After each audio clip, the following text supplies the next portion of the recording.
This is Audiobook Caboodle YouTube channel. Click on the subscribe button and listen unlimited audiobooks anytime, anywhere. Alexander the Great by Jacob Abbott. Alexander the Great died when he was quite young.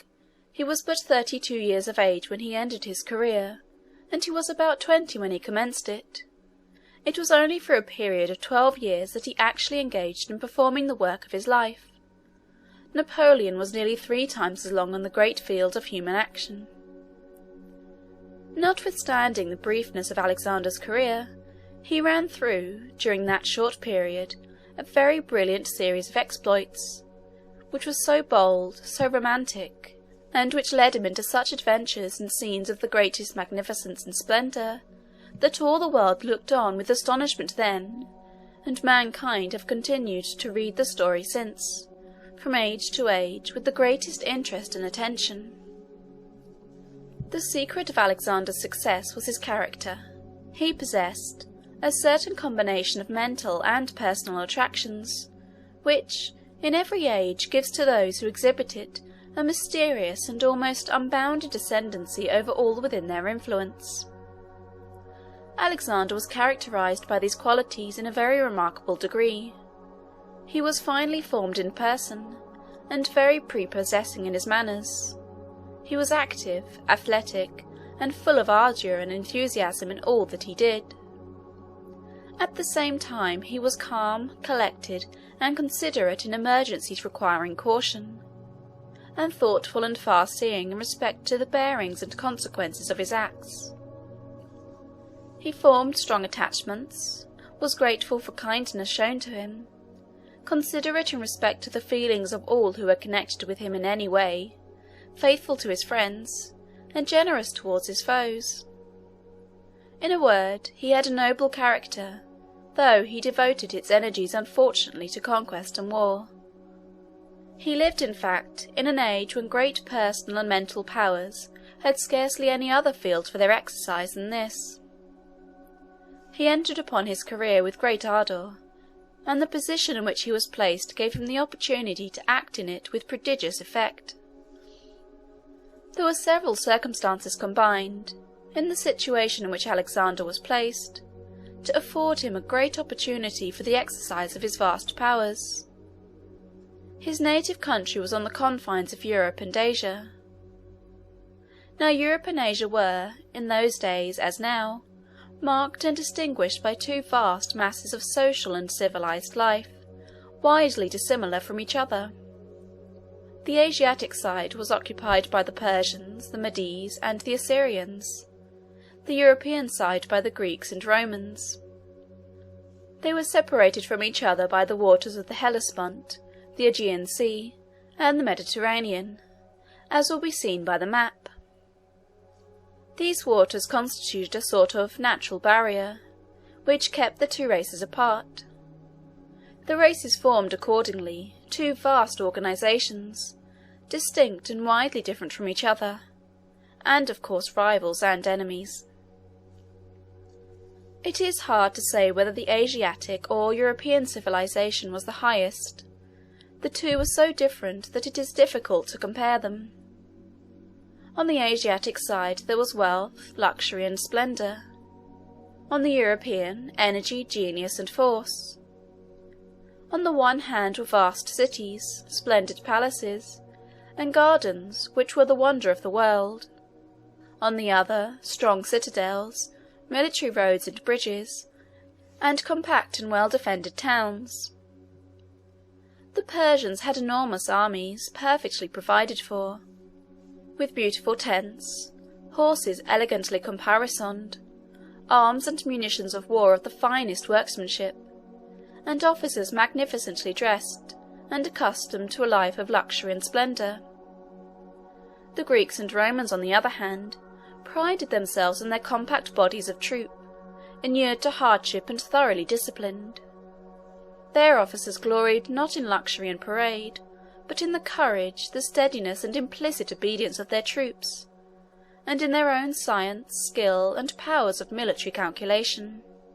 Thus there was a great difference in the whole system of social and military organization in these 2 quarters of the globe. Now Alexander was born the heir to the throne of one of the Grecian kingdoms. He possessed, in a very remarkable degree, the energy and enterprise and military skill so characteristic of the Greeks and Romans. He organized armies, crossed the boundary between Europe and Asia, and spent the 12 years of his career in a most triumphant military incursion into the very centre of the seat of Asiatic power, destroying the Asiatic armies, conquering the most splendid cities, defeating or taking captive the kings and princes and generals that opposed his progress. The whole world looked on with wonder to see such a course of conquest, pursued so successfully by so young a man, and with so small an army, gaining continual victories as it did over such vast numbers of foes, and making conquests of such accumulated treasures of wealth and splendour. The name of Alexander's father was Philip. The kingdom over which he reigned was called Macedon. Macedon was in the northern part of Greece. It was a kingdom about twice as large as the state of Massachusetts, and 1/3 as large as the state of New York. The name of Alexander's mother was Olympias. She was the daughter of the king of Epirus, which was a kingdom somewhat smaller than Macedon, and lying westward of it. Both Macedon and Epirus will be found upon the map at the commencement of this volume. Olympias was a woman of very strong and determined character. Alexander seemed to inherit her energy, though in his case it was combined with other qualities of a more attractive character, which his mother did not possess. He was, of course, as the young prince, a very important personage in his father's court. Everyone knew that at his father's death he would become king of Macedon, and he was consequently the object of a great deal of care and attention. As he gradually advanced in the years of his boyhood, it was observed by all who knew him that he was endued with extraordinary qualities of mind and of character, which seemed to indicate, at a very early age, his future greatness. Although he was a prince, he was not brought up in habits of luxury and effeminacy. This would have been contrary to all the ideas which were entertained by the Greeks in those days. They had then no firearms, so that in battle the combatants could not stand quietly, as they can now, at a distance from the enemy, coolly discharging musketry or cannon. In ancient battles the soldiers rushed toward each other, and fought hand to hand in close combat, with swords or spears or other weapons requiring great personal strength, so that headlong bravery and muscular force were the qualities which generally carried the day. The duties of officers, too, on the field of battle, were very different then from what they are now. An officer now must be calm, collected, and quiet. His business is to plan, to calculate, to direct, and arrange. He has to do this sometimes, it is true, in circumstances of the most imminent danger, so that he must be a man of great self-possession and of undaunted courage. But there is very little occasion for him to exert any great physical force. In ancient times, however, the great business of the officers, certainly in all the subordinate grades, was to lead on the men, and set them an example by performing themselves deeds in which their own great personal prowess was displayed. Of course, it was considered extremely important that the child destined to be a general should become robust and powerful in constitution from his earliest years, and that he should be inured to hardship and fatigue. In the early part of Alexander's life, this was the main object of attention. The name of the nurse who had charge of our hero in his infancy was Lanace. She did all in her power to give strength and hardihood to his constitution, while at the same time she treated him with kindness and gentleness. Alexander acquired a strong affection for her, and he treated her with great consideration as long as he lived. He had a governor also in his early years, named Leonatus, who had the general charge of his education. As soon as he was old enough to learn, they appointed him a preceptor also, to teach him such branches as were generally taught to young princes in those days. The name of this preceptor was Lysimachus. They had no printed books, but there were a few writings on parchment rolls which young scholars were taught to read. Some of these writings were treatises on philosophy, others were romantic histories, narrating the exploits of the heroes of those days, of course with much exaggeration and embellishment. There were also some poems, still more romantic than the histories, though generally on the same themes. The greatest productions of this kind were the writings of Homer, an ancient poet who lived and wrote 400 or 500 years before Alexander's day. The young Alexander was greatly delighted with Homer's tales. These tales are narrations of the exploits and adventures of certain great warriors at the siege of Troy, a siege which lasted 10 years, and they are written with so much beauty and force, they contain such admirable delineations of character, and such graphic and vivid descriptions of romantic adventures, and picturesque and striking scenes, that they have been admired in every age by all who have learned to understand the language in which they are written. Alexander could understand them very easily, as they were written in his mother tongue. He was greatly excited by the narrations themselves, and pleased with the flowing smoothness of the verse in which the tales were told. In the latter part of his course of education, he was placed under the charge of Aristotle, who was one of the most eminent philosophers of ancient times. Aristotle had a beautiful copy of Homer's poems prepared expressly for Alexander, taking great pains to have it transcribed with perfect correctness and in the most elegant manner. Alexander carried this copy with him in all campaigns. Some years afterward, when he was obtaining conquests over the Persians, he took, among the spoils of one of his victories, a very beautiful and costly casket, which King Darius had used for his jewelry or for some other rich treasures. Alexander determined to make use of this box as a depository for his beautiful copy of Homer, and he always carried it with him, thus protected, in all his subsequent campaigns. Alexander was full of energy and spirit, but he was, at the same time, like all who ever become truly great, of a reflective and considerate turn of mind. He was very fond of the studies which Aristotle led him to pursue, although they were of a very abstruse and difficult character. He made great progress in metaphysical philosophy and mathematics, by which means his powers of calculation and his judgment were greatly improved. He early evinced a great degree of ambition. His father Philip was a powerful warrior, and made many conquests in various parts of Greece, though he did not cross into Asia. When news of Philip's victories came into Macedon, all the rest of the court would be filled with rejoicing and delight, but Alexander on such occasions looked thoughtful and disappointed, and complained that his father would conquer every country, and leave him nothing to do. At one time some ambassadors from the Persian court arrived in Macedon when Philip was away. These ambassadors saw Alexander, of course, and had opportunities to converse with him. They expected that he would be interested in hearing about the splendours and pomp and parade of the Persian monarchy. They had stories to tell him about the famous hanging gardens, which were artificially constructed in the most magnificent manner, on arches raised high in the air, and about a vine made of gold, with all sorts of precious stones upon it instead of fruit, which was wrought as an ornament over the throne on which the king of Persia often gave audience; of the splendid palaces and vast cities of the Persians, and the banquets and fetes and magnificent entertainments and celebrations which they used to have there.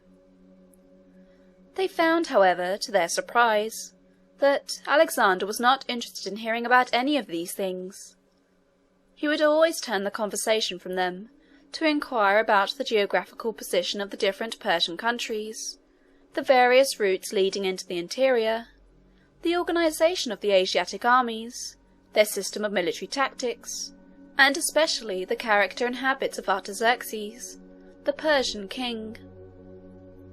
The ambassadors were very much surprised at such evidences of maturity of mind, and of far-seeing and reflective powers on the part of the young prince. They could not help comparing him with Artaxerxes. "Alexander," said they, "is great, while our king is only rich." The truth of the judgment which these ambassadors thus formed in respect to the qualities of the young Macedonian, compared with those held in highest estimation on the Asiatic side, was fully confirmed in the subsequent stages of Alexander's career. In fact, this combination of a calm and calculating thoughtfulness, with the ardour and energy which formed the basis of his character, was one great secret of Alexander's success. The story of Bucephalus, his famous horse, illustrates this in a very striking manner. This animal was a war horse of very spirited character, which had been sent as a present to Philip while Alexander was young. They took the horse out into one of the parks connected with the palace, and the king, together with many of his courtiers, went out to view him. The horse pranced about in a very furious manner, and seemed entirely unmanageable. No one dared to mount him. Philip, instead of being gratified at the present, was rather disposed to be displeased that they had sent him an animal of so fiery and apparently vicious a nature that nobody dared to attempt to subdue him. In the meantime, while all the other bystanders were joining in the general condemnation of the horse, Alexander stood quietly by, watching his motions and attentively studying his character. He perceived that a part of the difficulty was caused by the agitations which the horse experienced in so strange and new a scene, and that he appeared also to be somewhat frightened by his own shadow, which happened at that time to be thrown very strongly and distinctly upon the ground. He saw other indications also that the high excitement which the horse felt was not viciousness, but the excess of noble and generous impulses.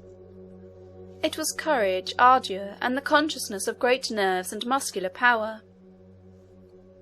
Philip had decided that the horse was useless, and had given orders to have him sent back to Thessaly, whence he came. Alexander was very much concerned at the prospect of losing so fine an animal. He begged his father to allow him to make the experiment of mounting him. Philip at first refused, thinking it very presumptuous for such a youth to attempt to subdue an animal so vicious that all his experienced horsemen and grooms condemned him. However, he at length consented. Alexander went up to the horse and took hold of his bridle. He patted him upon the neck and soothed him with his voice, showing at the same time, by his easy and unconcerned manner, that he was not in the least afraid of him. A spirited horse knows immediately when one approaches him in a timid or cautious manner. He appears to look with contempt on such a master, and to determine not to submit to him. On the contrary, horses seem to love to yield obedience to man, when the individual who exerts the obedience possesses those qualities of coolness and courage which their instincts enable them to appreciate. At any rate, Bucephalus was calmed and subdued by the presence of Alexander. He allowed himself to be caressed. Alexander turned his head in such a direction as to prevent his seeing his shadow. He quietly and gently laid off a sort of cloak which he wore, and sprang upon the horse's back. Then, instead of attempting to restrain him, and worrying and checking him by useless efforts to hold him in, he gave him the rein freely, and animated and encouraged him with his voice, so that the horse flew across the plains at the top of his speed, the king and courtiers looking on, at first with fear and trembling, but soon afterward with feelings of the greatest admiration and pleasure. After the horse had satisfied himself with his run, it was easy to rein him in, and Alexander returned with him in safety to the king. The courtiers overwhelmed him with their praises and congratulations. Philip commended him very highly. He told him that he deserved a larger kingdom than Macedon to govern. Alexander's judgment of the true character of the horse proved to be correct. he became very tractable and docile, yielding a ready submission to his master in everything. He would kneel upon his forelegs at Alexander's command, in order that he might mount more easily. Alexander retained him for a long time, and made him his favourite war-horse.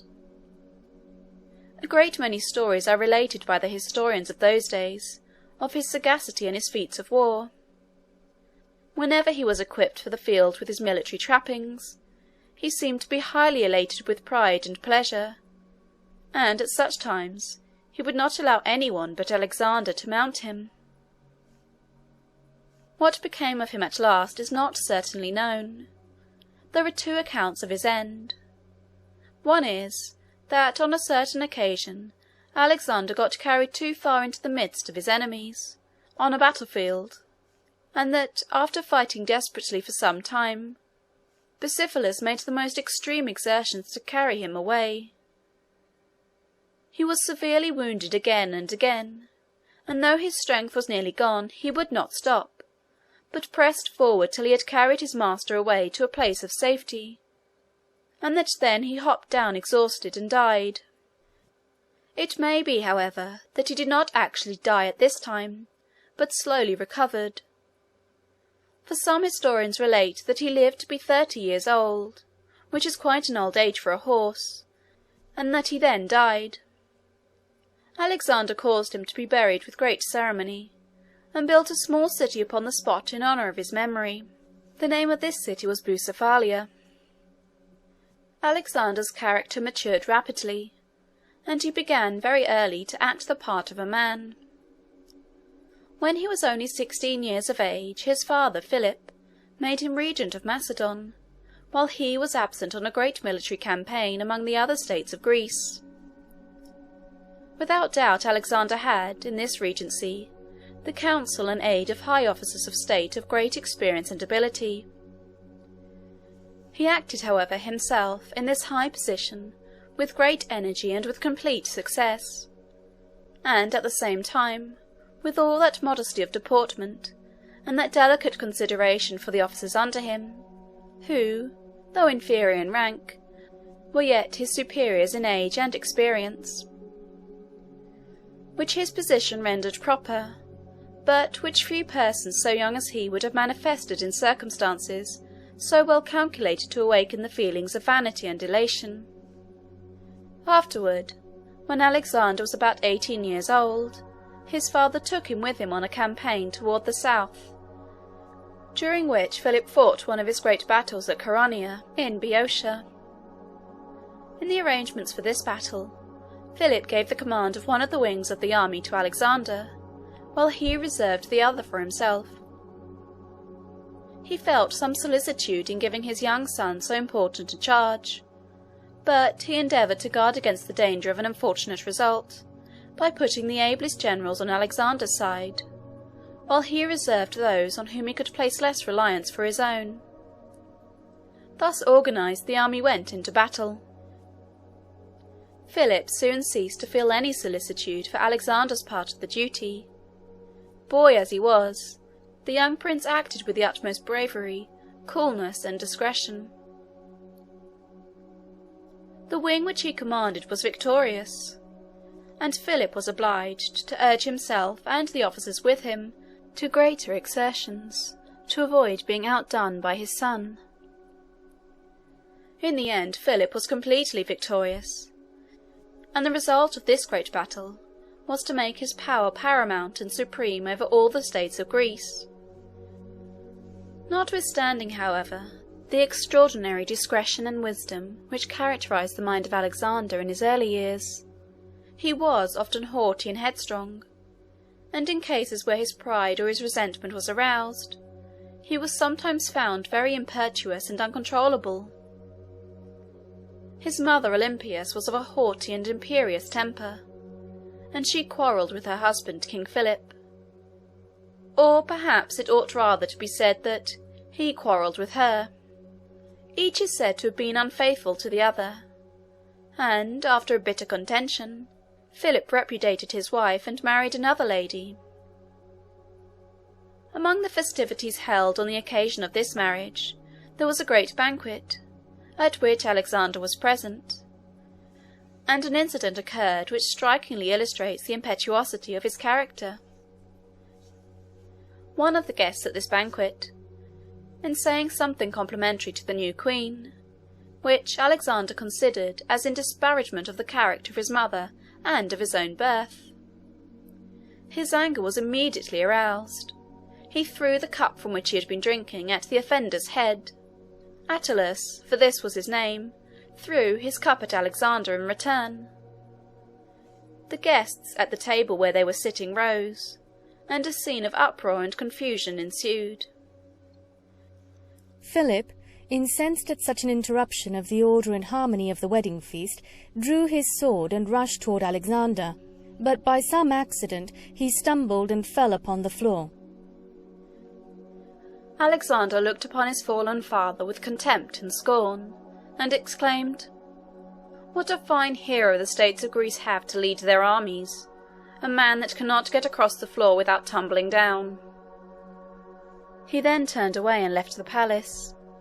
Immediately afterward he joined his mother Olympias, and went away with her to her native country, Ephraius, where the mother and son remained for a time in a state of open quarrel with the husband and father. In the meantime Philip had been planning a great expedition into Asia. He had arranged the affairs of his own kingdom, and had formed a strong combination among the states of Greece, by which powerful armies had been raised, and he had been designated to command them. His mind was very intently engaged in his vast enterprise. He was in the flower of his years and at the height of his power. His own kingdom was in a very prosperous and thriving condition, and his ascendancy over the other kingdoms and states on the European side had been fully established. He was excited with ambition and full of hope. He was proud of his son Alexander, and was relying upon his efficient aid in his schemes of conquest and aggrandizement. He had married a youthful and beautiful bride, and was surrounded by scenes of festivity, congratulation, and rejoicing. He was looking forward to a very brilliant career, considering all the deeds that he had done, and all the glory which he had acquired, as only the introduction and prelude to the far more distinguished and conspicuous part which he was intending to perform. Alexander, in the meantime, ardent and impetuous, and eager for glory as he was, looked upon the position and prospects of his father with some envy and jealousy. He was impatient to be monarch himself.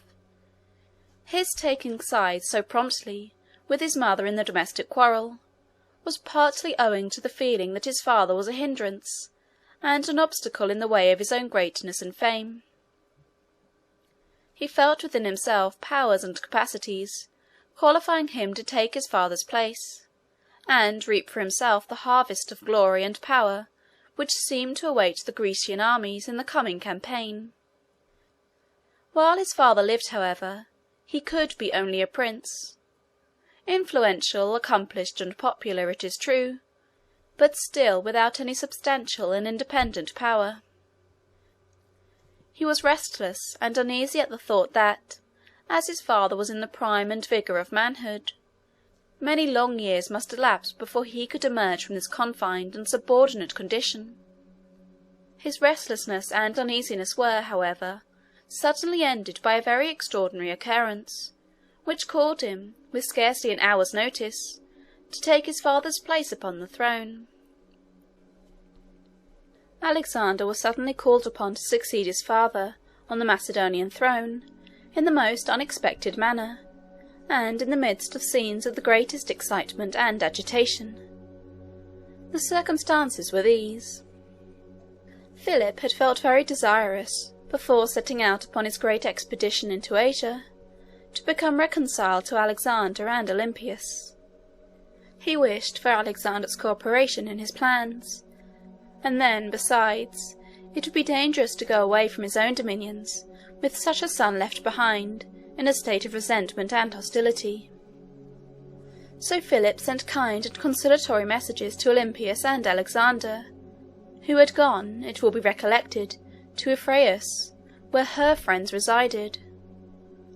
the brother of Olympias, was king of Euphraeus.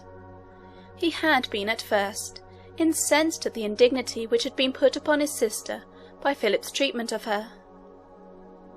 But Philip now tried to appease his anger also, by friendly negotiations and messages. At last he arranged a marriage between the king of Euphraeus and one of his own daughters, and this completed the reconciliation. Olympias and Alexander returned to Macedon, and great preparations were made for a very splendid wedding. Philip wished to make this wedding not merely the means of confirming his reconciliation with his former wife and son, and establishing friendly relations with the king of Euphraeus. He also prized it as an occasion for paying marked and honourable attention to the princes and great generals of the other states of Greece. He consequently made his preparations on a very extended and sumptuous scale, and sent invitations to the influential and prominent men far and near. These great men, on the other hand, and all the other public authorities in the various Grecian states, sent compliments, congratulations, and presents to Philip, each seeming ambitious to contribute his share to the splendour of the celebration. They were not wholly disinterested in this, it is true. As Philip had been made commander-in-chief of the Grecian armies, which were about to undertake the conquest of Asia, and as, of course, his influence and power in all that related to that vast enterprise would be paramount and supreme, and as all were ambitious to have a large share in the glory of that expedition, and to participate, as much as possible, in the power and in the renown which seemed to be at Philip's disposal, all were, of course, very anxious to secure his favour. A short time before, they were contending against him, but now, since he had established his ascendancy, they all eagerly joined in the work of magnifying it and making it illustrious. Nor could Philip justly complain of the hollowness and falseness of these professions of friendship. The compliments and favours which he offered to them were equally hollow and heartless. He wished to secure their favour as a means of aiding him up the steep path to fame and power which he was attempting to climb. They wished for his, in order that he might, as he ascended himself, help them up with him. There was, however, the greatest appearance of cordial and devoted friendship. Some cities sent him presents of golden crowns, beautifully wrought and of high cost. Others dispatched embassies, expressing their good wishes for him, and their confidence in the success of his plans. Athens, the city which was the great seat of literature and science in Greece, sent a poem, in which the history of the expedition into Persia was given by anticipation. In this poem Philip was, of course, triumphantly successful in his enterprises. He conducted his armies in safety through the most dangerous passes and defiles. He fought glorious battles, gained magnificent victories, and possessed himself of all the treasures of Asiatic wealth and power. It ought to be said, however, in justice to that poet, that, in narrating these imaginary exploits, he had sufficient delicacy to represent Philip and the Persian monarch by fictitious names. The wedding was at length celebrated, in one of the cities of Macedon, with great pomp and splendour. There were games and shows and military and civic spectacles of all kinds to amuse the thousands of spectators that assembled to witness them. In one of these spectacles they had a procession of statues of the gods. There were 12 of these statues, sculptured with great art, and they were borne along on elevated pedestals, with censers and incense and various ceremonies of homage, while vast multitudes of spectators lined the way. There was a 13th statue, more magnificent than the other 12, which represented Philip himself in the character of a god. This was not, however, so impious as it would at first seem, for the gods whom the ancients worshipped were, in fact, only deification of old heroes and kings who had lived in early times, and had acquired a reputation for supernatural powers by the fame of their exploits, exaggerated in descending by tradition in superstitious times. The ignorant multitude accordingly, in those days, looked up to a living king with almost the same reverence and homage which they felt for their deified heroes, and these deified heroes furnished them with all the ideas they had of God. Making a monarch a god, therefore, was no very extravagant flattery. After the procession of the statues passed along, there came bodies of troops, with trumpets sounding and banners flying. The officers rode on horses, elegantly caparisoned, and prancing proudly. These troops escorted princes, ambassadors, generals, and great officers of state, all gorgeously decked in their robes and wearing their badges and insignia. At length King Philip himself appeared in the procession. He had arranged to have a large space left, in the middle of which he was to walk. This was done in order to make his position the more conspicuous, and to mark more strongly his own high distinction above all the other potentates present on the occasion. Guards preceded and followed him, though at considerable distance, as has already been said.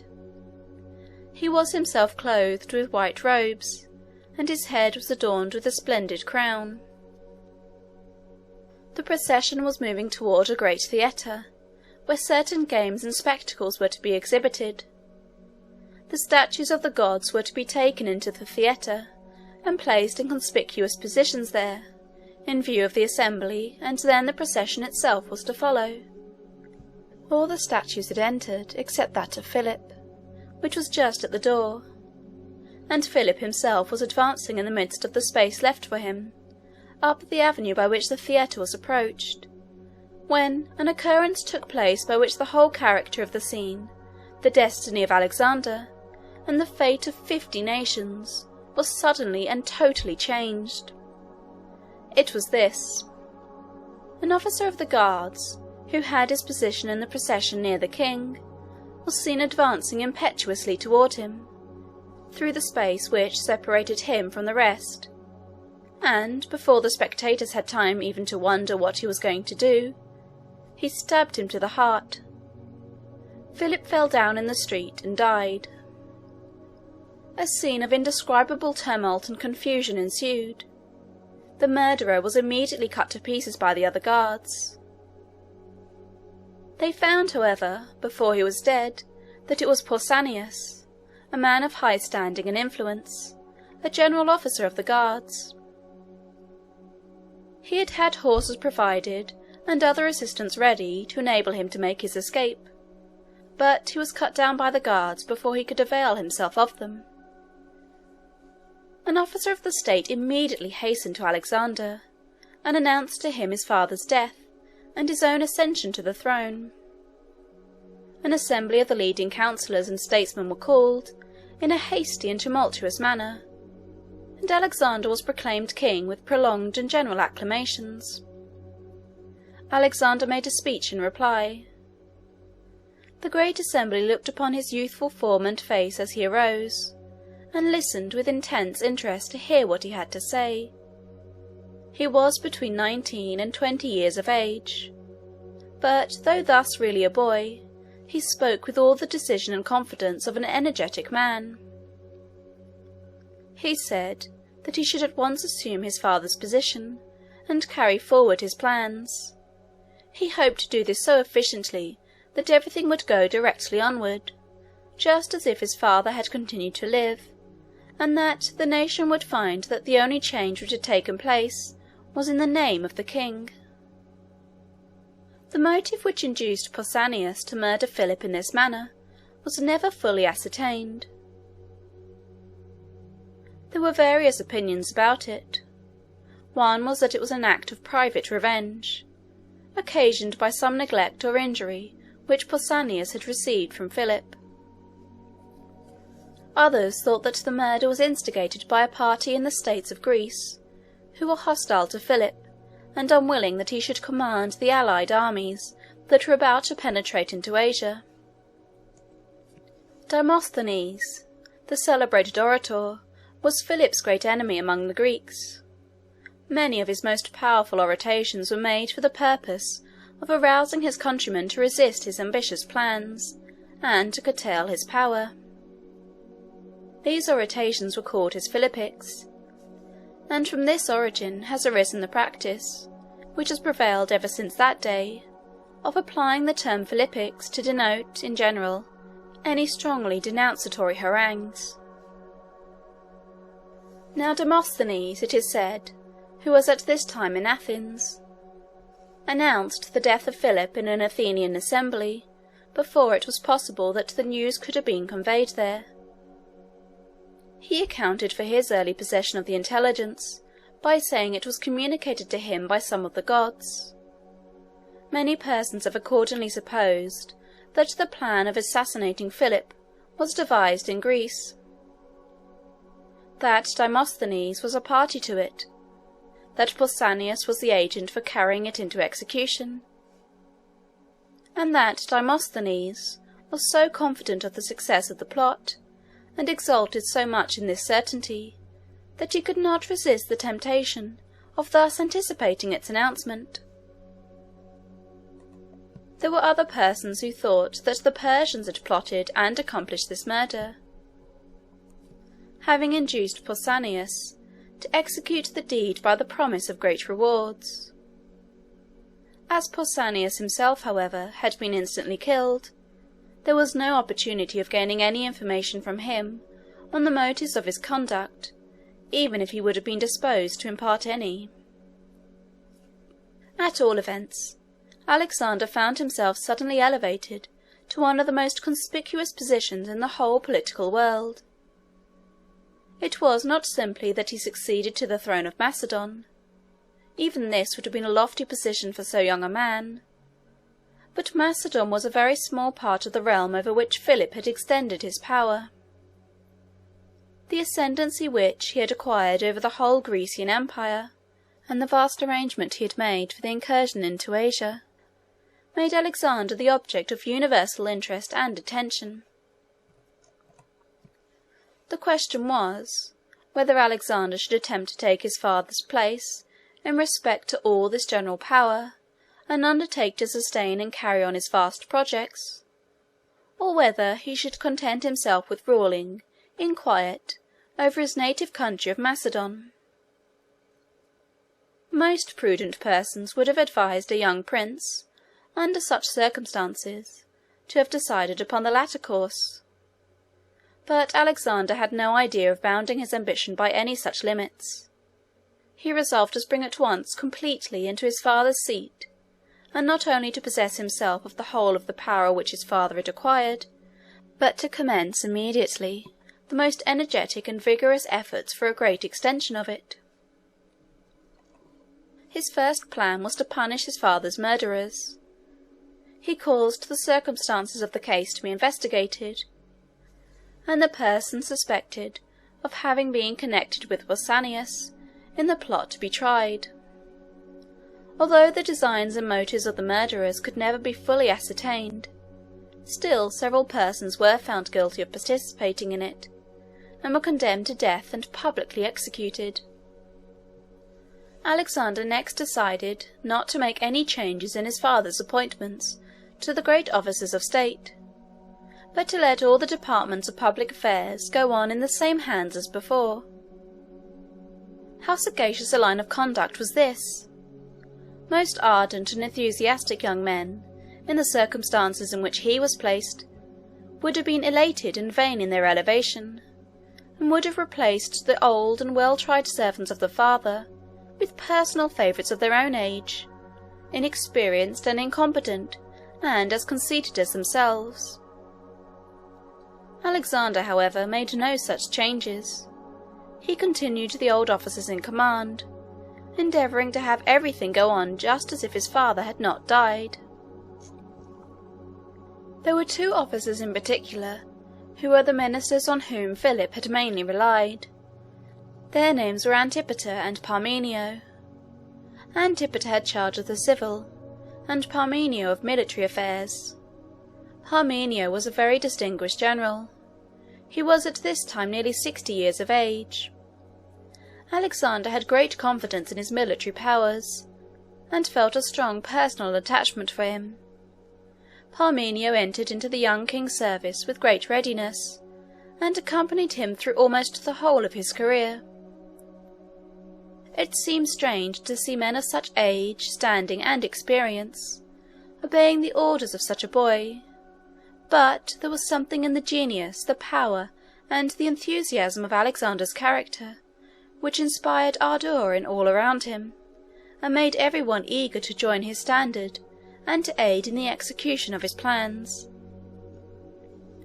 Macedon, as will be seen on the following map, was in the northern part of the country occupied by the Greeks, and the most powerful state of the confederacy, and all the great and influential cities were south of it. There was Athens, which was magnificently built, its splendid citadel crowning a rocky hill in the centre of it. It was the great seat of literature, philosophy, and the arts, and was thus a centre of attraction for all the civilized world. There was Corinth, which was distinguished for the gaiety and pleasure which reigned there. All possible means of luxury and amusement were concentrated within its walls. The lovers of knowledge and of art from all parts of the earth flocked to Athens, while those in pursuit of pleasure, dissipation, and indulgence chose Corinth for their home. Corinth was beautifully situated on isthmus, with prospects on the sea on either hand. It had been a famous city for 1,000 years in Alexander's day. There was also Thebes. Thebes was farther north than Athens and Corinth. It was situated on an elevated plain, and had, like other ancient cities, a strong citadel, where there was at this time a Macedonian garrison, which Philip had placed there. Thebes was very wealthy and powerful. It had also been celebrated as the birthplace of many poets and philosophers, and other eminent men. Among these was Pindar, a very celebrated poet who had flourished 1 or 2 centuries before the time of Alexander. His descendants still lived in Thebes, and Alexander, some time after this, had occasion to confer upon them a very distinguished honour. There was Sparta also, called sometimes Lacedaemon. The inhabitants of this city were famed for their courage, hardihood, and physical strength, and for the energy with which they devoted themselves to the work of war. They were nearly all soldiers, and all the arrangements of the state and of society, and all the plans of education, were designed to promote military ambition and pride among the officers, and fierce and indomitable courage and endurance in the men. These cities, and many others, with the states which were attached to them, formed a large and flourishing and very powerful community, extending all over that part of Greece which lay south of Macedon. Philip, as has been already said, had established his own ascendancy over all this region, though it cost him many perplexing negotiations and some hard-fought battles to do it. Alexander considered it somewhat uncertain whether the people of all these states and cities would be disposed to transfer readily to so youthful a prince as he, the high commission which his father, a very powerful monarch and soldier, had extorted from them with so much difficulty. What should he do in the case? Should he give up the expectation of it? Should he send ambassadors to them, presenting his claims to occupy his father's place? Or should he not act at all, but wait quietly at home in Macedon until they should decide the question? Instead of doing either of these things, Alexander decided on the very bold step of setting out himself, at the head of an army, to march into southern Greece for the purpose of presenting in person, and, if necessary, of enforcing his claim to the same post of honour and power which had been conferred upon his father. Considering all the circumstances of the case, this was perhaps one of the boldest and most decided steps of Alexander's whole career. Many of his Macedonian advisers counselled him not to make such an attempt, but Alexander would not listen to any such cautions. He collected his forces, and set forth at the head of them. Between Macedon and the southern states of Greece was a range of lofty and almost impassable mountains. These mountains extended through the whole interior of the country, and the main route leading into southern Greece passed around to the eastward of them, where they terminated in cliffs, leaving a narrow passage between the cliffs and the sea. This pass was called the Pass of Thermopylae, and it was considered the key to Greece. There was a town named Anthelia near the pass, on the outward side. There was in those days a sort of general congress or assembly of the states of Greece, which was held from time to time, to decide questions and disputes in which the different states were continually getting involved with each other. This assembly was called the Amphictyonic Council, on account, as is said, of its having been established by a certain king named Amphictyon. A meeting of this council was appointed to receive Alexander. It was to be held at Thermopylae, or rather at Anthelia, which was just without the pass, and was the usual place at which the council assembled. This was because the pass was an intermediate position between the northern and southern portions of Greece, and thus was equally accessible from either. In proceeding to the southward, Alexander had first to pass through Thessaly, which was a very powerful state immediately south of Macedon. He met with some show of resistance at first, but not much. The country was impressed with the boldness and decision of character manifested in the taking of such a course by so young a man. Then, too, Alexander, so far as he became personally known, made a very favourable impression upon every one. His manly and athletic form, his frank and open manners, his spirit, his generosity, and a certain air of confidence, independence, and conscious superiority which were combined, as they always are in the case of true greatness, with an unaffected and unassuming modesty. These and other traits, which were obvious to all who saw him, in the person and character of Alexander, made every one his friend. Common men take pleasure in yielding to the influence and ascendancy of one whose spirit they see and feel stands on a higher eminence and wields higher power than their own. They like a leader.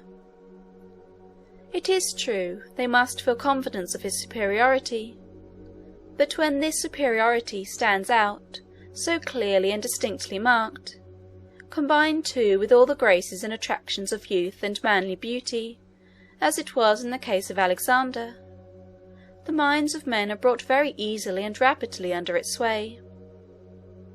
The Thessalians gave Alexander a very favourable reception. They expressed a cordial readiness to instate him in the position which his father had occupied. They joined their forces to his, and proceeded southward toward the pass of Thermopylae. Here the great council was held. Alexander took his place in it as a member.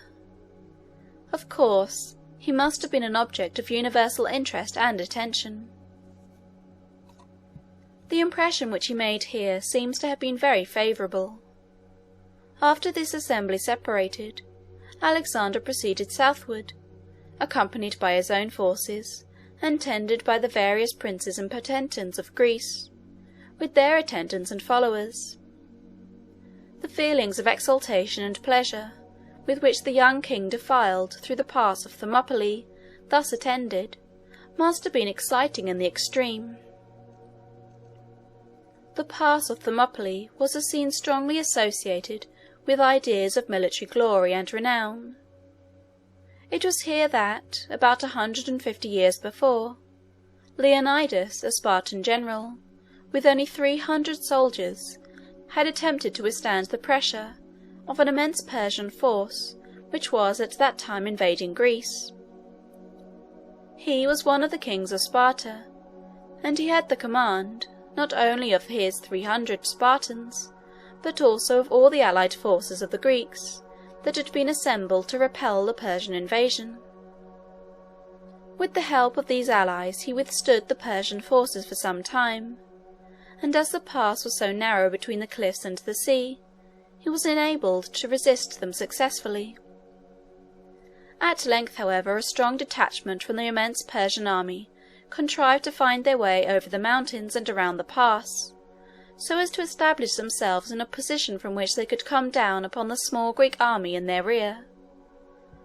Leonidas, perceiving this, ordered all his allies from the other states of Greece to withdraw, leaving himself and his 300 countrymen alone in the defile. He did not expect to repel his enemies, or to defend the pass. He knew that he must die, and all his brave followers with him, and that the torrent of invaders would pour down through the pass over their bodies. But he considered himself stationed there to defend the passage, and he would not desert his post. When the battle came on, he was the first to fall. The soldiers gathered around him and defended his dead body as long as they could. At length, overpowered by the immense numbers of their foes, they were all killed but one man. He made his escape and returned to Sparta. A monument was erected on the spot with this inscription: "Go, traveller, to Sparta, and say that we lie here, on the spot at which we were stationed to defend our country." Alexander passed through the defile. He advanced to the great cities south of it, to Athens, to Thebes, and to Corinth. Another great assembly of all the monarchs and potentates of Greece was conceived in Corinth, and here Alexander attained the object of his ambition, in having the command of the great expedition into Asia conferred upon him. The impression which he made upon those with whom he came into connection by his personal qualities must have been favourable in the extreme. That such a youthful prince should be selected by so powerful a confederation of nations as their leader, in such an enterprise as they were about to engage in, indicates a most extraordinary power on his part of acquiring an ascendancy over the minds of men, and of impressing all with the sense of his commanding superiority. Alexander returned to Macedon from his expedition to the southward in triumph, and began at once to arrange the affairs of his kingdom, so as to be ready to enter, unembarrassed, upon the great career of conquest which he imagined was before him. The country which was formerly occupied by Macedon and the other states of Greece is now Turkey in Europe. In the northern part of it is a vast chain of mountains, called now the Balkan. In Alexander's day it was Mount Haemus. This chain forms a broad belt of lofty and uninhabitable land, and extends from the Black Sea to the Adriatic. A branch of this mountain range, called Rhodope, extends southwardly from about the middle of its length, as may be seen by the map. Rhodope separated Macedonia from a large and powerful country, which was occupied by a somewhat rude but warlike race of men. This country was Thrace. Thrace was one great fertility basin or valley, sloping toward the centre in every direction, so that all the streams from the mountains, increased by the rains which fell over the whole surface of the ground, flowed together into one river, which meandered through the centre of the valley, and flowed out at last into the Aegean Sea. The name of this river was the Hebrus. All this may be seen distinctly upon the map. The Balkan, or Mount Haemus, as it was then called, formed the great northern frontier of Macedon and Thrace. From the summits of the range, looking northward, the eye surveyed a vast extent of land, constituting one of the most extensive and fertile valleys of the globe. It was the valley of the Danube. It was inhabited, in those days, by rude tribes whom the Greeks and Romans always designated as barbarians, wild and warlike, and as they had not the art of writing, they have left us no records of their institutions or their history. We know nothing of them, or of the other half-civilized nations that occupied the central parts of Europe in those days, except what their inveterate and perpetual enemies have thought fit to tell us. According to their story, These countries were filled with nations and tribes of a wild and savage character, who could be kept in check only by the most vigorous exertion of military power. Soon after Alexander's return into Macedon, he learned that there were symptoms of revolt among these nations. Philip had subdued them, and established the kind of peace which the Greeks and Romans were accustomed to enforce upon their neighbours. But now, as they had heard that Philip, who had been so terrible a warrior, was no more, and that his son, scarcely out of his teens, had succeeded to the throne, they thought a suitable occasion had arrived to try their strength. Alexander made immediate arrangements for moving northward with his army to settle the question. He conducted his forces through a part of Thrace without meeting with any serious resistance, and approached the mountains. The soldiers looked upon the rugged precipices and lofty summits before them with awe. These northern mountains were the seat and throne, in the imaginations of the Greeks and Romans, of old Boreas, the hoary god of the north wind. They conceived of him as dwelling among these cold and stormy summits, and making excursions in winter, carrying with him his vast stores of frost and snow over the southern valleys and plains. He had wings, a long beard, and white locks, all powdered with flakes of snow. Instead of feet, his body terminated in tails of serpents, which, as he flew along, lashed the air, writhing from under his robes. He was violent and impetuous in temper, rejoicing in the devastation of winter, and in all the sublime phenomena of tempests, cold, and snow.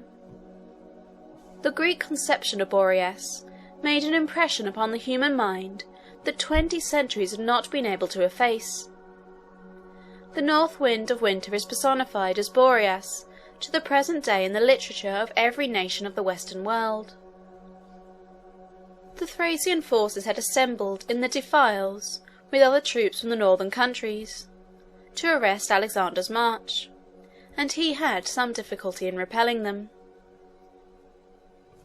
They had got, it is said, some sort of loaded weapons upon the summit of the ascent, in the pass of the mountains up which Alexander's forces would have to march.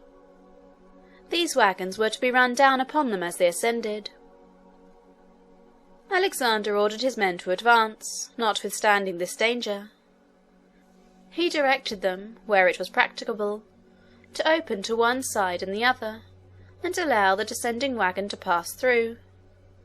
When this could not be done, they were to fall down upon the ground, when they saw this strange military engine coming, and lock their shields together over their heads, allow the wagon to roll on over them, bracing up energetically against its weight. Notwithstanding these precautions, and the prodigious muscular power with which they were carried into effect, some of the men were crushed. The great body of the army was, however, unharmed. As soon as the force of the wagons was spent, they rushed up the ascent, and attacked their enemies with their pikes. The barbarians fled in all directions, terrified at the force and invulnerability of men, whom loaded wagons, rolling over their bodies down a steep descent, could not kill. Alexander advanced from one conquest like this to another, moving toward the northward and eastward after he had crossed the mountains, until at length he approached the mouths of the Danube. Here one of the great chieftains of the barbarian tribes had taken up his position, with his family and court, and a principal part of his army, upon an island called Puisi, which may be seen upon the map at the beginning of this chapter. This island divided the current of the stream, and Alexander, in attempting to attack it, found that it would be best to endeavour to effect a landing upon the upper point of it. To make this attempt, he collected all the boats and vessels which he could obtain, and embarked his troops in them above, directing them to fall down with the current and to land upon the island. This plan, however, did not succeed very well. The current was too rapid for the proper management of the boats. The shores, too, were lined with the forces of the enemy, who discharged showers of spears and arrows at the men, and pushed off the boats when they attempted to land.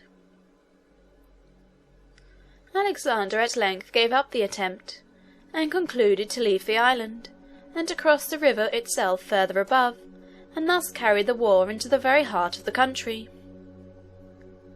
It is a serious undertaking to get a great body of men and horses across a broad and rapid river, when the people of the country have done all in their power to remove or destroy all possible means of transit, and when hostile bands are on the opposite bank, to embarrass and impede the operations by every mode in their power. Alexander, however, advanced to the undertaking with great resolution.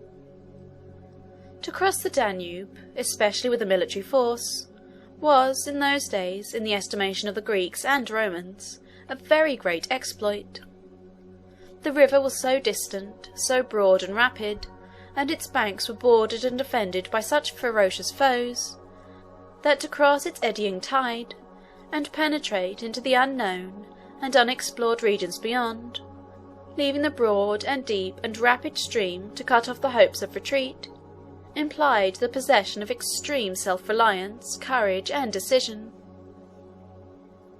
Alexander collected all the canoes and boats which he could obtain up and down the river. He built large rafts, attaching to them the skins of beasts sewed together, and inflated to give them buoyancy. When all was ready, they began the transportation of the army in the night, in a place where the enemy had not expected that the attempt would have been made. There were 1,000 horses, with their riders, and 4,000 foot soldiers to be conveyed across. It is customary in such cases to swim the horses over, leading them by lines, the ends of which are held by men in boats. The men themselves, with all the arms, ammunition, and baggage, had to be carried over in the boats or up the rafts. Before morning the whole was accomplished. The army landed in a field of grain. This circumstance, which is casually mentioned by historians, and also the story of the wagons in the passes of Mount Haemus, proves that these northern nations were not absolute barbarians, in the sense in which that term is used in the present day. The art of cultivation and of construction must have made some progress among them, at any rate, and they proved, by some of their conflicts with Alexander, that they were well-trained and well-disciplined soldiers. The Macedonians swept down the waving grain with their pikes, to open a way for the advance of the cavalry, and in the early morning Alexander found and attacked the army of his enemies, who were utterly astonished at finding him on their side of the river. As may be easily anticipated, the barbarian army was beaten in the battle that ensued. Their city was taken. The booty was taken back across the Danube to be distributed among the soldiers of the army. The neighbouring nations and tribes were overawed and subdued by this exhibition of Alexander's courage and energy. He made satisfactory treaties with them all, took hostages, where necessary, to secure the observance of the treaties, and then recrossed the Danube and set out on his return to Macedon. He found that it was time for him to return. The southern cities and states of Greece had not been unanimous in raising him to the office which his father had held. The Spartans and some others were opposed to him. The party thus opposed were inactive and silent while Alexander was in their country, on his first visit to southern Greece. But after his return they began to contemplate more decisive action, and afterward, when they heard of his having undertaken so desperate an enterprise as going northward with his forces, and actually crossing the Danube, they considered him as so completely out of the way that they grew very courageous, and meditated open rebellion. The city of Thebes did at length rebel. Philip had conquered this city in former struggles, and had left a Macedonian garrison there in the citadel. The name of the citadel was Cadmea. The officers of the garrison, supposing that all was secure, left the soldiers in the citadel, and came themselves down to the city to reside. Things were in this condition when the rebellion against Alexander's authority broke out. They killed the officers who were in the city, and summoned the garrison to surrender. The garrison refused, and the Thebans besieged it. This outbreak against Alexander's authority was in a great measure the work of the great orator Demosthenes, who spared no excitations to arouse the southern states of Greece to resist Alexander's dominion.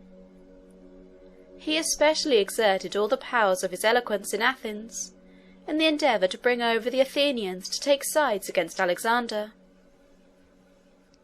While things were in this state, the Thebans, having understood that Alexander had been killed at the north, and supposing that, at all events, if this report should not be true, he was without doubt still far away, involved in contentions with the barbarian nations, from which it was not to be expected that he could be very speedily extracted.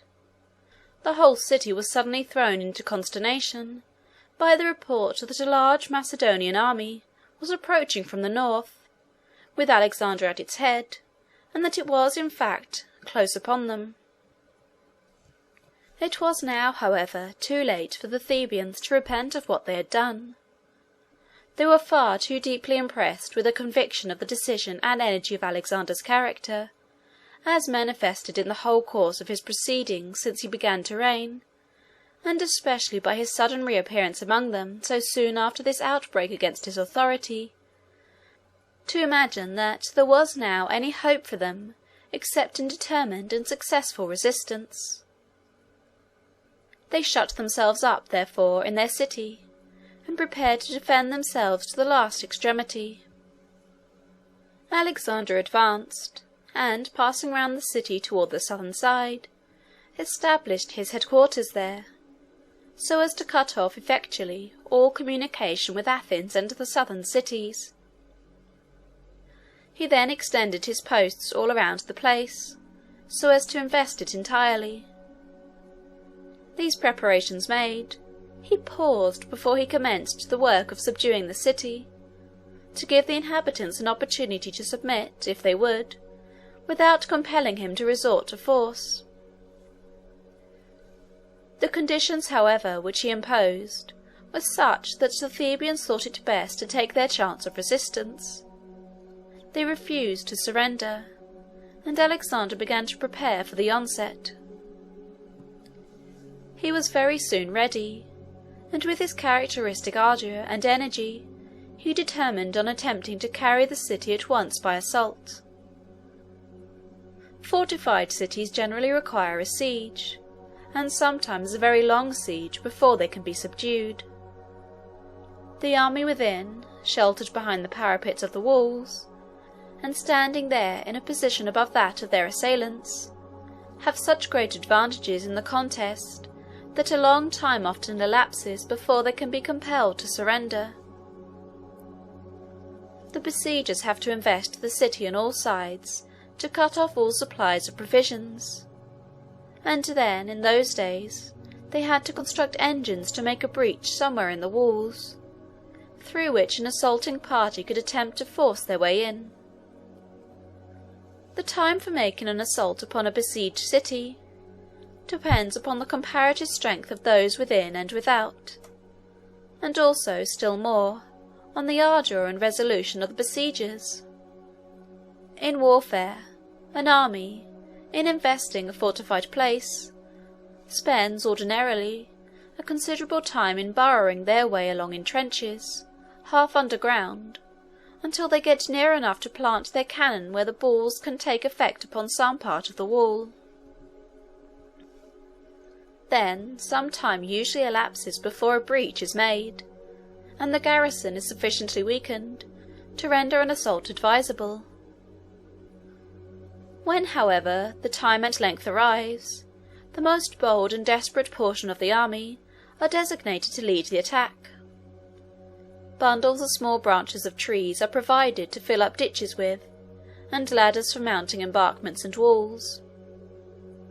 The city sometimes, seeing these preparations going on, and convinced that the assault will be successful, surrenders before it is made.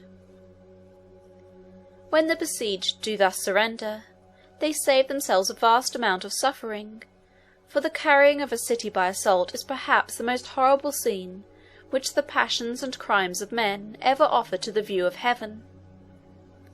It is horrible because the soldiers, exasperated to fury by the resistance which they meet with, and by the awful malignity of the passions, always excited in the hour of battle, if they succeed, burst suddenly into the precincts of domestic life, and find sometimes thousands of families, mothers, children, and defenceless maidens, at the mercy of passions excited to frenzy. Soldiers, under such circumstances, cannot be restrained, and no imagination can conceive the horrors of the sacking of a city, carried by assault, after a protracted siege. Tigers do not spring upon their prey with greater ferocity than man springs, under such circumstances, to the perpetration of every possible cruelty upon his fellow man. After an ordinary battle upon an open field, the conquerors have only men, armed like themselves, to wreak their vengeance upon. The scene is awful enough, however, here. But in carrying a city by storm, which takes place usually at an unexpected time, and often in the night, the maddened and victorious assaulters suddenly burst into the sacred scenes of domestic peace and seclusion and love. The very worst of men, filled with the worst of passions, stimulated by the resistance they have encountered, and licensed by their victory to give all these passions the fullest and most unrestricted gratification. To plunder, burn, destroy, and kill are the lighter and more harmless of the crimes they perpetrate. Thebes was carried by assault. Alexander did not wait for the slow operations of a siege. He watched a favourable opportunity, and burst over and through the outer line of fortifications which defended the city. The attempt to do this was very desperate, and the loss of life great, but it was triumphantly successful. The Thebians were driven back toward the inner wall, and began to crowd in, through the gates into the city, in terrible confusion. The Macedonians were close upon them, and pursuers and pursued, struggling together and trampling upon and killing each other as they went, flowed in, like a boiling and raging torrent which nothing could resist, through the open archway. It was impossible to close the gates. The whole Macedonian force was soon in full possession of the now defenceless houses, and for many hours screams and wailings and cries of horror and despair testified to the awful atrocity of the crimes attendant on the sacking of a city. At length the soldiery were restrained, order was restored, the army retired to the posts assigned them, and Alexander began to deliberate what he should do with the conquered town. He determined to destroy it, to offer, once for all, a terrible example of the consequences of rebellion against him. The case was not one, he considered, of the ordinary conquest of a foe. The states of Greece, Thebes with the rest, had once solemnly conferred upon him the authority against which the Thebians had now rebelled. They were traitors, therefore in his judgment not mere enemies, and he determined that the penalty should be utter destruction. But in carrying this terrible decision into effect, he acted in a manner so deliberate, discriminating, and cautious, as to diminish very much the irritation and resentment which it would otherwise have caused, and to give it its full moral effect as a measure, not of angry resentment, but of calm and deliberate retribution, just and proper, according to the ideas of the time. In the first place, he released all the priests. Then, in respect to the rest of the population, he discriminated carefully between those who had favoured the rebellion, and those who had been true in their allegiance to him. The latter were allowed to depart in safety. And if, in the case of any family, it could be shown that one individual had been on the Macedonian side, the single instance of fidelity outweighed the treason of the other members, and the whole family was saved. And the officers appointed to carry out these provisions were liberal in the interpretation and application of them, so as to save as many as there could be any possible pretext for saving. The descendants and family connections of Pindar, the celebrated poet, who has already been mentioned as having born in Thebes, were all pardoned also, whichever side they may have taken in the contest. The truth was, that Alexander, though he had the sagacity to see that he was placed in circumstances where prodigious moral effect in strengthening his position would be produced by an act of great severity, was swayed by so many generous impulses, which raised him above the ordinary excitements of irritation and revenge, that he had every desire to make the suffering as light, and to limit it by as narrow bounds as the nature of the case would allow it.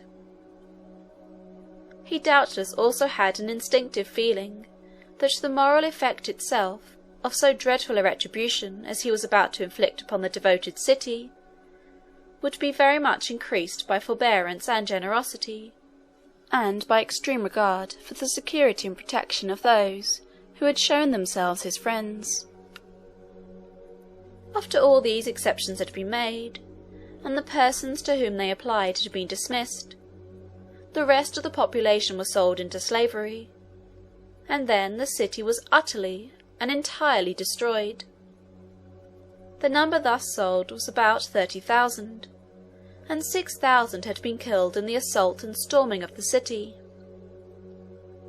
Thus Thebes was made a ruin and a desolation, and it remained so, a monument of Alexander's terrible energy and decision, for 20 years. The effect of the destruction of Thebes upon the other cities and states of Greece was what might have been expected. It came upon them like a thunderbolt. Although Thebes was the only city which had openly revolted, there had been strong symptoms of disaffection in many other places.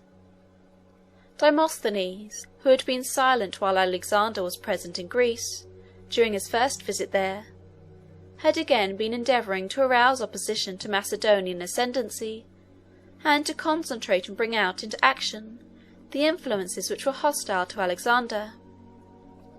He said in his speeches that Alexander was a mere boy, and that it was disgraceful for such cities as Athens, Sparta, and Thebes to submit to his sway. Alexander had heard of these things, and as he was coming down into Greece, through the straits of Thermopylae, before the destruction of Thebes, he said, "They say I am a boy. I am coming to teach them that I am a man." He did teach them he was a man. His unexpected appearance, when they imagined him entangled among the mountains and wilds of unknown regions in the north, his sudden investiture of Thebes, the assault, the calm deliberations in respect to the destiny of the city, and the slow, cautious, discriminating, but inexorable energy with which the decision was carried into effect, all coming in such rapid succession, impressed the Grecian Commonwealth with the conviction that the personage they had to deal with was no boy in character, whatever might be his years. All symptoms of disaffection against the rule of Alexander instantly disappeared, and did not soon revive again. Nor was this effect due entirely to the terror inspired by the retribution which had been visited upon Thebes. All Greece was impressed with a new admiration for Alexander's character, as they witnessed these events, in which his impetuous energy, his cool and calm decision, his forbearance, his magnanimity, and his faithfulness to his friends were all so conspicuous. His pardoning the priests, whether they had been for him or against him, made every friend of religion incline to his favour.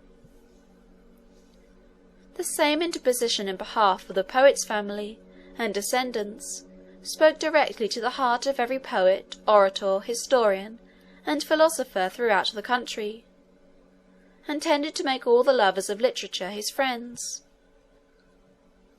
His magnanimity also, in deciding that one single friend of his in a family should save that family, instead of ordaining, as a more short-sighted conqueror would have done, that a single enemy should condemn it, must have awakened a strong feeling of gratitude and regard in the hearts of all who could appreciate fidelity to friends and generosity of spirit.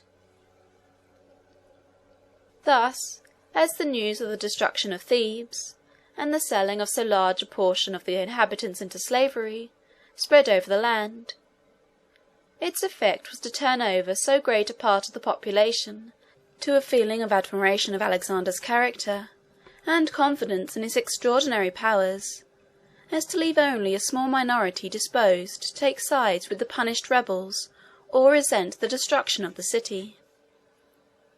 From Thebes Alexander proceeded to the southward. Deputations from the cities were sent to him, congratulated him on his victories, and offering their adhesion to his cause.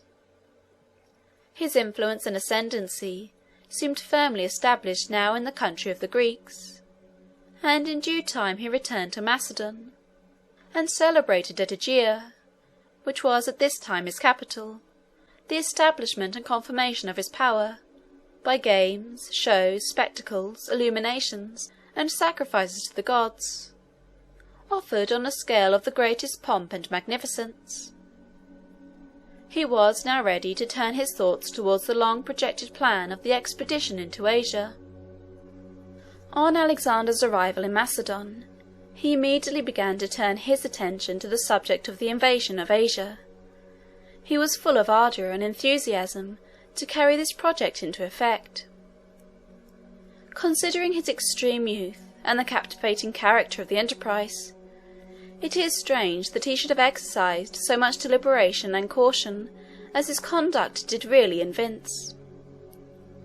He had now settled everything in the most thorough manner, both within his dominions and among the nations on his borders, and, as it seemed to him, the time had come when he was to commence active preparations for the great Asiatic campaign. He brought the subject before his ministers and councillors. They, in general, concurred with him in opinion. There were, however, two who were in doubt, or rather who were, in fact, opposed to the plan, though they expressed their non-concurrence in the form of doubts. These two persons were Antipater and Parmenio, the venerable officers who have been already mentioned as having served Philip so faithfully, and as transferring, on the death of the father, their attachment and allegiance at once to the son. Antipater and Parmenio represented to Alexander that if he were to go to Asia at that time, he would put to extreme hazard all the interests of Macedon. As he had no family, there was, of course, no direct heir to the crown, and in case of any misfortune happening, by which his life should be lost, Macedon would become at once the prey of contending factions, which would immediately arise, each presenting its own candidate for the vacant throne. The sagacity and foresight which these statesmen evinced in these suggestions were abundantly confirmed in the end. Alexander did die in Asia. His vast kingdom at once fell into pieces, and it was desolated with internal commotions and civil wars for a long period after his death. Parmenio and Antipater accordingly advised the king to postpone his expedition. They advised him to seek a wife among the princesses of Greece, and then to settle down quietly to the duties of domestic life, and to the government of his kingdom for a few years. Then, when everything should have become settled and consolidated in Greece, and his family was established in the hearts of his countrymen, he could leave Macedon more safely. Public affairs would go on more steadily while he lived, and, in case of his death, the crown would descend, with comparatively little danger of common commotion, to his heir.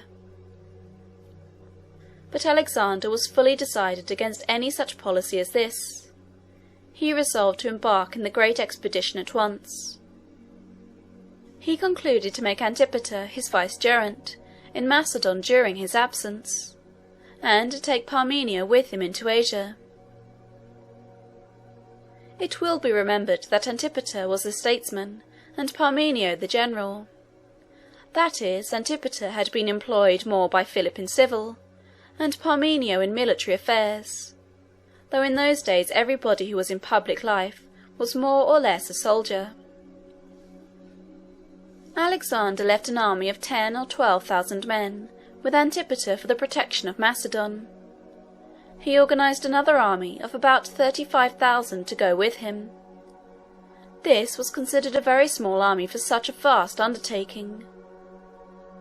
100 or 200 years before this time, Darius, a king of Persia, had invaded Greece with an army of 500,000 men, and yet he had been defeated and driven back. And now Alexander was undertaking to retaliate with a great deal less than 1/10 part of the force. Of Alexander's army of 35,000, 30,000 were foot soldiers, and about 5,000 were horse. More than half the whole army was from Macedon, the remainder was from the southern states of Greece. A large body of the horse was from Thessaly, which, as will be seen on the map, was a country south of Macedon. It was in fact one broad expanded valley, with mountains all around. Torrents descended from these mountains, forming streams which flowed in currents more and more deep and slow as they descended into the plains, and combining at last into one central river, which flowed to the eastward, and escaped from the environage of mountains through a most celebrated dell called the Vale of Temple. On the north of this valley is Olympus, and on the south the two twin mountains Pelion and Ossa. There was an ancient story of a war in Thessaly, between the giants who were imagined to have lived there in very early days, and the gods. The giants piled Pelion upon Ossa to enable them to get up to heaven in their assault upon their celestial enemies. The fable has led to a proverb which prevails in every language in Europe, by which all extravagant and unheard-of exhortations to accomplish an end is said to be a piling of Pelion upon Ossa. Thessaly was famous for its horses and its horsemen. The slopes of the mountains furnished the best of pasturage for the rearing of the animals, and the plains below offered broad and open fields for training and exercising the bodies of cavalry formed by means of them. The Thessalian horse were famous throughout all Greece. Bucephalus was reared in Thessaly. Alexander, as king of Macedon, possessed extensive estates and revenues, which were his own personal property, and were independent of the revenues of the state. Before setting out on his expedition, he apportioned these among his great officers and generals, both those who were to go and those who were to remain. He evinced great generosity in this, but it was, after all, the spirit of ambition more than that of generosity which led him to do it. The two great impulses which animated him were the pleasure of doing great deeds, and the fame and glory of having done them. These two principles are very distinct in their nature, though often conjoined. They were paramount and supreme in Alexander's character, and every other human principle was subordinate to them. Money was to him, accordingly, only a means to enable him to accomplish these ends. His distributing his states and revenues in the manner above described was only a judicious appropriation of the money to the promotion of the great ends he wished to attain. It was expenditure, not gift. It answered admirably the end he had in view. His friends all looked upon him as extremely generous and self-sacrificing. They asked him what he had reserved for himself. "Hope," said Alexander. At length all things were ready, and Alexander began to celebrate the religious sacrifices, spectacles, and shows which, in those days, always preceded great undertakings of this kind. There was a great ceremony in honour of Jupiter and the 9 Muses, which had long been celebrated in Macedon as a sort of annual national festival. Alexander now caused great preparations for this festival. In the days of the Greeks, public worship and public amusement were combined in one and the same series of spectacles and ceremonies. All worship was a theatrical show, and almost all shows were forms of worship. The religious instincts of the human heart demand some sort of sympathy and aid, real or imaginary, from the invisible world, in great and solemn undertakings, and in every momentous crisis in its history.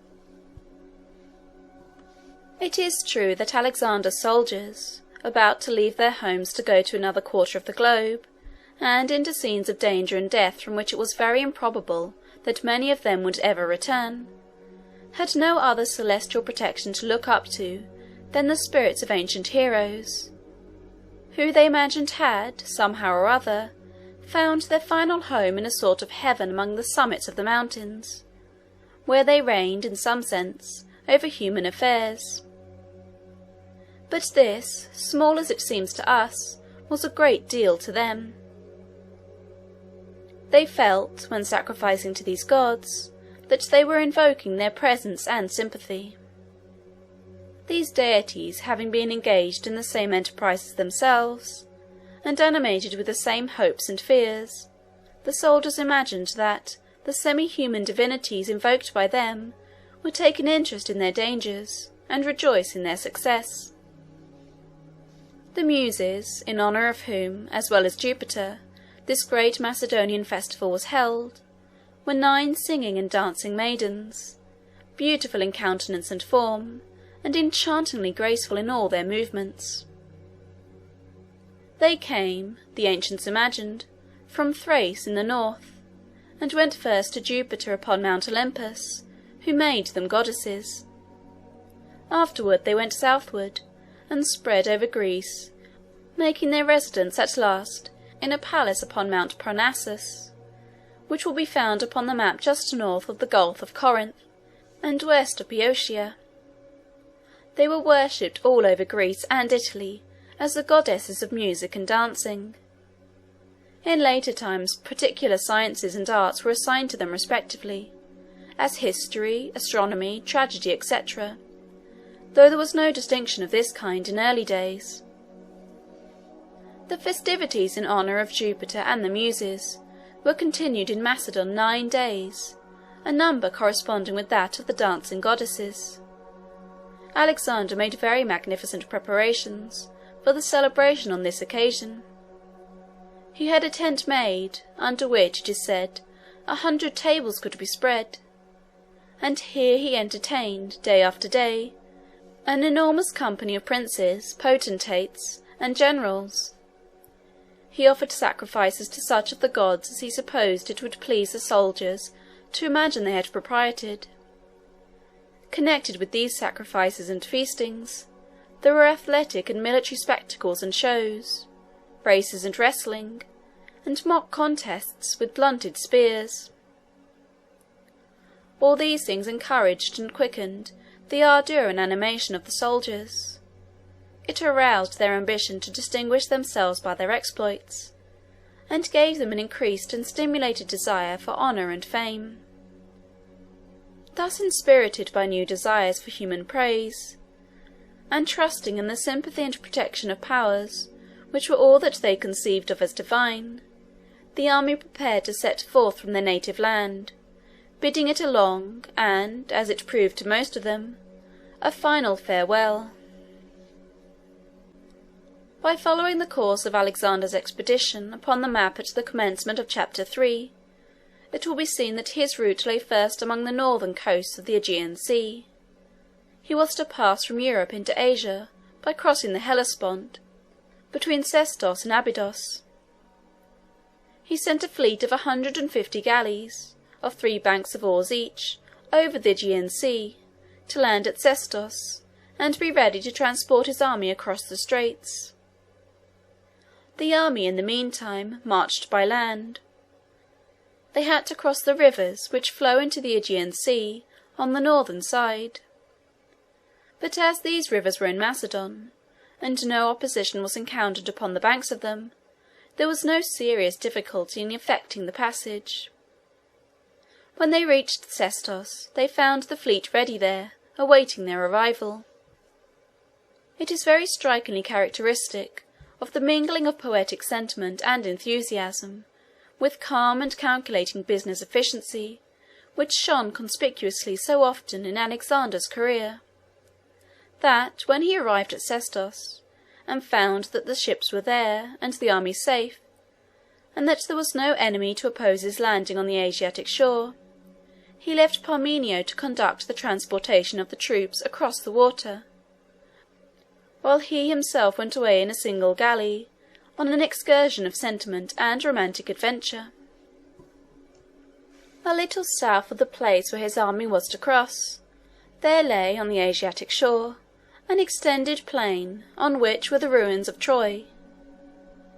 Now Troy was a city which was the scene of Homer's poems, those poems which had excited so much interest in the mind of Alexander in his early years, and he determined, instead of crossing the Hellespont with the main body of his army, to proceed southward in a single galley, and land himself on the Asiatic shore, on the very spot which the romantic imagination of his youth had dwelt upon so often and so long.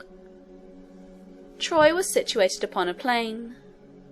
Homer describes an island off the coast, named Tenedos, and a mountain near called Mount Ida. There was also a river called the Scamander. The island, the mountain, and the river remain, preserving their original names to the present day, except that the river is now called the Mender. But although various vestiges of ancient ruins are found scattered about the plain, no spot can be identified as the site of the city. Some scholars have maintained that there probably never was such a city, that Homer invented the whole, there being nothing read in all that he describes except the river, the mountain, and the island. His story is, however, that there was a great and powerful city there, with a kingdom attached to it, and that this city was besieged by the Greeks for 10 years, at the end of which time it was taken and destroyed. The story of the origin of this war is substantially this. Priam was king of Troy. His wife, a short time before her son was born, dreamed that at his birth the child turned into a torch and set the palace on fire. She told this dream to the soothsayers and asked them what it meant. They said it must mean that her son would be the means of bringing some terrible calamities and disasters upon the family. Their mother was terrified, and, to avert these calamities, gave the child to a slave as soon as it was born, and ordered him to destroy it. The slave pitied the helpless babe, and, not liking to destroy it with his own hand, carried it to Mount Ida, and there left it in the forest to die. A she-bear, roaming through the woods, found the child, and, experiencing a feeling of maternal tenderness for it, she took care of it, and reared it as if it had been her own offspring. The child was found at last by some shepherds who lived upon the mountain, and they adopted it as their own, robbing the brute mother of her charge. They named the boy Paris. He grew in strength and beauty, and gave early and extraordinary proofs of courage and energy, as if he had imbibed some of the qualities of his fierce foster-mother with the milk she gave him. He was so remarkable for athletic beauty and manly courage, that he not only easily won the heart of a nymph of Mount Ida, named Oenone, whom he married, but he also attracted the attention of the goddesses in the heavens. At length these goddesses had a dispute which they agreed to refer to him. The origin of the dispute was this. There was a wedding among them, and one of them, irritated at not having been invited, had a golden apple made, on which were engraved the words, "To be given to the most beautiful." She threw this apple into the assembly. Her object was to make them quarrel for it. In fact, she was herself the goddess of discord, and, independently of her cause of pique in this case, she loved to promote disputes. It is an allusion to this ancient tale that any subject of dispute, brought up unnecessarily among friends, is called to this day an apple of discord. 3 of the goddesses claimed the apple, each insisting that she was more beautiful than the others, and this was the dispute which they agreed to refer to Paris. They accordingly exhibited themselves before him in the mountains, that he might look at them and decide. They did not, however, seem willing, either of them, to trust an impartial decision of the question, but each offered the judge a bribe to induce him to decide in her favour. One promised him a kingdom, another great fame, and the third, Venus, promised him the most beautiful woman in the world for his wife. He decided in favour of Venus, whether because she was justly entitled to the decision, or through the influence of the bribe, the story does not say. All this time Paris remained on the mountain, a simple shepherd and herdsman, not knowing his relationship to the monarch who reigned over the city and kingdom on the plain below. King Priam, however, about this time, in some games which he was celebrating, offered as a prize to the victor the finest bull which could be obtained on Mount Ida. On making examination, Paris was found to have the finest bull, and the king, exercising his despotic power which kings in those days made no scruple of assuming in respect to helpless peasants, took it away. Paris was very indignant. It happened, however, that, a short time afterward, there was another opportunity to contend for the same bull, and Paris, disguising himself as a prince, appeared in the lists, conquered every competitor, and bore away the bull again to his home in the fastness of the mountain. In consequence of this his appearance at court, the daughter of Priam, whose name was Cassandra, became acquainted with him, and, inquiring into his story, succeeded in ascertaining that he was her brother, the long-lost child that had been supposed to be put to death. King Priam was convinced by the evidence which she brought forward, and Paris was brought home to his father's house. After becoming established in his new position, he remembered the promise of Venus, that he should have the most beautiful woman in the world for his wife, and he began accordingly to inquire where he could find her. There was in Sparta, one of the cities of southern Greece, a certain king Menelaus, who had a youthful bride named Helen, who was famed far and near for her beauty. Paris came to the conclusion that she was the most lovely woman in the world, and that he was entitled, in virtue of Venus's promise, to obtain possession of her, if he could do so by any means whatever.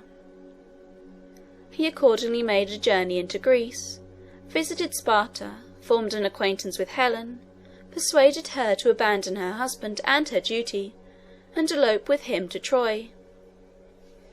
Menelaus was indignant at this outrage. He called on all Greece to take up arms and join him in the attempt to recover his bride. They responded to this demand.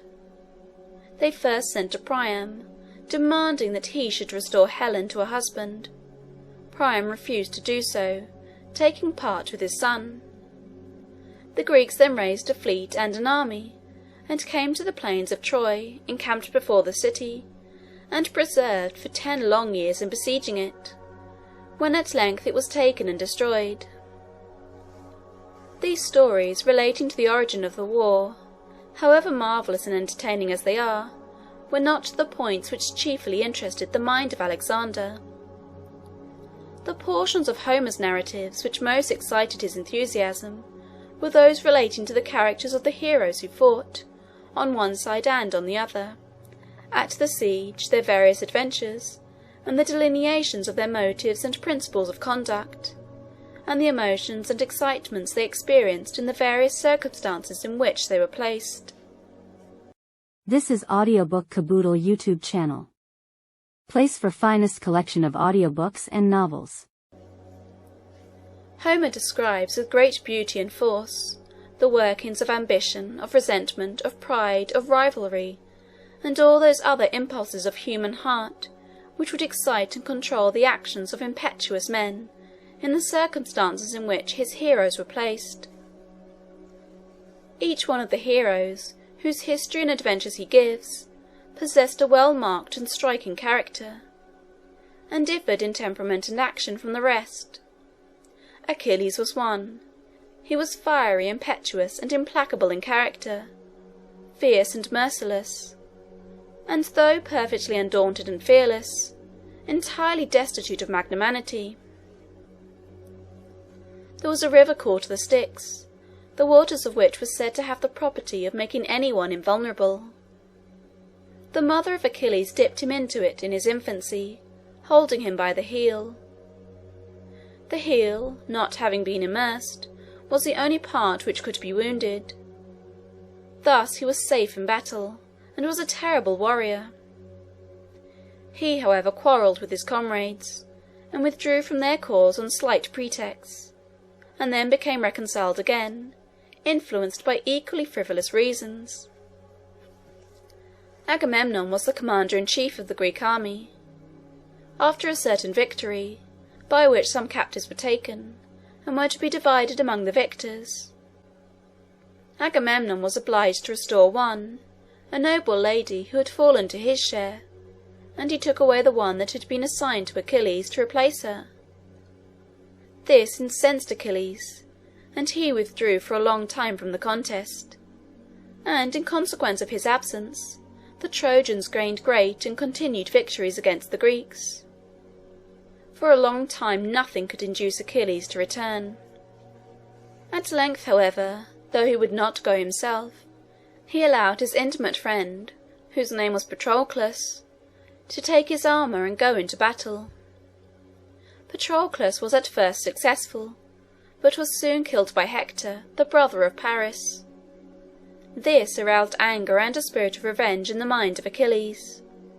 He gave up his quarrel with Agamemnon, and returned to the combat. He did not remit his exhortations till he had slain Hector, and then he expressed his brutal exultation, and satisfied his revenge, by dragging the dead body at the wheels of his chariot around the walls of the city. He then sold the body to the distracted father for a ransom. It was such stories as these, which are related in the poems of Homer, with great beauty and power, that had chiefly interested the mind of Alexander.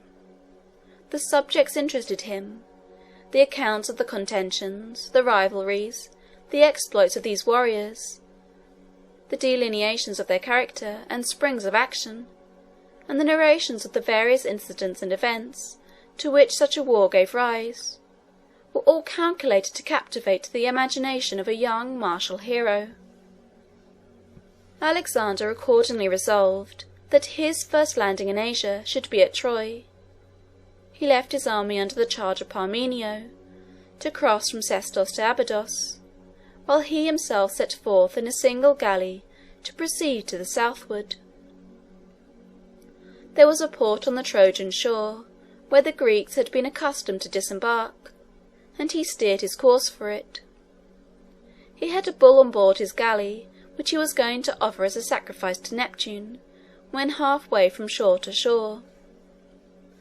Neptune was the god of the sea. It is true that the Hellespont is not the open ocean, but it is an arm of the sea, and thus belonged properly to the dominions which the ancients assigned to the divinity of the water. Neptune was conceived of by the ancients as a monarch dwelling on the seas or upon the coasts, and riding over the waves seated in a great shell, or sometimes in a chariot, drawn by dolphins or sea-horses. In these excursions he was attended by a train of sea-gods and nymphs, who, half floating, half swimming, followed him over the billows. Instead of a sceptre, Neptune carried a trident. A trident was a sort of three-pronged harpoon, such as was used in those days by the fishermen of the Mediterranean. It was from this circumstance, probably, that it was chosen as the badge of authority for the god of the sea. Alexander took the helm, and steered the galley with his own hands towards the Asiatic shore.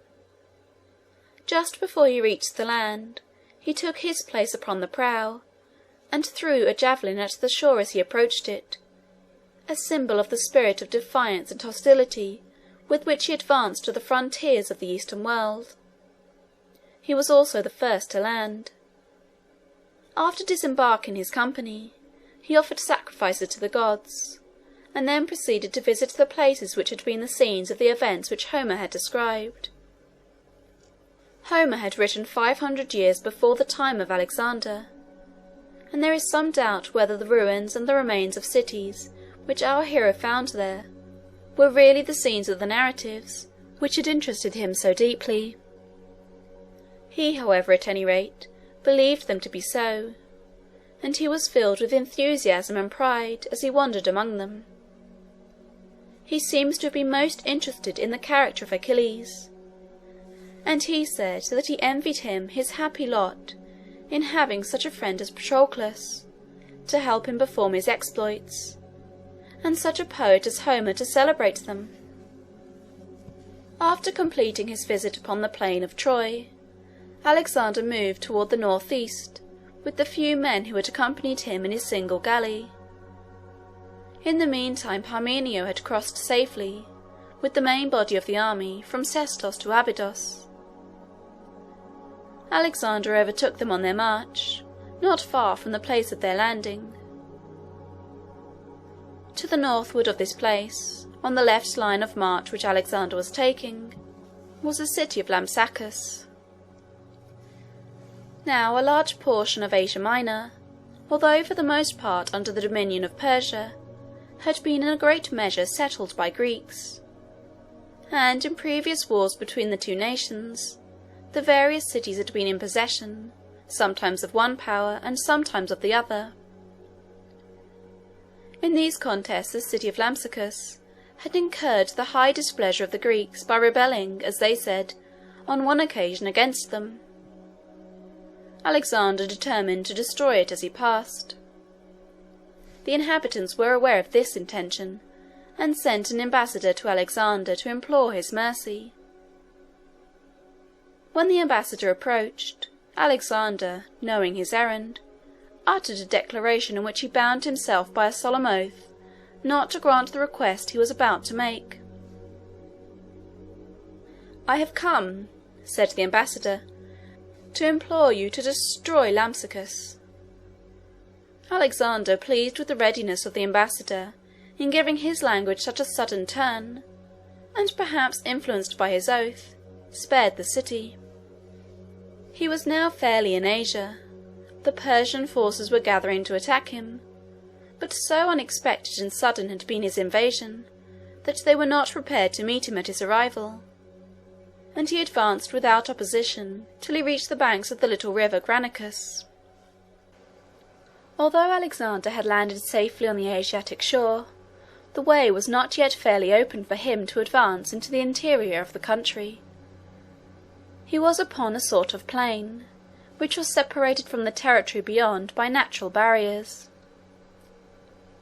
On the south was a range of lofty land called Mount Ida. From the northeastern slopes of this mountain there descended a stream which flowed north into the sea, thus hemming Alexander's army in.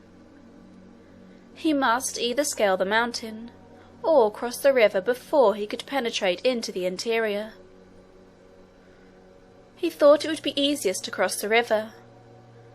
It is very difficult to get a large body of horsemen and of heavy armed soldiers, with all their attendants and baggage, over high elevations of land.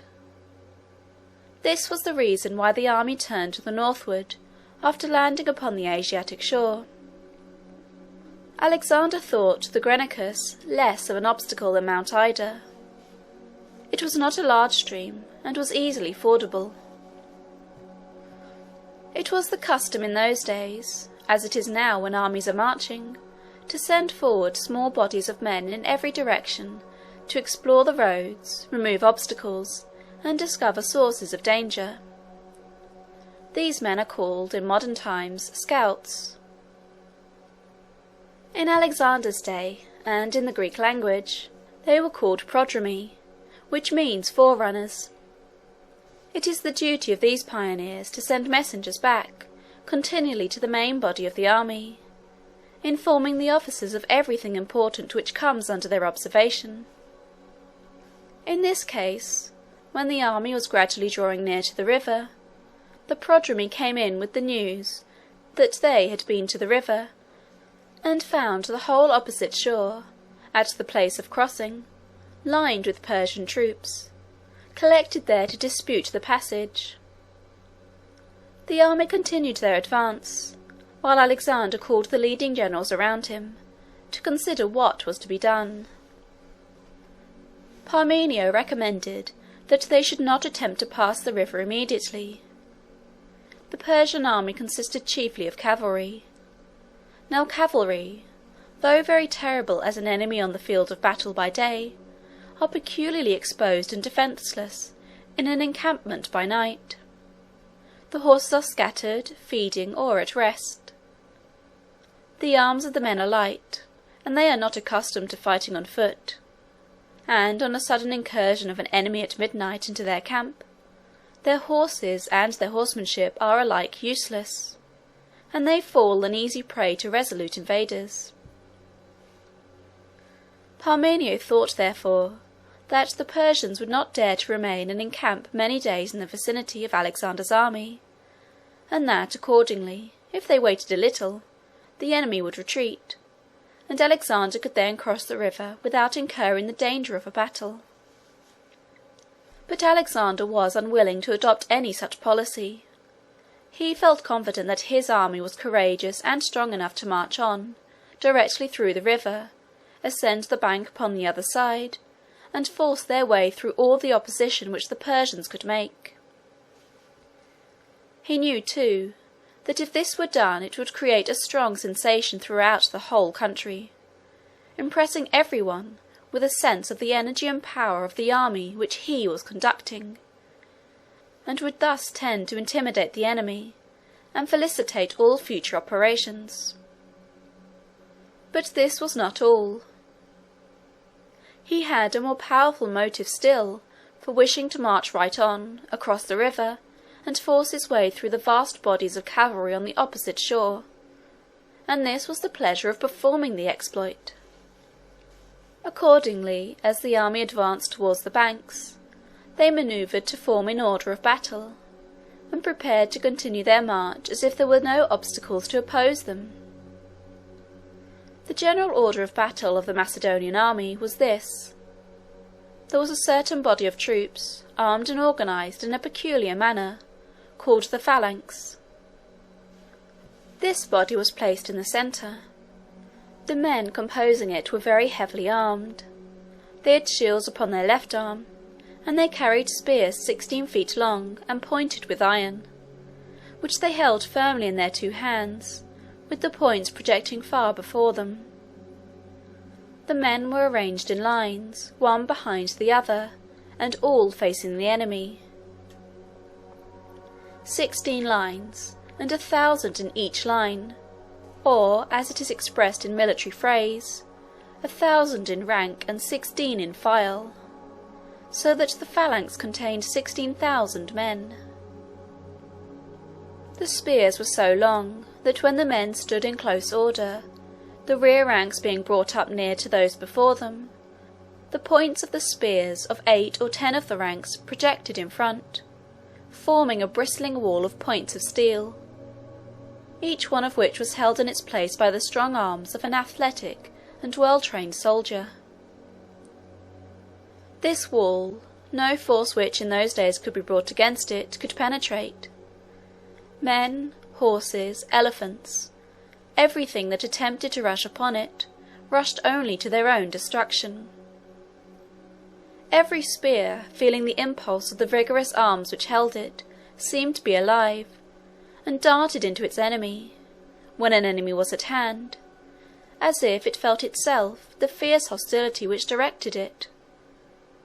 If the enemy remained at a distance, and threw javelins or darts at the phalanx, they fell harmless, stopped by the shields which the soldiers wore upon the left arm, and which were held in such a manner as to form a system of scales, which covered and protected the whole mass, and made the men almost invulnerable.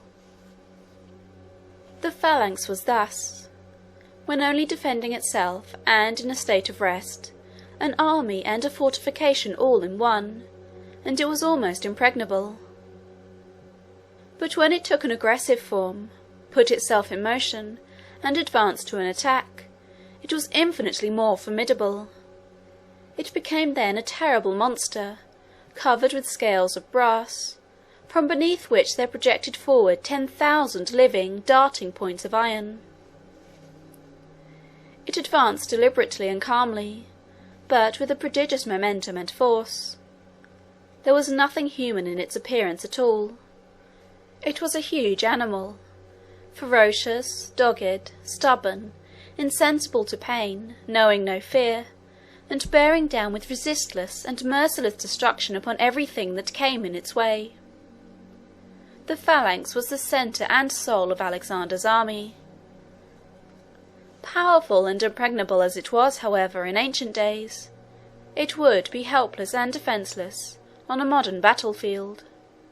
Solid balls of iron, flying through the air with a velocity which makes them invisible, would tear their way through the pikes and the shields, and the bodies of the men who bore them, without even feeling the obstruction. The phalanx was subdivided into brigades, regiments, and battalions, and regularly officered. In marching, it was separated into these its constituent parts, and sometimes in battle it acted in divisions. It was stationed in the centre of the army on the field, and on the two sides of it were bodies of cavalry and foot soldiers, more lightly armed than the soldiers of the phalanx, who could accordingly move with more alertness and speed, and carry their action readily wherever it might be called for. The troops on the sides were called the wings. Alexander himself was accustomed to command one wing, and Parmenio the other, while the phalanx crept along slowly but terribly between. The army, thus arranged and organised, advanced to the river. It was a broad and shallow stream. The Persians had assembled in vast numbers on the opposite shore. Some historians say there were 100,000 men, others say 200,000, and others 600,000. However this may be, there is no doubt their numbers were vastly superior to those of Alexander's army, which it will be recollected was less than 40,000. There was a narrow plain on the opposite side of the river, next to the shore, and a range of hills beyond. The Persian cavalry covered the plain, and were ready to dash upon the Macedonian troops the moment they should emerge from the water and attempt to ascend the bank. The army, led by Alexander, descended into the stream, and moved on through the water. They encountered the onset of their enemies on the opposite shore. A terrible and protracted struggle ensued, but the coolness, courage, and strength of Alexander's army carried the day. The Persians were driven back.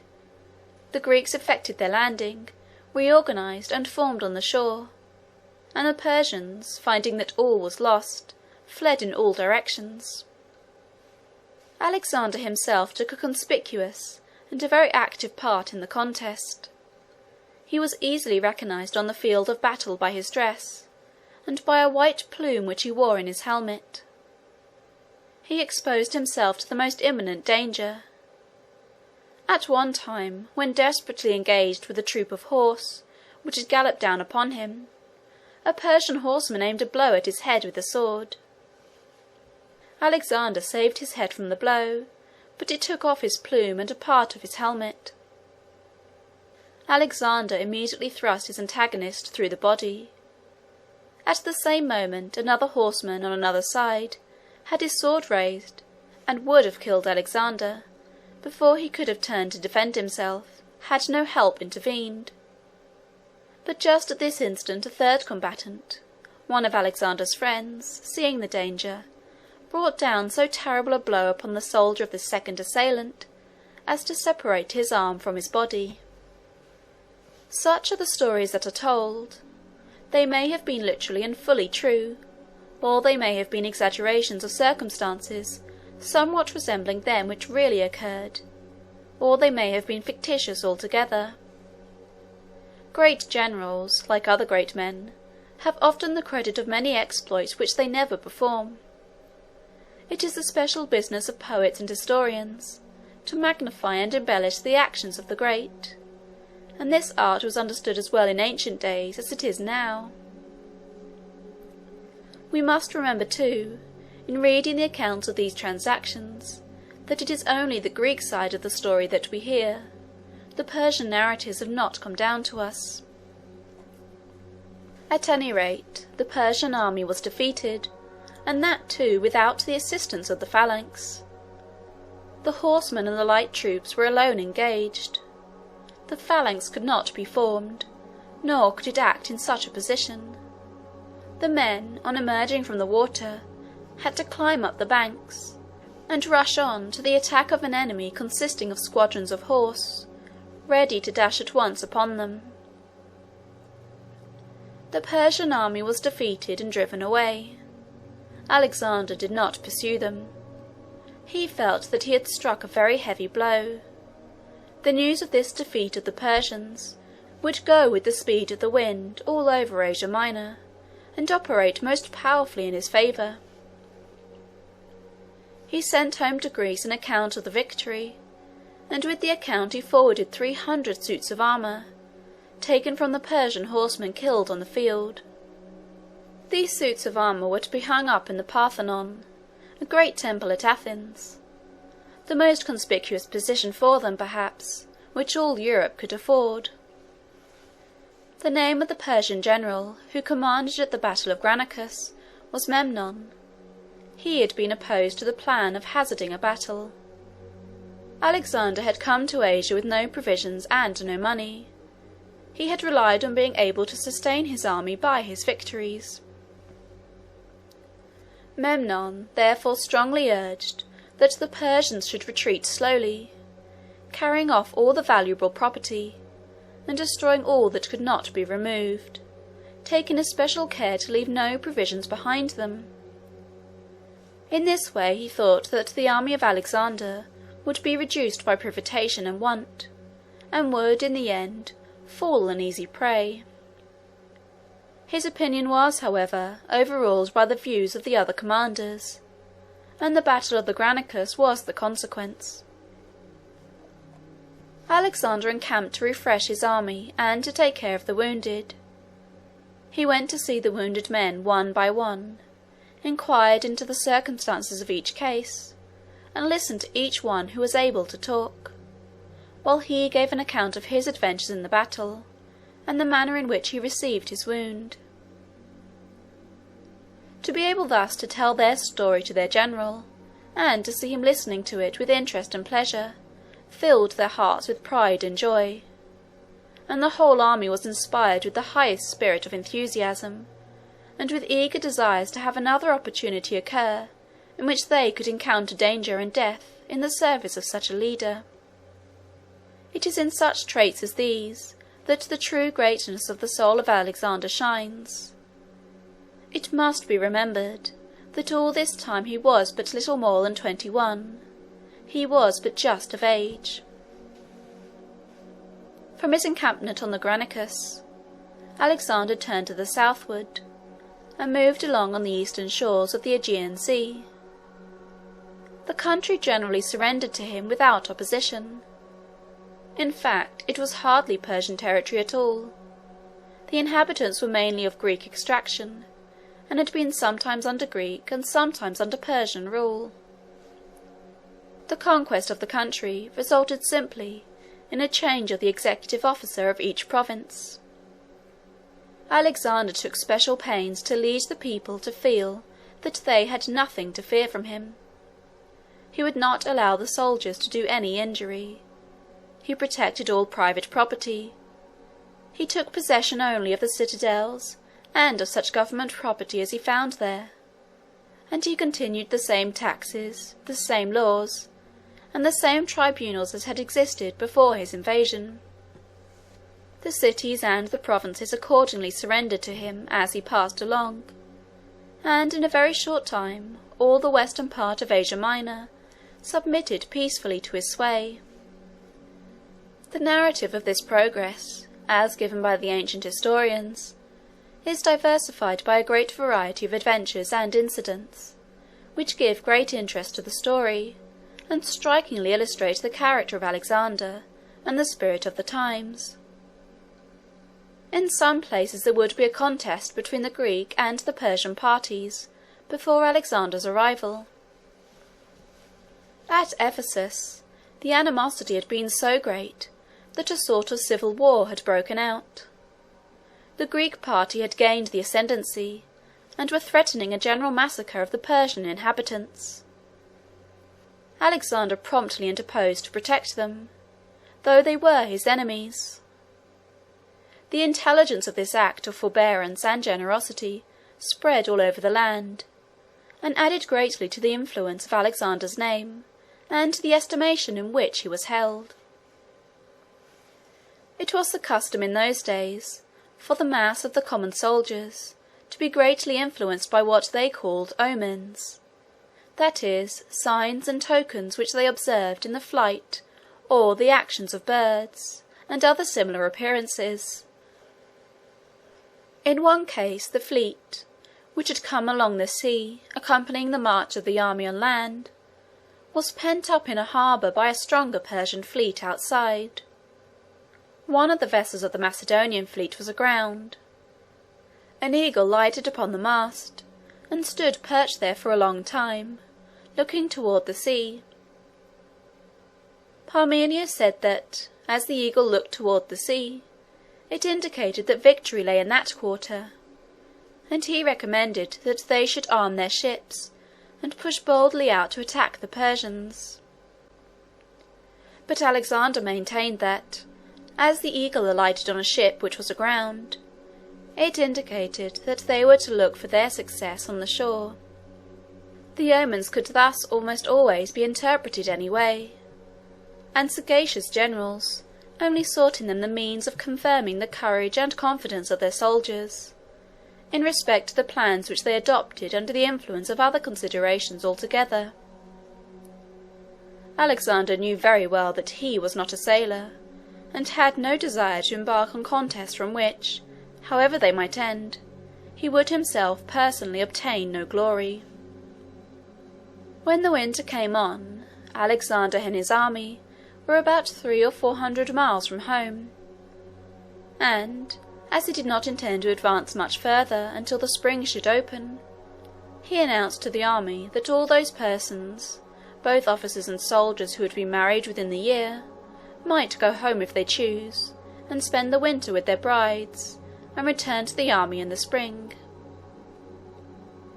No doubt this was an admirable stroke of policy, for, as the number could not be large, their absence could not materially weaken his force, and they would, of course, fill all Greece with tales of Alexander's energy and courage, and of the nobleness and generosity of his character.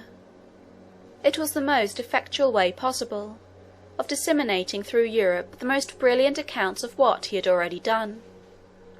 Besides, it must have awakened a new bond of sympathy and fellow-feeling between himself and his soldiers, and greatly increased the attachment to him felt by both those who went and those who remained.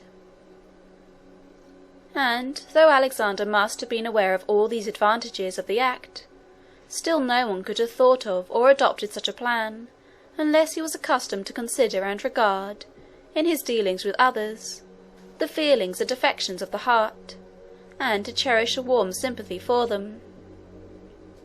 The bridegroom soldiers, full of exultation and pleasure, set forth on their return to Greece, in a detachment under the charge of 3 generals, themselves bridegrooms too.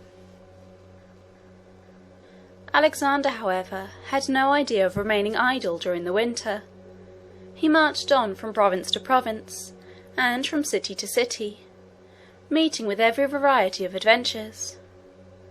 He went first along the southern coast, until he came at length to a place where a mountain chain, called Taurus, comes down to the sea-coast, where it terminates abruptly in cliffs and precipices, leaving only a narrow beach between them and the water below. This beach was sometimes covered and sometimes bare. It is true there is very little tide in the Mediterranean, but the level of the water along the shore is altered considerably by the long-continued pressure exerted in one direction or another by winds and storms. The water was up when Alexander reached this pass. Still he determined to march his army through it. There was another way back among the mountains, but Alexander seemed disposed to gratify the love of adventure which his army felt, by introducing them to a novel scene of danger. They accordingly defiled along under these cliffs, marching, as they say, sometimes up to the waist in water, the swell rolling in upon them all the time from the offing. Having at length succeeded in passing safely round this frowning buttress of the mountains, Alexander turned northward, and advanced into the very heart of Asia Minor. In doing this he had to pass over the range which he had come round before, and, as it was winter, his army were, for a time, enveloped in snows and storms among the wild and frightful defiles. They had here, in addition to the dangers and hardships of the way and of the season, to encounter the hostility of their foes, as the tribes who inhabited these mountains assembled to dispute the passage. Alexander was victorious, and reached a valley through which there flows a river, which has handed down its name to the English language and literature. This river was the Meander. Its beautiful windings through verdant and fertile valleys were so renowned, that every stream which imitates its example is said to meander to the present day. During all this time, Parmenio had remained in the western part of Asia Minor, with a considerable body of the army.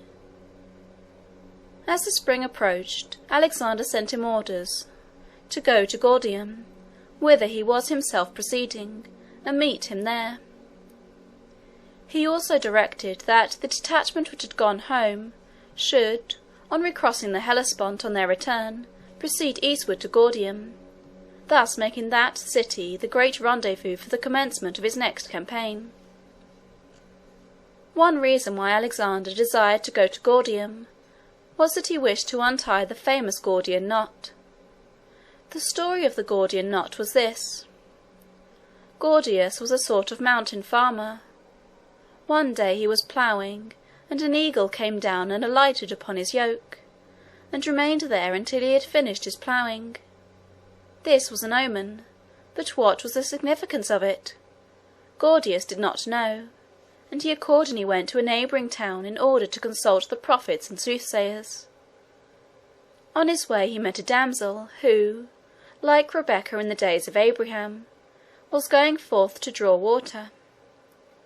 Gordius fell into conversation with her, and related to her the occurrence which had interested him so strongly. The maiden advised him to go back and offer a sacrifice to Jupiter. Finally she consented to go back with him and aid him. The affair ended in her becoming his wife, and they lived together in peace for many years upon their farm. They had a son named Midas. The father and mother were accustomed to go out sometimes in their cart or wagon, drawn by the oxen, Midas driving. One day they were going into the town in this way, at a time when it happened that there was an assembly convened, which was in a state of great perplexity on account of the civil dissensions and contests which prevailed in the country. They had just inquired of an oracle what they should do. The oracle said that a cart would bring them a king, who would terminate their eternal broils. Just then Midas came up, driving the cart in which his father and mother were seated. The assembly thought at once that this must be the cart meant by the oracle, and they made Gordius king by acclamation.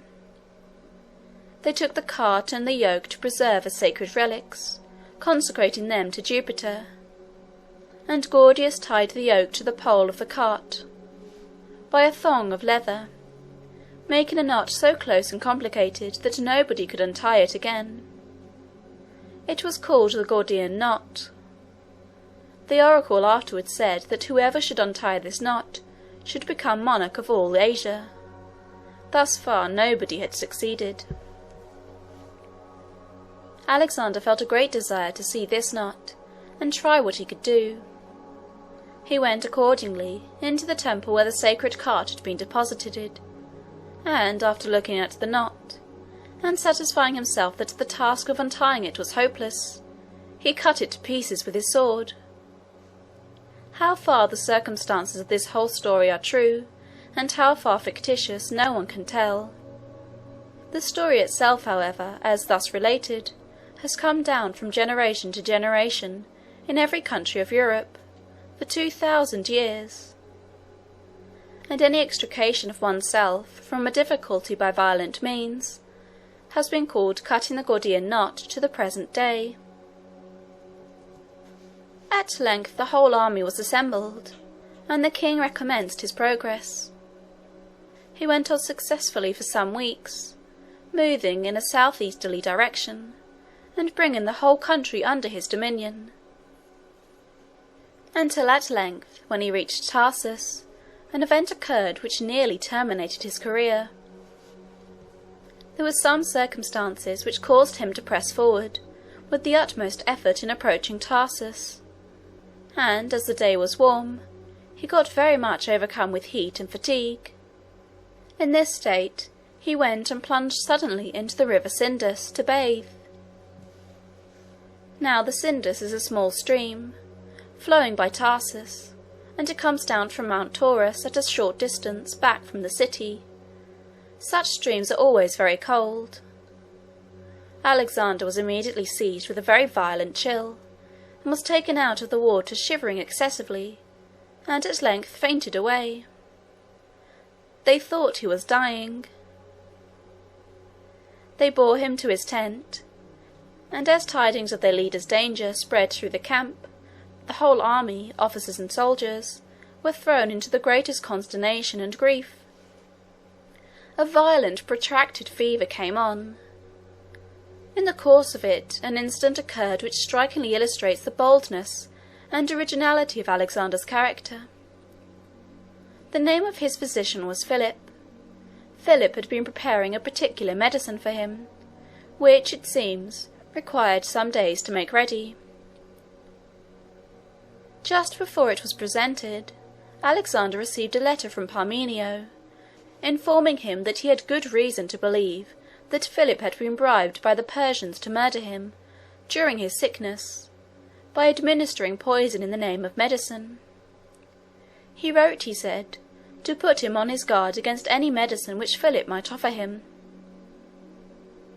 Alexander put the letter under his pillow, and communicated its contents to no one. At length, when the medicine was ready, Philip brought it in. Alexander took the cup containing it with one hand, and with the other he handed Philip the communication which he had received from Parmenio, saying, "Read that letter." As soon as Philip had finished reading it, and was ready to look up, Alexander drank off the draught in full, and laid down the cup with an air of perfect confidence that he had nothing to fear. Some persons think that Alexander watched the countenance of his physician while he was reading the letter, and that he was led to take the medicine by his confidence in his power to determine the guilt or the innocence of a person thus accused by his looks. Others suppose that the act was an expression of implicit faith in the integrity and fidelity of his servant, and that he intended it as a testimony, given in a very pointed and decisive, and at the same time delicate manner, that he was not suspicious of his friends, or easily led to distrust their faithfulness. Philip was, at any rate, extremely gratified at the procedure, and Alexander recovered. Alexander had now traversed the whole extent of Asia Minor, and had subdued the entire country to his sway. He was now advancing to another district, that of Syria and Palestine, which lies on the eastern shores of the Mediterranean Sea. To enter this new territory, he had to pass over a narrow plain which lay between the mountains and the sea, at a place called Issus. Here he was met by the main body of the Persian army, and the great battle of Issus was fought. Thus far Alexander had had only the lieutenants and generals of the Persian monarch to contend with. Darius had, at first, looked upon the invasion of his vast dominions by such a mere boy, as he called him, and by so small an army, with contempt. He sent word to his generals in Asia Minor to seize the young fool, and send him to Persia bound hand and foot.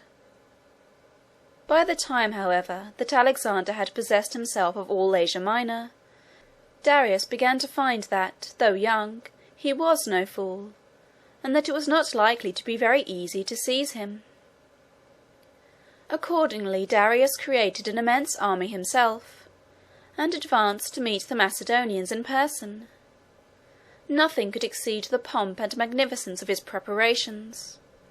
There were immense numbers of troops, and they were of all nations. There were even a great many Greeks among his forces, many of them enlisted from the Greeks of Asia Minor. There were some from Greece itself, mercenaries as they were called, that is, soldiers who fought for pay, and who were willing to enter into any service which would pay them best. There were even some Greek officers and councillors in the family and court of Darius.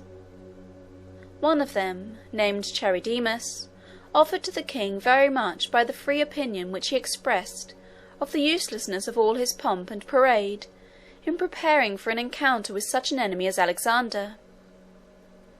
"Perhaps," said Charidemus, "you may not be pleased with my speaking to you plainly, but if I do not do it now, it will be too late hereafter. This great parade and pomp, and this enormous multitude of men, might be formidable to your Asiatic neighbours, but such sort of preparation will be of little avail against Alexander and his Greeks. Your army is resplendent with purple and gold. No one who had not seen it could conceive of its magnificence, but it will not be of any avail against the terrible energy of the Greeks. Their minds are bent on something very different from idle show.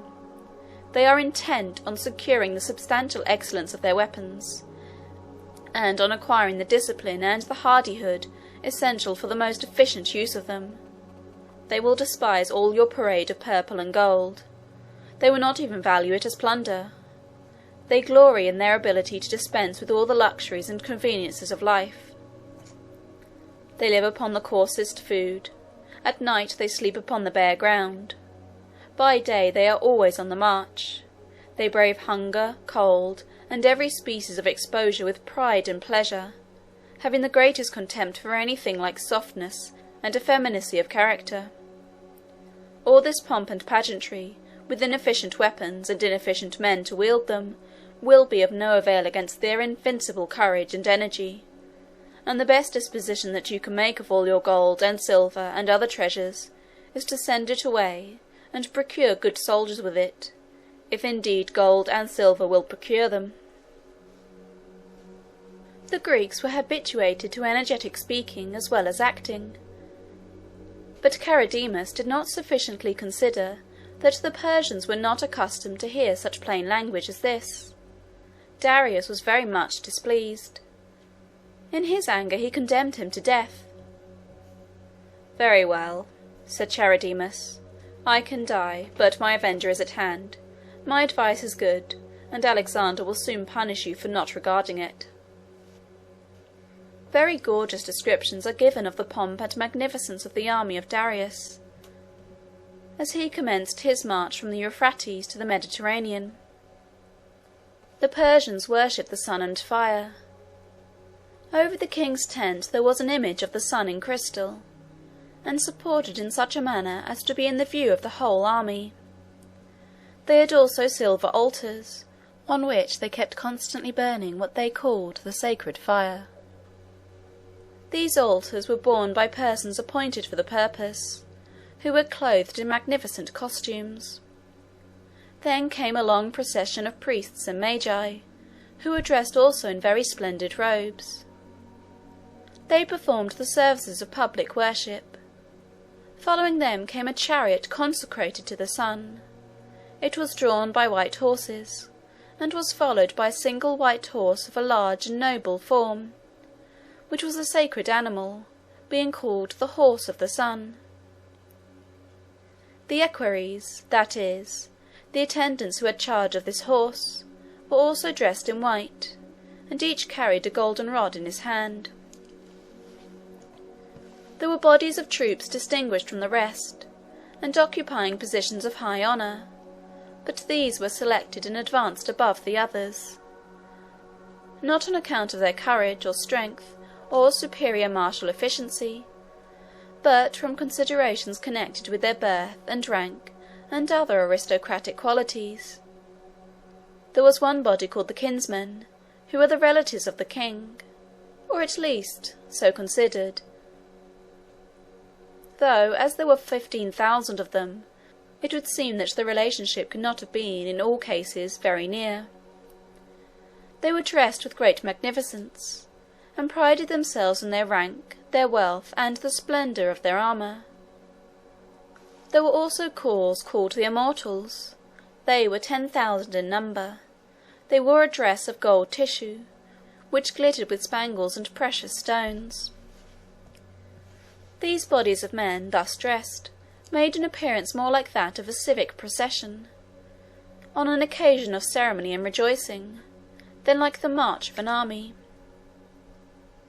The appearance of the king in his chariot was still more like an exhibition of pomp and parade. The carriage was very large, elaborately carved and gilded, and ornamented with statues and sculptures. Here the king sat on a very elevated seat in sight of all. He was clothed in a vest of purple, striped with silver, and over his vest he wore a robe glittering with gold and precious stones. Around his waist was a golden girdle, from which was suspended his scimitar, a species of sword, the scabbard of which was resplendent with gems.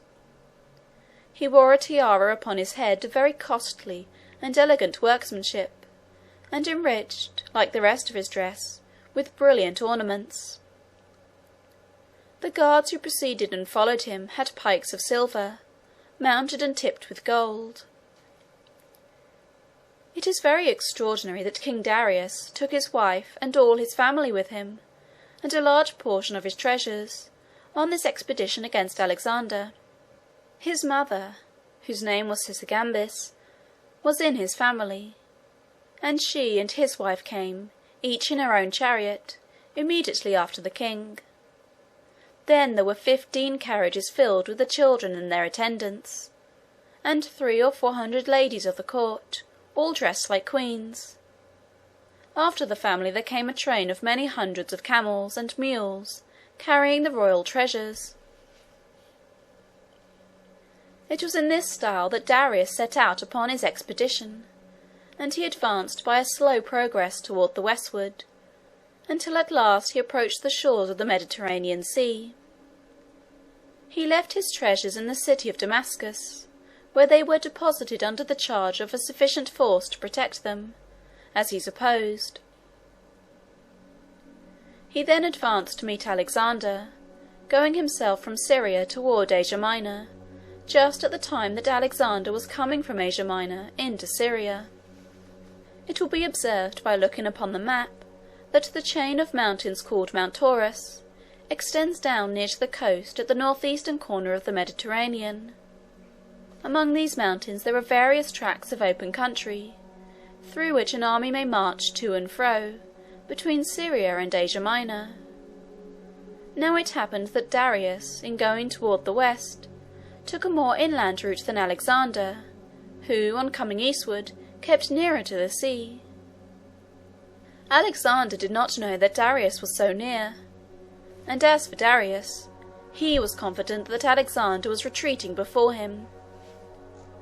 For, as the Macedonian army was so small, and his own forces constituted such an innumerable host, the idea that Alexander would remain to brave a battle was, in his opinion, entirely out of the question.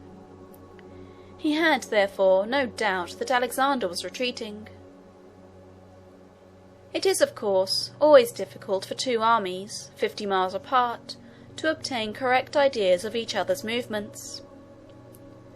All the ordinary intercommunications of the country are of course stopped, and each general has his scouts out, with orders to intercept all travellers, and to intercept the communication of intelligence by every means in their power.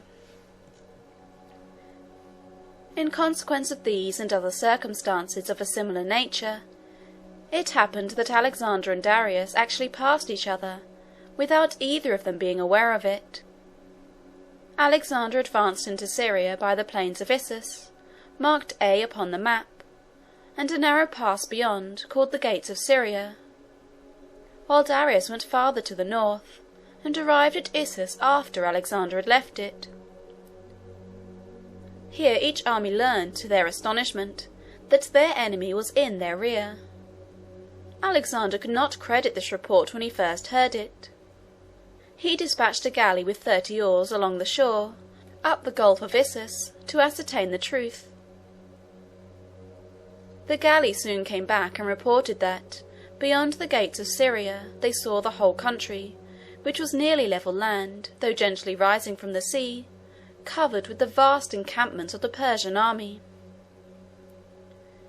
The king then called his generals and councillors together, informed them of the facts, and made known to them his determination to return immediately through the gates of Syria and attack the Persian army. The officers received the intelligence with enthusiastic expressions of joy. It was now near evening. Alexander sent forward a strong reconnoitring party, ordering them to proceed cautiously, to ascend eminences and look far beyond them, to guard carefully against surprise, and to send back word immediately if they came upon any traces of the enemy. At the present day the operations of such a reconnoitring party are very much aided by the use of spy-glasses, which are made now with great care expressly for military purposes. The instrument, however, was not known in Alexander's day. When the evening came on, Alexander followed the reconnoitring party with the main body of the army. At midnight they reached the defile. When they were secure in the possession of it, they halted. Strong watches were stationed on all the surrounding heights to guard against any possible surprise. Alexander himself ascended one of the eminences, from whence he could look down upon the great plain beyond, which was dimly illuminated in every part by the smouldering fires of the Persian encampment. An encampment at night is a spectacle which is always grand, and often sublime.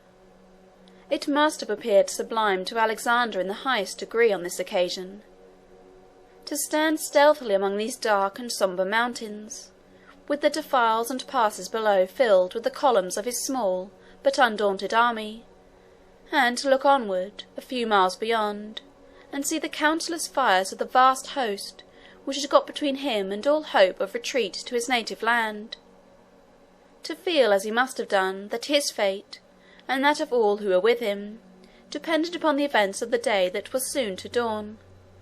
To see and feel these things must have made this night one of the most exciting and solemn scenes in the conqueror's life. He had a soul to enjoy its excitement and sublimity. He gloried in it. And if he wished to add to the solemnity of the scene, he caused an altar to be erected, and offered a sacrifice, by torchlight, to the deities on whose aid his soldiers imagined themselves most dependent for success on the morrow. Of course a place was selected where the lights of the torches would not attract the attention of the enemy, and sentinels were stationed at every advantageous point to watch the Persian camp for the slightest indications of movement or alarm. In the morning, at break of day, Alexander commenced his march down to the plain.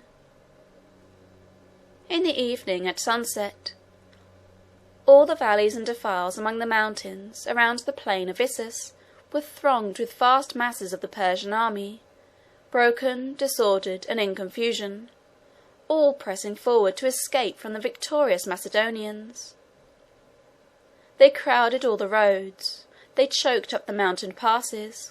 They trampled upon one another. They fell, exhausted with fatigue and mental agitation. Darius was among them, though his flight had been so sudden that he had left his mother and his wife and all his family behind.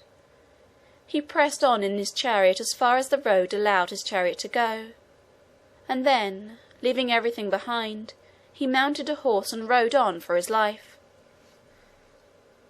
Alexander and his army soon abandoned the pursuit, and returned to take possession of the Persian camp.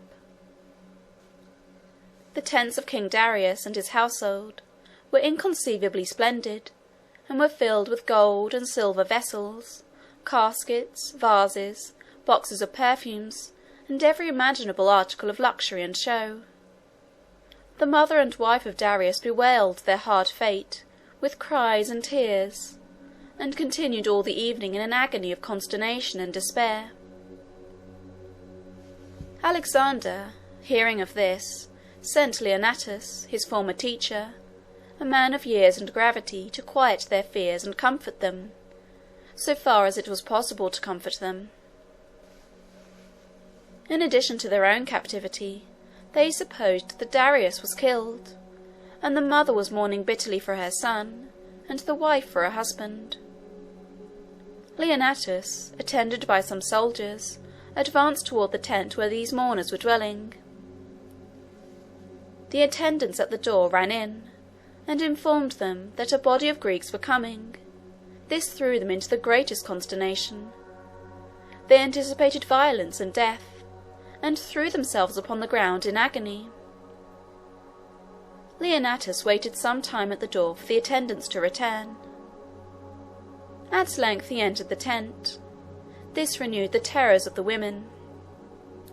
They began to entreat him to spare their lives, at least until there should be time for them to see the remains of the son and husband whom they mourned, and to pay the last sad tribute to his memory. Leonatus soon relieved their fears. He told them that he was charged by Alexander to say to them that Darius was alive, having made his escape in safety.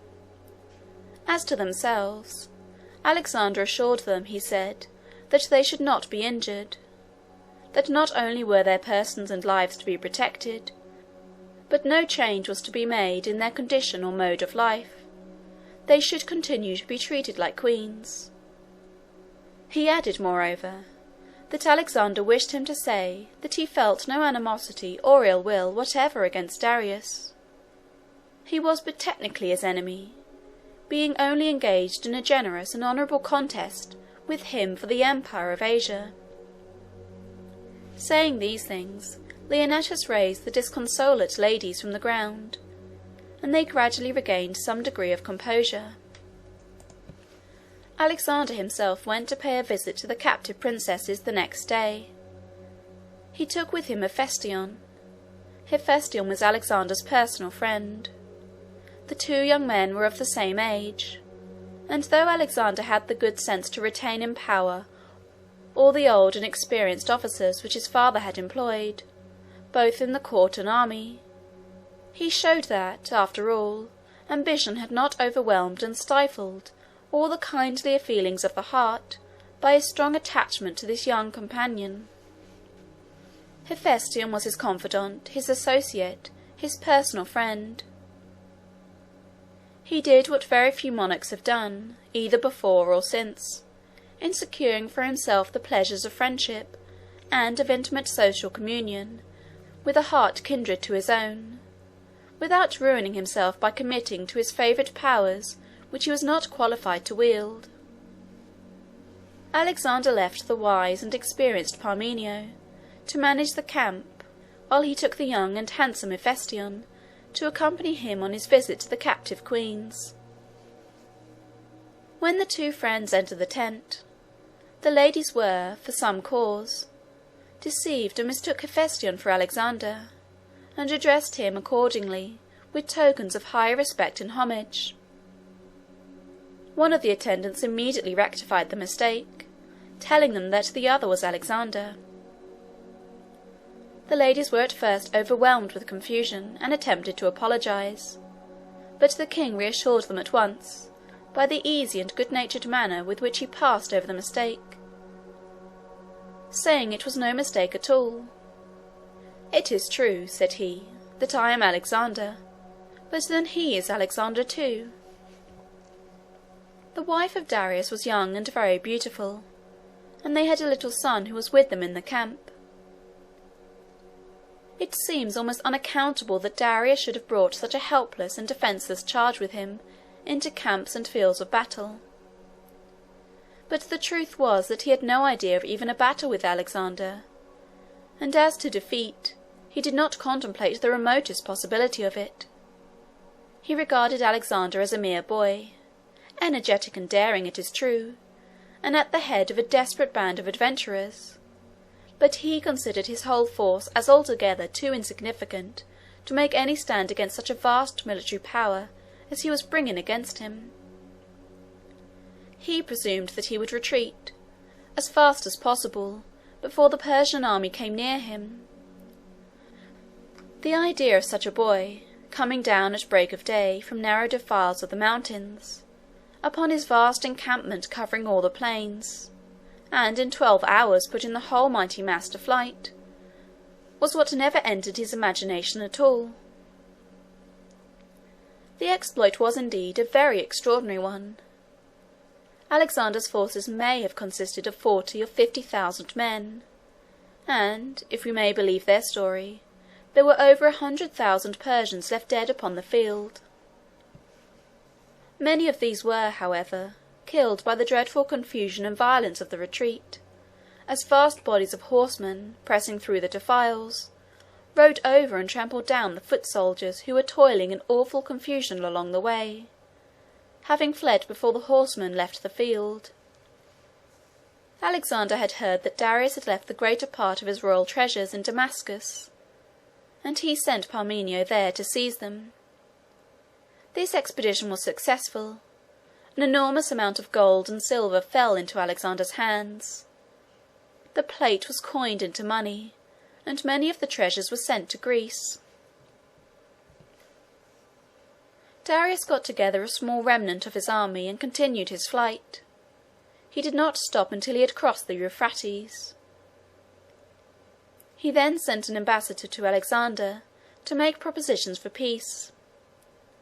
He remonstrated with him, in the communication which he made, for coming thus to invade his dominions, and urged him to withdraw and be satisfied with his own kingdom.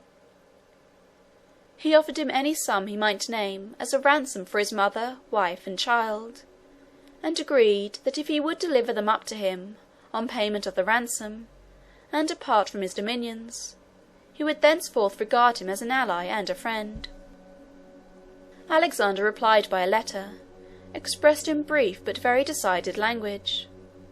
He said that the Persians had, under the ancestors of Darius, crossed the Hellespont, invaded Greece, laid waste the country, and destroyed cities and towns, and had thus done them incalculable injury, and that Darius himself had been plotting against his, Alexander's, life, and offering rewards to any one who would kill him. "I am acting, then," continued Alexander, "only on the defensive. The gods, who always favour the right, have given me the victory. I am now monarch of a large part of Asia, and your sovereign king. If you will admit this, and come to me as my subject, I will restore to you your mother, your wife, and your child, without any ransom. And at any rate, whatever you decide in respect to these proposals, if you wish to communicate with me on any subject hereafter, I shall pay no attention to what you send, unless you address it to me as your king." One circumstance occurred at the close of this great victory, which illustrates the magnanimity of Alexander's character, and helps to explain the very strong personal attachment which everybody within the circle of his influence so obviously felt for him. He found a great number of envoys and ambassadors from the various states of Greece at the Persian court, and these persons fell into his hands among the other captives. Now the states and cities of Greece, all except Sparta and Thebes, which last city he had destroyed, were combined ostensibly in the confederation by which Alexander was sustained. It seems, however, that there was a secret enmity against him in Greece, and various parties had sent messengers and agents to the Persian court to aid in plots and schemes to interfere with and defeat Alexander's plans. The Thebans, scattered and disorganized as they were, had sent envoys in this way. Now Alexander, in considering what disposition he should make of these emissaries from his own land, decided to regard them all as traitors except the Thebans.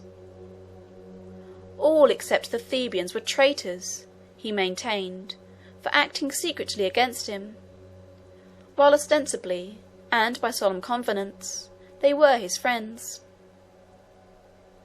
"The case of the Thebans is very different," said he. "I have destroyed their city, and they have a right to consider me their enemy, and to do all they can to oppose my progress, and to regain their own lost existence and their former power." So he gave them their liberty, and sent them away with marks of consideration and honour.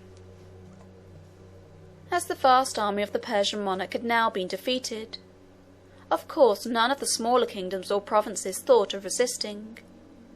They yielded one after another, and Alexander appointed governors of his own to rule over them. He advanced in this manner along the eastern shores of the Mediterranean Sea, meeting with no obstruction, until he reached the great and powerful city of Tyre.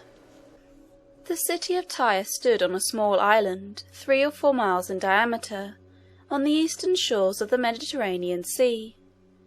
It was in those days the greatest commercial city in the world, and it exercised a great maritime power by means of its fleets and ships, which traversed every part of the Mediterranean.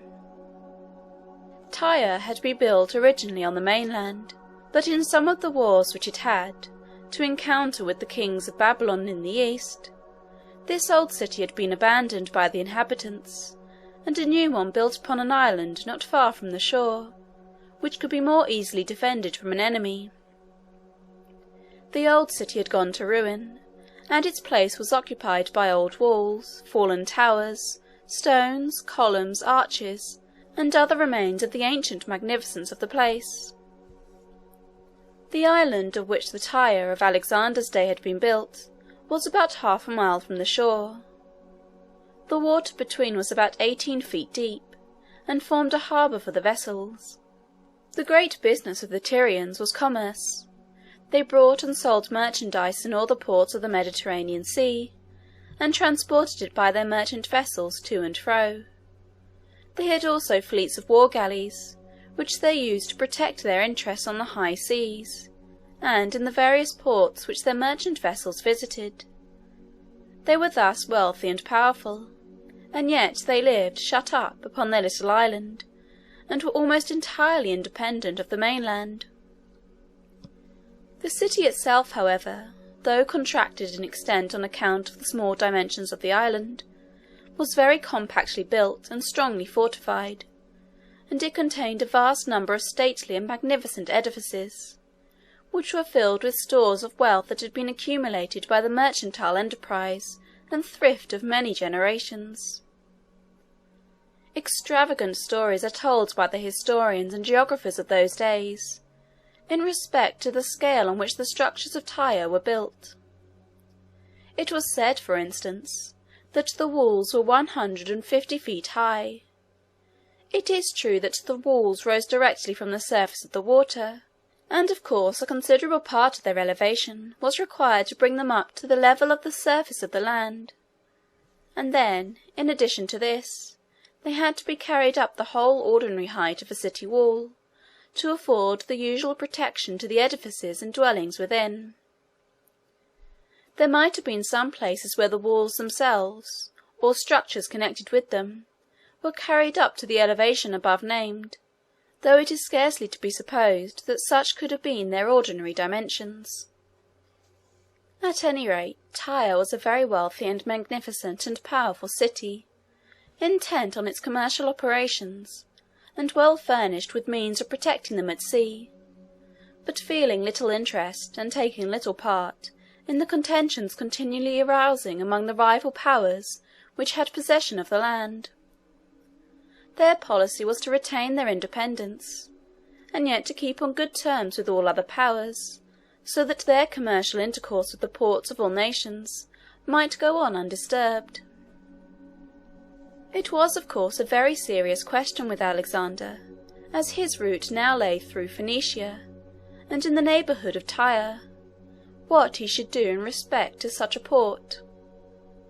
He did not like to leave it behind him and proceed to the eastward, for, in case of any reverses happening to him, the Tyrians would be very likely to act decidedly against him, and their power on the Mediterranean would enable them to act very efficiently against him on all the coasts of Greece and Asia Minor.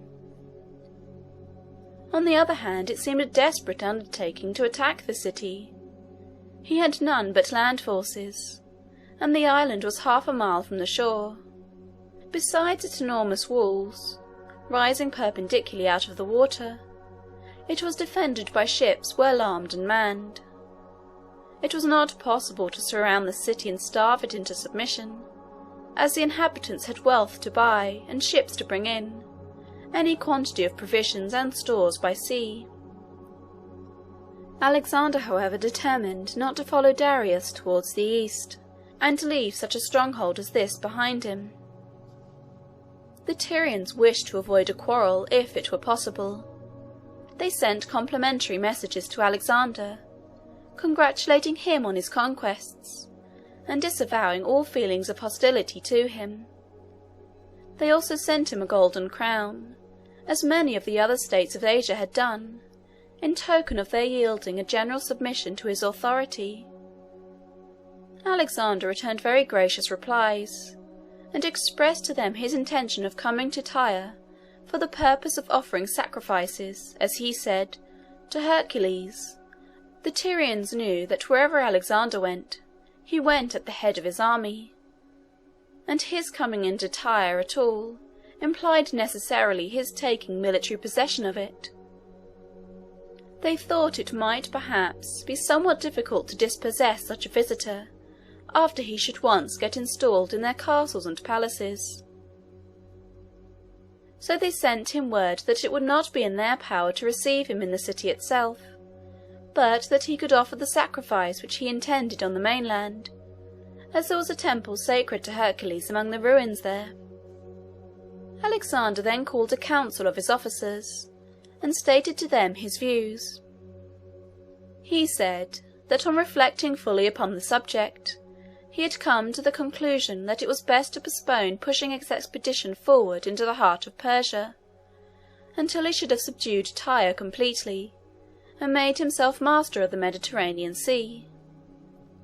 He said also that he should take possession of Egypt before turning his arms towards the forces that Darius was gathering against him in the east. The generals of the army concurred in this opinion, and Alexander advanced toward Tyre. The Tyrians prepared for their defence. After examining carefully all the circumstances of the case, Alexander conceived the very bold plan of building a broad causeway from the mainland to the island on which the city was founded, out of the ruins of old Tyre, and then marching his army over it to the walls of the city, where he could then plant his engines and make a breach. This would seem to be a very desperate undertaking. It is true the stones remaining on the site of the old city afforded sufficient materials for the construction of the pier, but then the work must go on against a tremendous opposition, both from the walls of the city itself and from the Tyrian ships in the harbour. It would seem to be almost impossible to protect the men from these attacks, so as to allow the operations to proceed at all, and the difficulty and danger must increase very rapidly as the work should approach the walls of the city. But, notwithstanding these objections, Alexander determined to proceed.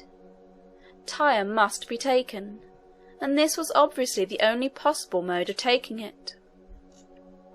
The soldiers advanced to undertake the work with great readiness. Their strong personal attachment to Alexander, their confidence that whatever he should plan and attempt would succeed, the novelty and boldness of this design, of reaching an island by building an isthmus to it from the mainland, these and other similar considerations excited the ardour and enthusiasm of the troops to the highest degree.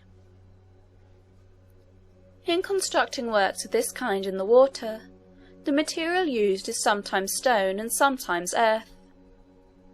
So far as earth is employed, it is necessary to resort to some means to prevent its spreading under the water, or being washed away by the dash of the waves at its side.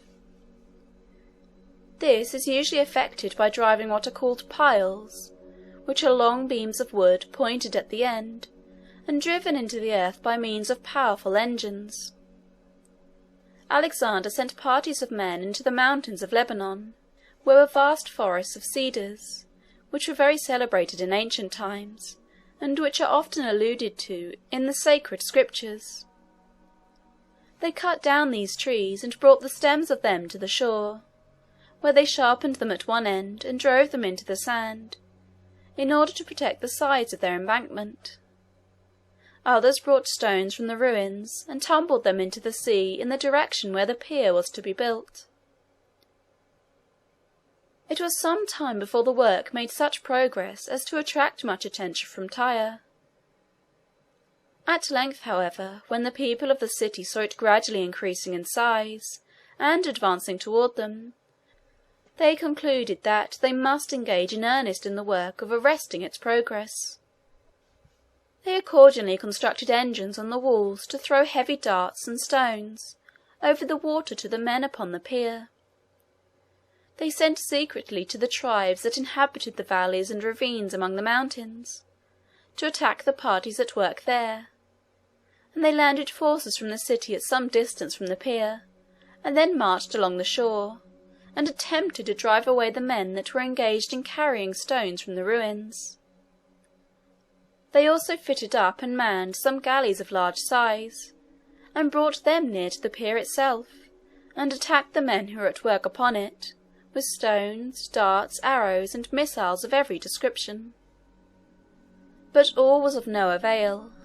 The work, though impeded, still went on. Alexander built large screens of wood upon the pier, covering them with hides which protected his soldiers from the weapons of the enemy, so that they could carry on their operations safely behind them. By this means the work advanced for some distance further. As it advanced, various structures were erected upon it, especially along the sides and at the end toward the city. These structures consisted of great engines for driving piles, and machines for throwing stones and darts, and towers carried up to a great height, to enable the men to throw stones and heavy weapons down upon the galleys which might attempt to approach them. At length the Tyrians determined on attempting to destroy all these wooden works by means of what is called in modern times a fire-ship. They took a large galley and filled it with combustibles of every kind. They loaded it first with light dry wood, and they poured pitch and tar and oil over all this wood to make it burn with fiercer flames. They saturated the sails and the cordage in the same manner, and laid trains of combustible materials through all parts of the vessel, so that when fire should be set in one part, it would immediately spread everywhere, and set the whole mass in flames at once. They towed this ship on a windy day, near to the enemy's works, and on the side from which the wind was blowing. Then they put it in motion toward the pier at a point where was the greatest collection of engines and machines, and when they had got as near as they dared to go themselves, the men who were on board set the trains on fire, and made their escape in boats. The flames ran all over the vessel with inconceivable rapidity. The vessel itself drifted down upon Alexander's works, notwithstanding the most strenuous exertions of his soldiers to keep it away. The flames and engines, and the enormous and complicated machines which had been erected, took fire, and the whole mass was soon enveloped in a general conflagration. The men made desperate attempts to defend their work, but all in vain, Some were killed by arrows and darts, some were burned to death, and others in the confusion fell into the sea. Finally the army was obliged to draw back, and to abandon all that was combustible in the vast construction they had reared to the devouring flames. Not long after this, the sea itself came to the aid of the Tyrians. There was a storm, and as a consequence of it, a heavy swell rolled in from the offing, which soon undermined and washed away a large part of the pier.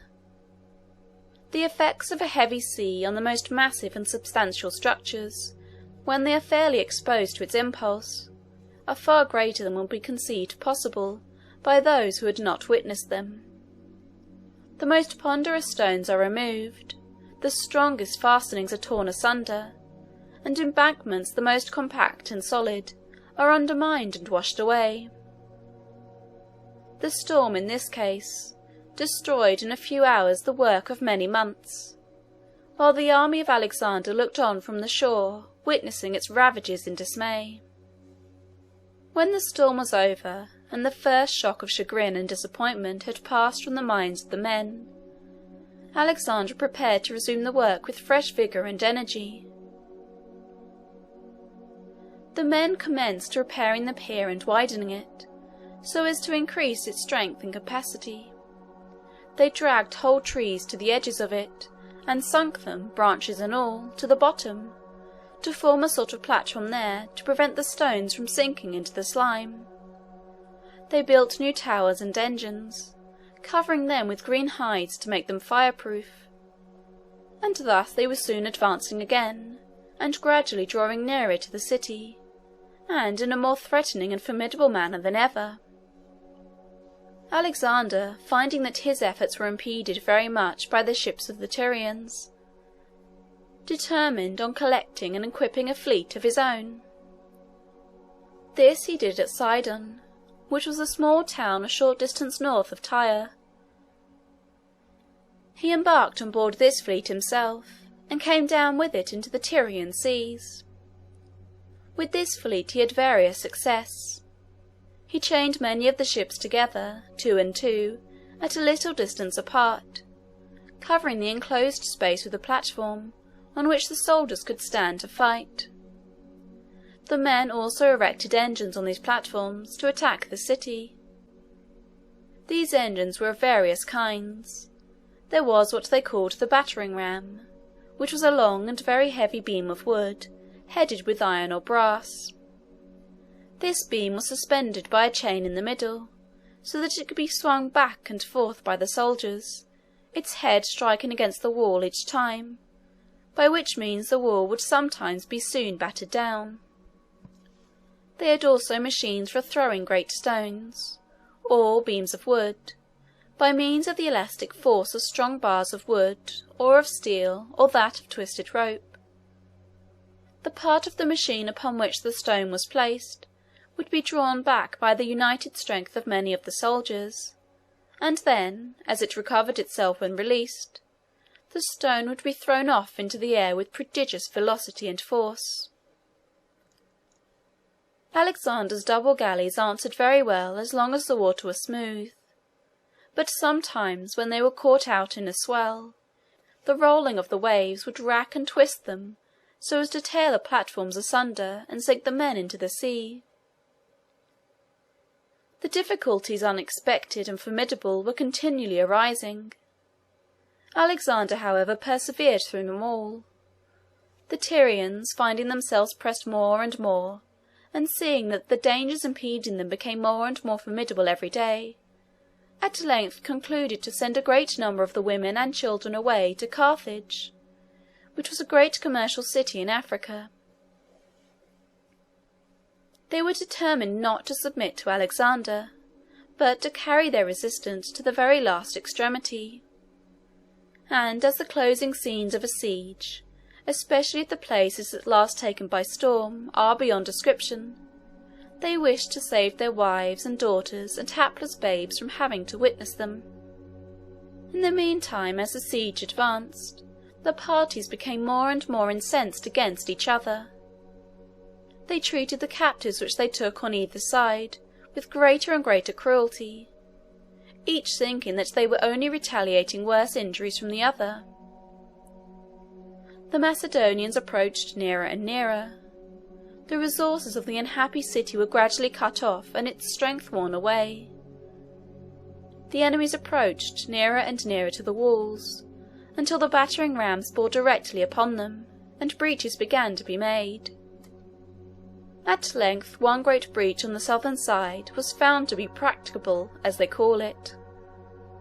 Alexander began to prepare for the final assault, and the Tyrians saw before them the horrible prospect of being taken by storm. Still they would not submit.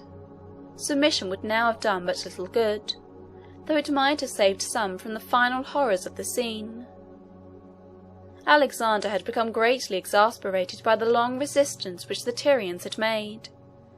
They probably could not now have averted destruction, but they might, perhaps, have prevented its coming upon them in so terrible a shape as the irruption of 30,000 frantic and infuriated soldiers through the breaches in their walls to take their city by storm. The breach by which Alexander proposed to force his entrance was on the southern side. He prepared a number of ships, with platforms raised upon them in such a manner that, on getting near the walls, they could be let down and form a sort of bridge, over which the men could pass to the broken fragments of the wall, and thence ascend the breach above. The plan succeeded. The ships advanced to the proposed place of landing, the bridges were let down, the men crowded over them to the foot of the wall. They clambered up through the breach to the battlements above, although the Tyrians thronged the passage and made the most desperate resistance.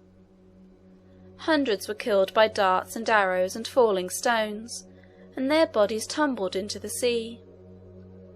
The others, paying no attention to their falling comrades, and drowning the horrid screams of the crushed and the dying with their own frantic shouts of rage and fury, pressed on up the broken wall, till they reached the battlements above. The vast throng then rolled along upon the top of the wall, till they came to the stairways and slopes by which they could descend into the city, and pouring down through all these avenues, they spread over the streets and satiated the hatred and rage which had been gathering strength for 7 long months, in bursting into houses and killing and destroying all that came in their way. Thus the city was stormed. After the soldiers were weary with the work of slaughtering the wretched inhabitants of the city, they found that many still remained alive, and Alexander tarnished the character for generosity and forbearance for which he had thus far been distinguished, by the cruelty with which he treated them. Some were executed, some thrown into the sea, and it is even said that 2,000 were crucified along the sea shore. This may mean that their bodies were placed upon crosses after life had been destroyed by some more humane method than crucifixion. At any rate, we find frequent indications from this time that prosperity and power were beginning to exert their usual and unfavourable influence upon Alexander's character. He became haughty, imperious, and cruel. He lost the modesty and gentleness which seemed to characterize him in the earlier part of his life, and began to assume the moral character, as well as perform the exploits, of a military hero. A good illustration of this is afforded by the answer that he sent to Darius, about the time of the storming of Tyre, in reply to a second communication which he had received from him proposing terms of peace. Darius offered him a very large sum of money for the ransom of his mother, wife, and child, and agreed to give up to him all the country he had conquered, including the whole territory west of the Euphrates. He also offered him his daughter Statira in marriage. He recommended to him to accept these terms, and be content with the possessions he had already acquired, that he could not expect to succeed, if he should try, in crossing the mighty rivers of the East, which were in the way of his march toward the Persian dominions. Alexander replied that if he wished to marry his daughter, he could do it without his consent. As to the ransom, he was not in want of money. In respect to Darius's offering to give him up all the west of the Euphrates, it was absurd for a man to speak of giving what was no longer his own, that he had crossed too many seas in his military expeditions, since he left Macedon, to feel any concern about the rivers that he might find in his way, and that he should continue to pursue Darius wherever he might retreat in search of safety and protection, and he had no fear but that he should find and conquer him at last. It was a harsh and cruel message to send to the unhappy monarch whom he had already so greatly injured. Parmenio advised him to accept Darius's offer. "I would," said he, "if I were Alexander." "Yes," said Alexander, "and so would I, if I were Parmenio." What a reply from a youth of 22 to a venerable general of 60, who had been so tried and faithful a friend, and so efficient a coadjutor both to his father and to himself for so many years. The siege and storming of Tyre has always been considered one of the greatest of Alexander's exploits. The boldness, the perseverance, the indomitable energy which he himself and all his army manifested during the 7 months of their Herculean toil attracted the admiration of the world. And yet we find our feelings of sympathy for his character and interest in his fate somewhat alienated by the indications of pride, imperiousness, and cruelty which began to appear. While he rises in our estimation as a military hero, he begins to sink somewhat as a man. And yet the change was not sudden. He bore during the siege his part in the privations and difficulty which the soldiers had to endure, and the dangers to which they had to be exposed he was always willing to share. One night he was out with a party upon the mountains. Among his few immediate attendants was Lysimachus, one of his former teachers, who always loved to accompany him at such times. Lysimachus was advanced in life and somewhat infirm, and consequently could not keep up with the rest in the march. Alexander remained with Lysimachus, and ordered the rest to go on. The road at length became so rugged that they had to dismount from their horses and walk. Finally they lost their way, and found themselves obliged to stop for the night. They had no fire. They saw, however, at a distance, some campfire blazing which belonged to the barbarian tribes against whom the expedition was directed. Alexander went to the nearest one. There were 2 men lying by it, who had been stationed to take care of it. He advanced stealthily to them and killed them both, probably while they were asleep. He then took a brand from their fire, carried it back to his own encampment, where he made a blazing fire for himself and Lysimachus, and they passed the night in comfort and safety. Each reader must judge for himself. One thing is certain, however, that there are many military heroes of whom such stories would not be even fabricated. After completing the subjugation of Tyre, Alexander commenced his march for Egypt. His route led him through Judea. The time was about 300 years before the birth of Christ, and of course this passage of the great conqueror through the land of Israel took place between the historical periods of the Old Testament and of the New, so that no account of it is given in the sacred volume. There was a Jewish writer named Josephus, who lived and wrote a few years after Christ, and of course more than 300 years after Alexander. He wrote a history of the Jews, which is a very entertaining book to read, but he liked so much to magnify the importance of the events in the history of his country, and to embellish them with marvellous and supernatural incidents, that his narratives have not always been received with implicit faith. Josephus says that, as Alexander passed through Palestine, he went to pay a visit to Jerusalem. The circumstances of this visit, according to his account, were these.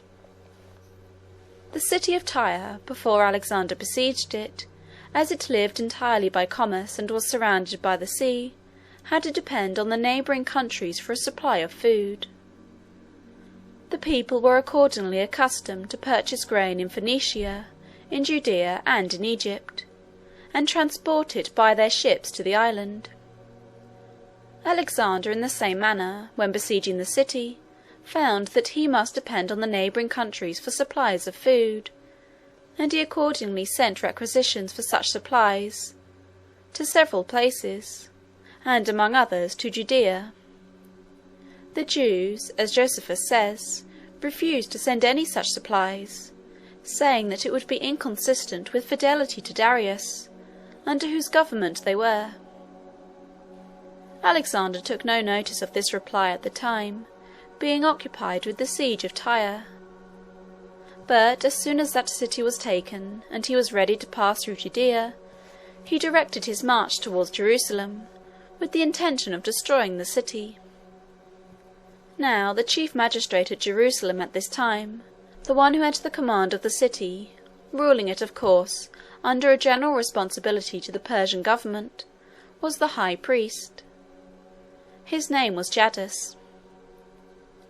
In the time of Christ, about 300 years after this, the name of the high priest, as the reader will recollect, was Caiaphas. Jadus, and all the inhabitants of Jerusalem, were very much alarmed. They knew not what to do. The siege and capture of Tyre had impressed them all with a strong sense of Alexander's terrible energy and martial power, and they began to anticipate certain destruction. Jadus caused great sacrifices to be offered to Almighty God, and public and solemn prayers were made, to implore his guidance and protection. The next day after these services, he told the people that they had nothing to fear. God had appeared to him in a dream, and directed him what to do. "We are not to resist the conqueror," said he, "but to go forth to meet him and welcome him.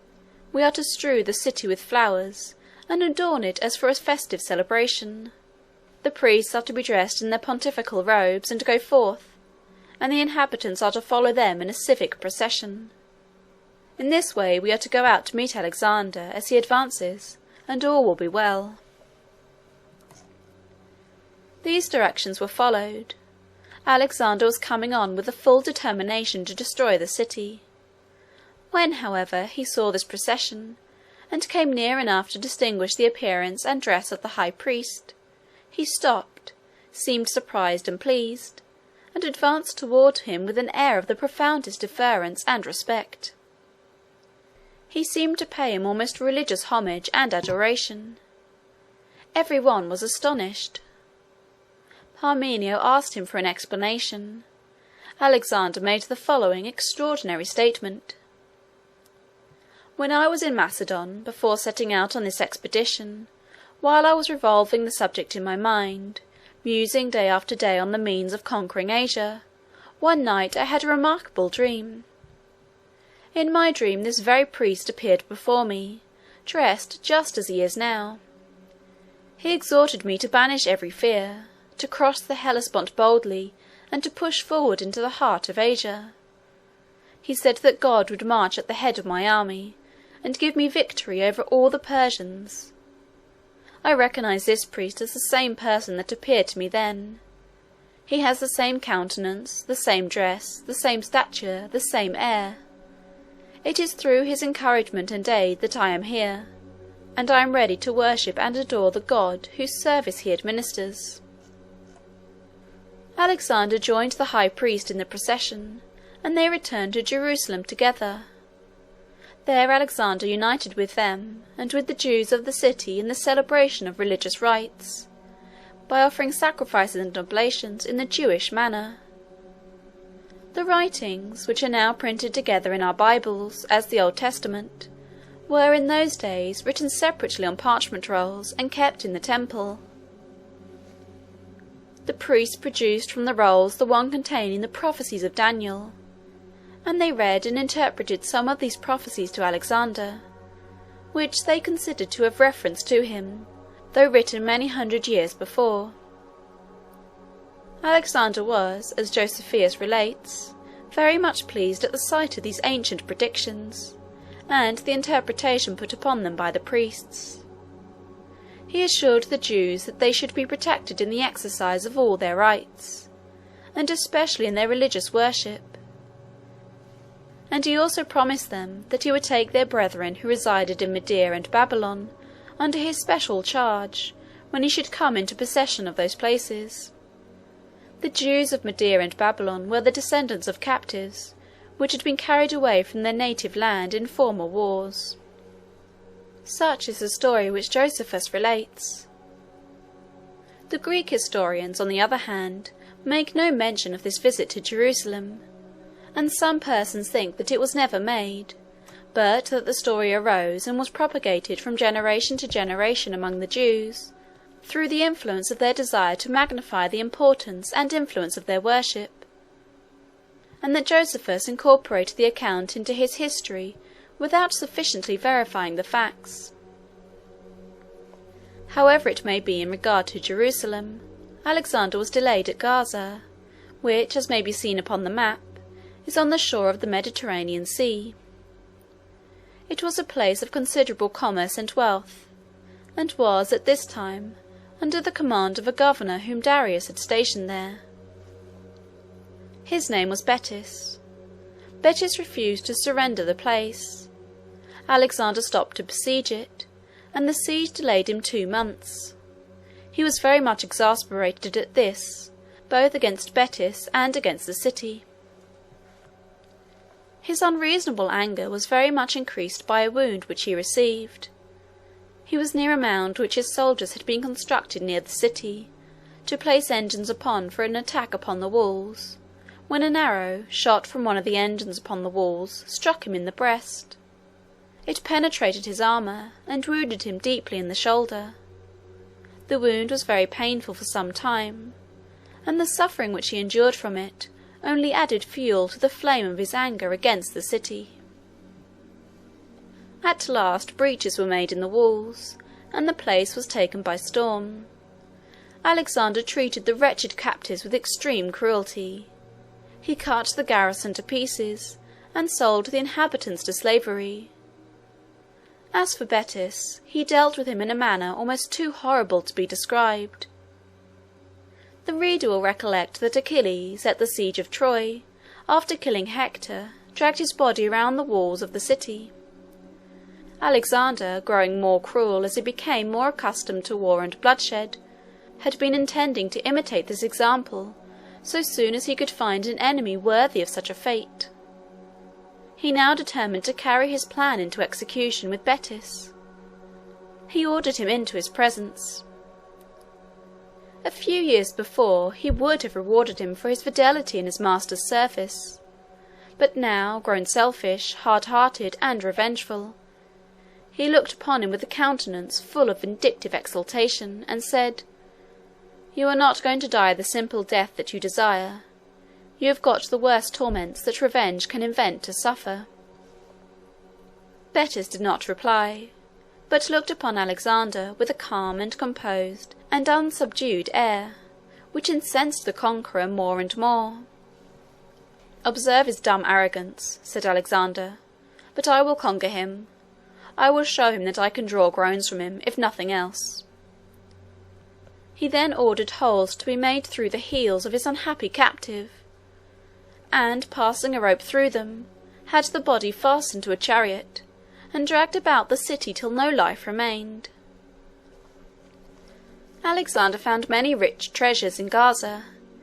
He sent a large part of them to his mother Olympias, whom he had left in Macedon. Alexander's affection for his mother seems to have been more permanent than almost any other good trait in his character.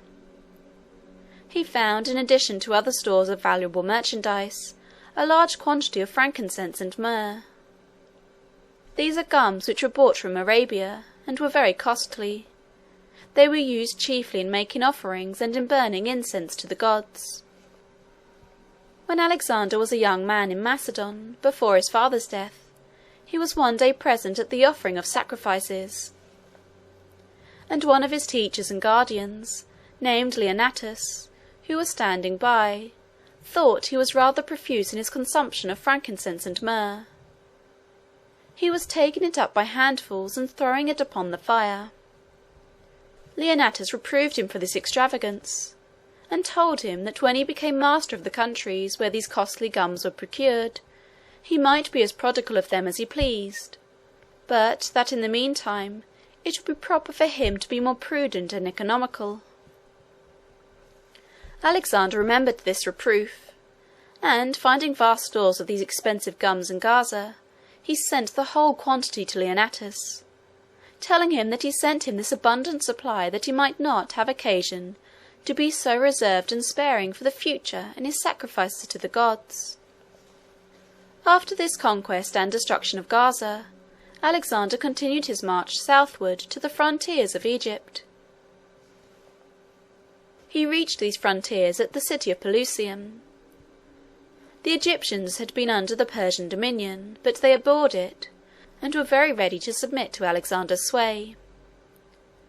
They sent ambassadors to meet him upon the frontiers. The governors of the cities, as he advanced into the country, finding that it would be useless to resist, and warned by the terrible example of Thebes, Tyre, and Gaza, surrendered to him as fast as he summoned them. He went to Memphis. Memphis was a great and powerful city, situated in what was called Lower Egypt on the Nile, just above where the branches which form the mouth of the Nile separate from the main stream. All that part of Egypt is flat country, having been formed by the deposits brought down by the Nile. Such land is called alluvial.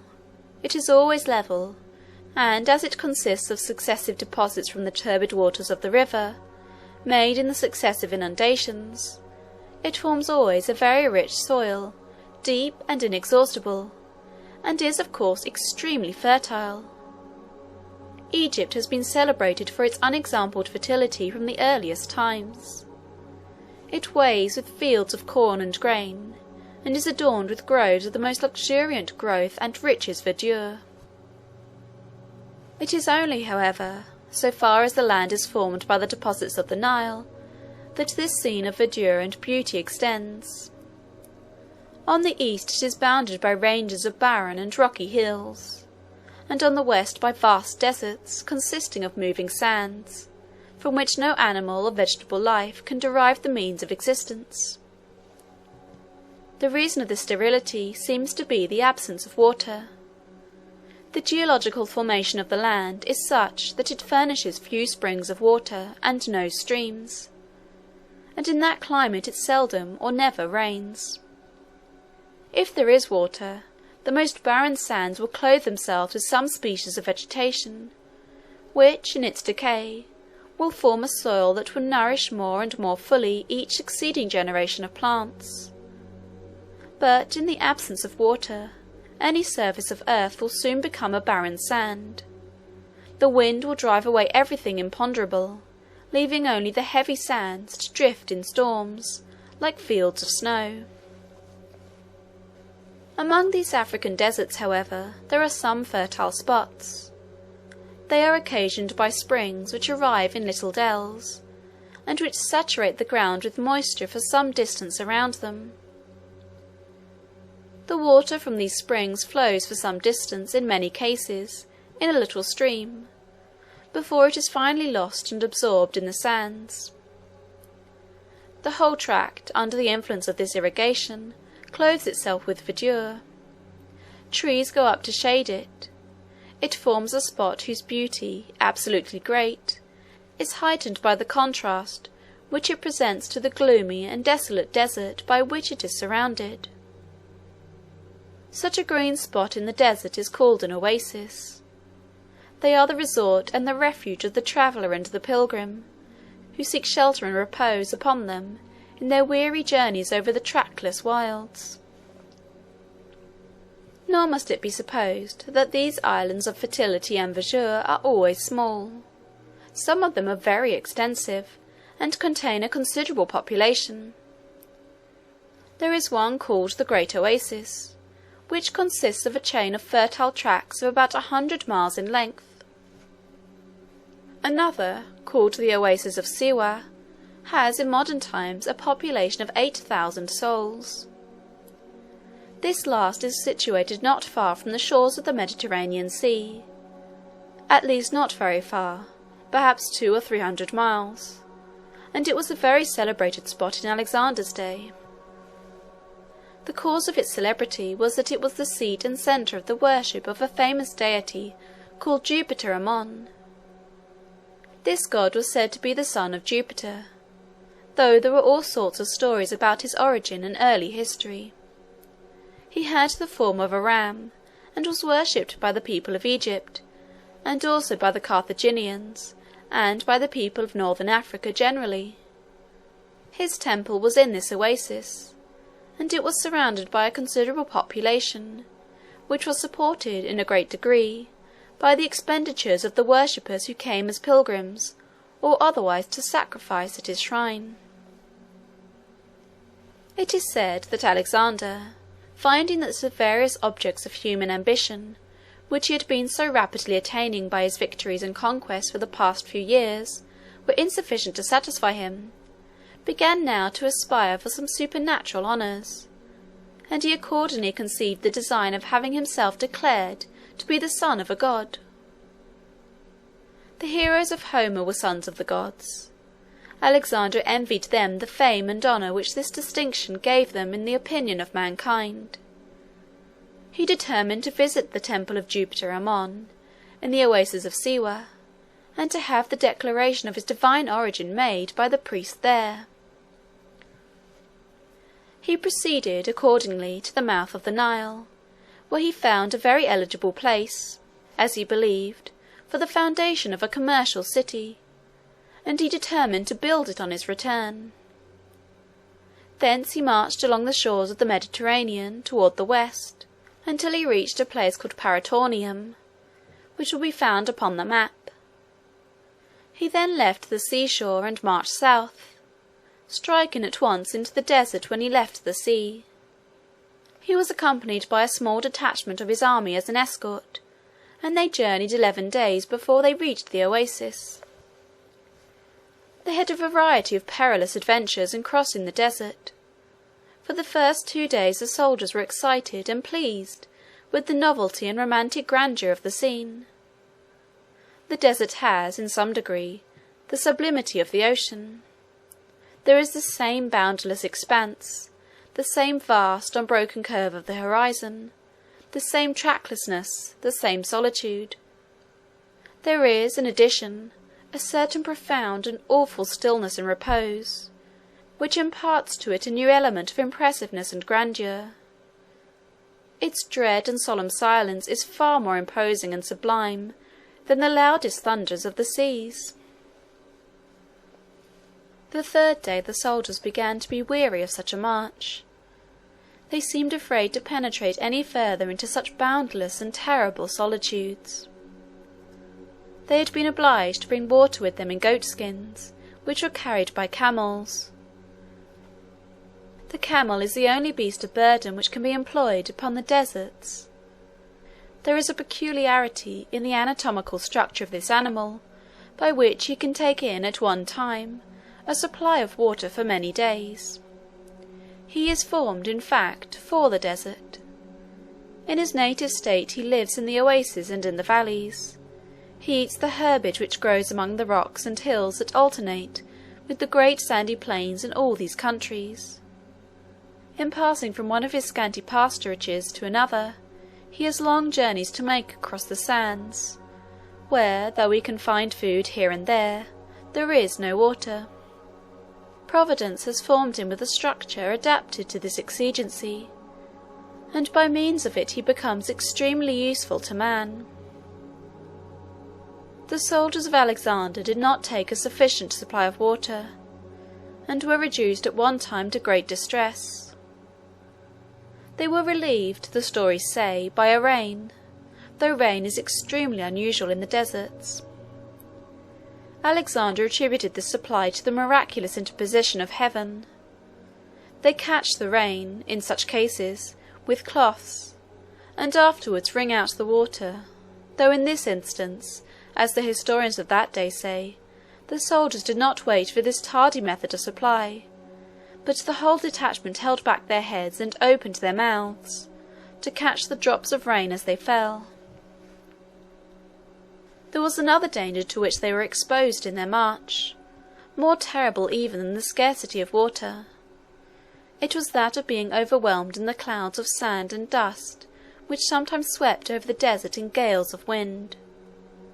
These were called sandstorms.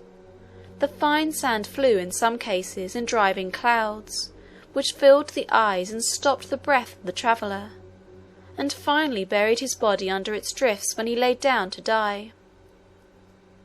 A large army of 50,000 men, under a former Persian king, had been overwhelmed and destroyed in this way some years before, in some of the Egyptian deserts. Alexander's soldiers had heard of this calamity, and they were threatened sometimes with the same fate. They, however, at length escaped all the dangers of the desert, and began to approach the green and fertile land of the oasis. The change from the barren and dismal loneliness of the sandy plains to the groves and the villages and the beauty and the verdure of the oasis was delightful both to Alexander himself and to all his men. The priests at the great temple of Jupiter Ammon received them all with marks of great distinction and honour. The most solemn and magnificent ceremonies were performed, with offerings, oblations, and sacrifices. The priests, after conferring in secret with the god in the temple, came out, with the annunciation that Alexander was indeed his son, and they paid him accordingly almost divine honours. He is supposed to have bribed them to do this by presents and pay. Alexander returned at length to Memphis, and in all his subsequent orders and decrees, he styled himself Alexander King, son of Jupiter Ammon.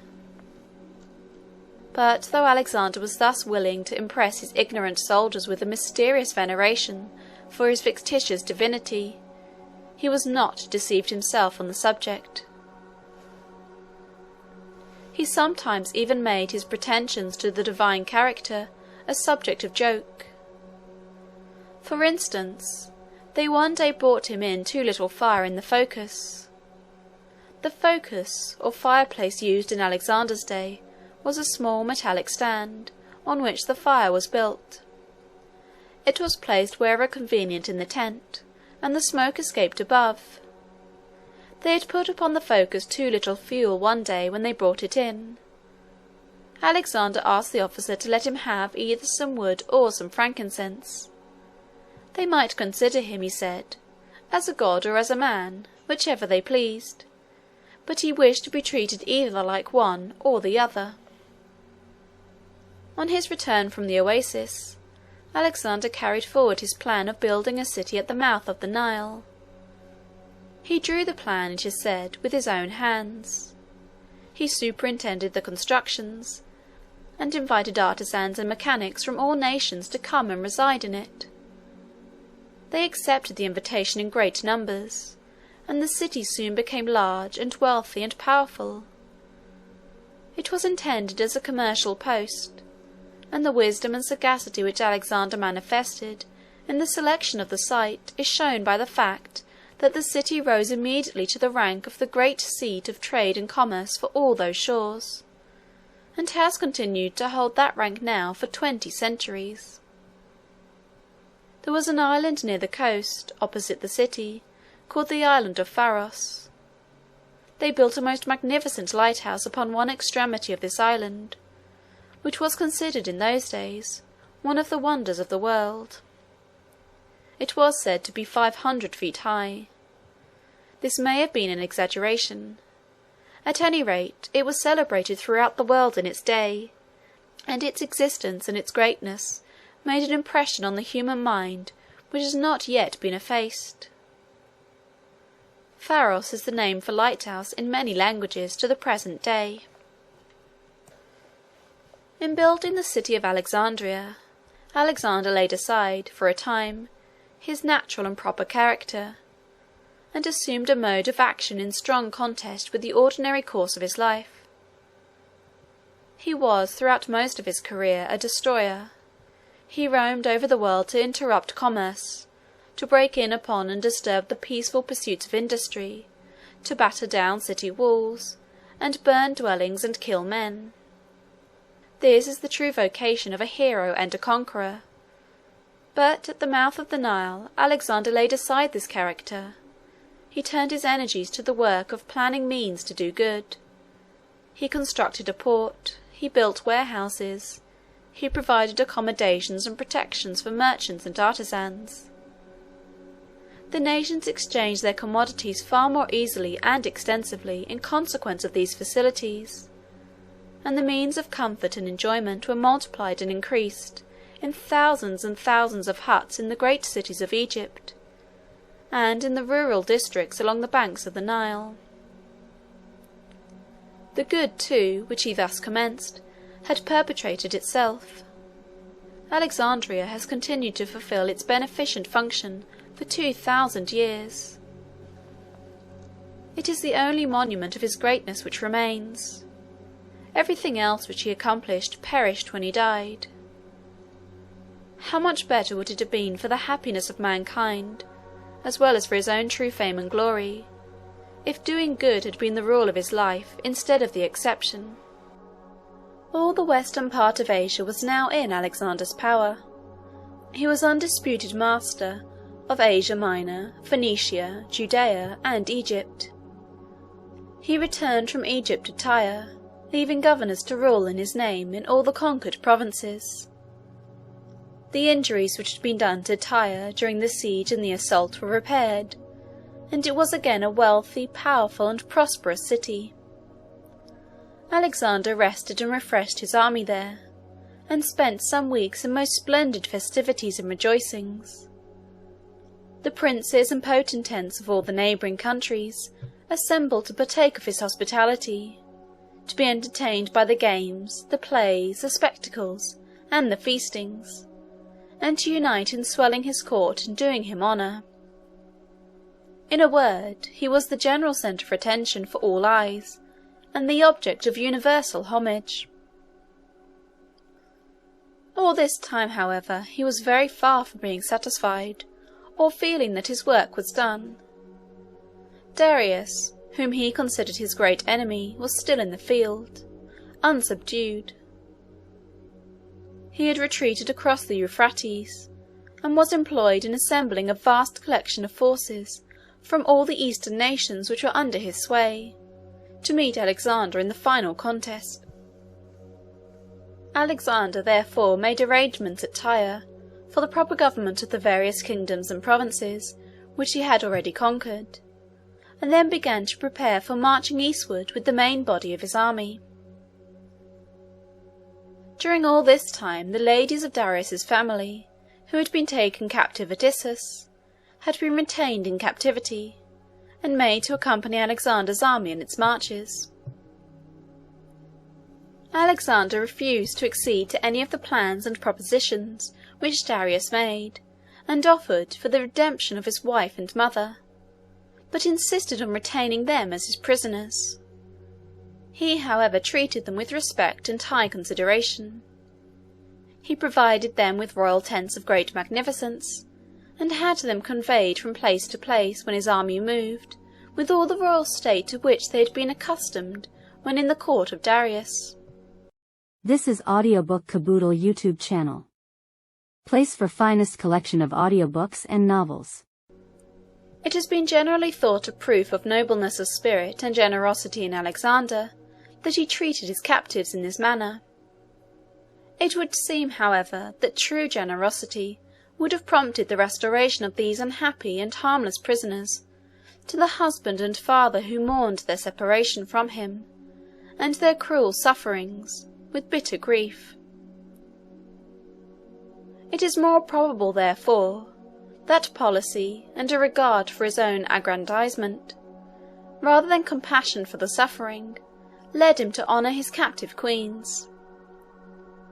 It was a great glory to him, in a martial point of view, to have such trophies of his victory in his train, and, of course, the more highly he honoured the personages, the more glorious the trophy appeared. Accordingly, Alexander did everything in his power to magnify the importance of his royal captives by the splendour of their retinue, and the pomp and pageantry with which he invested their movements. A short time after leaving Tyre, on the march eastward, Statira, the wife of Darius, was taken suddenly ill and died. The tidings were immediately brought to Alexander, and he repaired without delay to Sisygambis's tent. Sisygambis was the mother of Darius. She was in the greatest agony of grief. She was lying upon the floor of her tent, surrounded by the ladies of her court, and entirely overwhelmed with sorrow. Alexander did all in his power to calm and comfort her. One of the officers of Queen Statira's household made his escape from the camp immediately after his mistress's death, and fled across the country to Darius to carry him the heavy tidings. Darius was overwhelmed with affliction. The officer, however, in farther interviews, gave him such an account of the kind and respectful treatment which the ladies had received from Alexander during all the time of their captivity, as to greatly relieve his mind, and to afford him a high degree of comfort and consolation. He expressed a very strong sense of gratitude to Alexander for his generosity and kindness, and said that if his kingdom of Persia must be conquered, he sincerely wished that it might fall into the hands of such a conqueror as Alexander. By looking at the map at the commencement of the volume, it will be seen that the Tigris and the Euphrates are parallel streams, flowing through the heart of the western part of Asia toward the southeast, and emptying into the Persian Gulf. The country between these two rivers, which was extremely populous and fertile, was called Mesopotamia. Darius had collected an immense army here. The various detachments filled all the plains of Mesopotamia. Alexander turned his course a little northward, intending to pass the river Euphrates, at a famous ancient crossing at Thapsus, which may be seen upon the map. When he arrived at this place he found a small Persian army there. They, however, retired as he approached. Alexander built 2 bridges across the river, and passed his army safely over. In the meantime, Darius, with his enormous host, passed across the Tigris, and moved toward the northward along the eastern side of the river. He had to cross the various branches of the Tigris as he advanced. At one of them, called the Lycus, which may be also seen upon the map, there was a bridge. It took the vast host which Darius had collected 5 days to pass this bridge. While Darius had been thus advancing to the northward, into the latitude where he knew that Alexander must cross the rivers, Alexander himself and his small but compact and fearless body of Grecian troops were moving eastward, toward the same region to which Darius's line of march was tending. Alexander at length reached the Tigris. He was obliged to ford this stream. The banks were steep and the current was rapid, and the men were in great danger of being swept away. To prevent this danger, the ranks, as they advanced, linked their arms together, so that each man might be sustained by his comrades. They held their shields above their heads to keep them from the water. Alexander waded like the rest, though he kept in front, and reached the bank before the others. Standing there, he indicated to the advancing column, by gesticulation, where to land, the noise of the water being too great to allow his voice to be heard. To see him standing there, safely landed, and with an expression of confidence and triumph in his attitude and air, awakened fresh energy in the heart of every soldier in the columns which were crossing the stream. Notwithstanding this encouragement, however, the passage of the troops and the landing on the bank produced a scene of great confusion. Many of the soldiers had tied up a portion of their clothes in bundles, which they held above their heads, together with their arms, as they waded along through the swift current of the stream. They, however, found it impossible to carry these bundles, but had to abandon them at last in order to save themselves, as they staggered along through deep and rapid water, over a concealed bottom of slippery stones. Thousands of these bundles, mingled with spears, darts, and every other sort of weapon that would float, was swept down by the current, to impede and embarrass the men who were passing below. At length, however, the men themselves succeeded in getting over in safety, though a large quantity of arms and of clothing was lost. There was no enemy upon the bank to oppose them. Darius could not, in fact, well meet and oppose Alexander in his attempt to cross the river, because he could not determine at what point he would probably make the attempt, in season to concentrate so large an army to oppose him. Alexander's troops, being a comparatively small and compact body, and being accustomed to move with great promptness and celerity, could easily evade any attempt of such an unwieldy mass of forces to oppose his crossing at any particular point upon the stream. At any rate, Darius did not make any such attempt, and Alexander had no difficulties to encounter in crossing the Tigris other than the physical obstacles presented by the current of the stream. Darius's plan was, therefore, not to intercept Alexander on his march, but to choose some great and convenient battlefield, where he could collect his forces, and marshal them advantageously, and so await an attack there.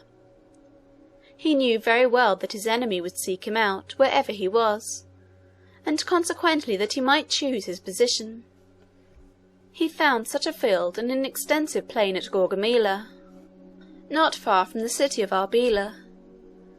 The spot has received historical immortality under the name of the Plain of Arbela. Darius was several days in concentrating his vast armies upon this plain. He constructed encampments, he levelled the inequalities which would interfere with the movements of his great bodies of cavalry, he guarded the approaches too, as much as possible. There is a little instrument used in war called a caltrop.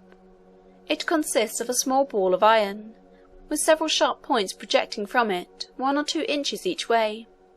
If these instruments are thrown upon the ground at random, one of the points must necessarily be upward, and the horses that tread upon them are lamed and disabled at once. Darius caused caltrops to be scattered in the grass and along the roads, wherever the army of Alexander would be likely to approach his troops on the field of battle. Alexander, having crossed the river, encamped for a day or 2 on the banks, to rest and refresh and to rearrange his army. While here, the soldiers were one night thrown into consternation by an eclipse of the moon. Whenever an eclipse of the moon takes place, it is of course when the moon is full, so that the eclipse is always a sudden, and, among an ignorant people, an unexpected waning of the orb in the height of its splendour, and as such people know not the cause of the phenomenon, they are often extremely terrified. Alexander's soldiers were thrown into consternation by the eclipse. They considered it a manifestation of the displeasure of heaven at their presumptuous daring in crossing such rivers, and penetrating to such a distance, to invade the territories of another king. In fact, the men were predisposed to fear. Having wandered to a vast distance from home, having passed over such mountains and deserts, and now at last, having crossed a deep and dangerous river, and thrown themselves into the immediate vicinity of a foe 10 times as numerous as themselves, it was natural that they should feel some misgivings. And when at night, impressed with the sense of solemnity which night always imparts to strange and novel scenes, they looked up to the bright round moon, pleased with the expression of cheerfulness and companionship which beams always in her light, to find her suddenly waning, changing her form, withdrawing her bright beams, and looking down upon them with a lurid and murky light, it was not surprising that they felt an emotion of terror. In fact, there is always an element of terror in the emotion excited by looking upon an eclipse, which an instinctive feeling of the heart inspires. It invites the spectacle with a solemn grandeur. It holds the spectator, however cultivated and refined, in silence while he gazes at it.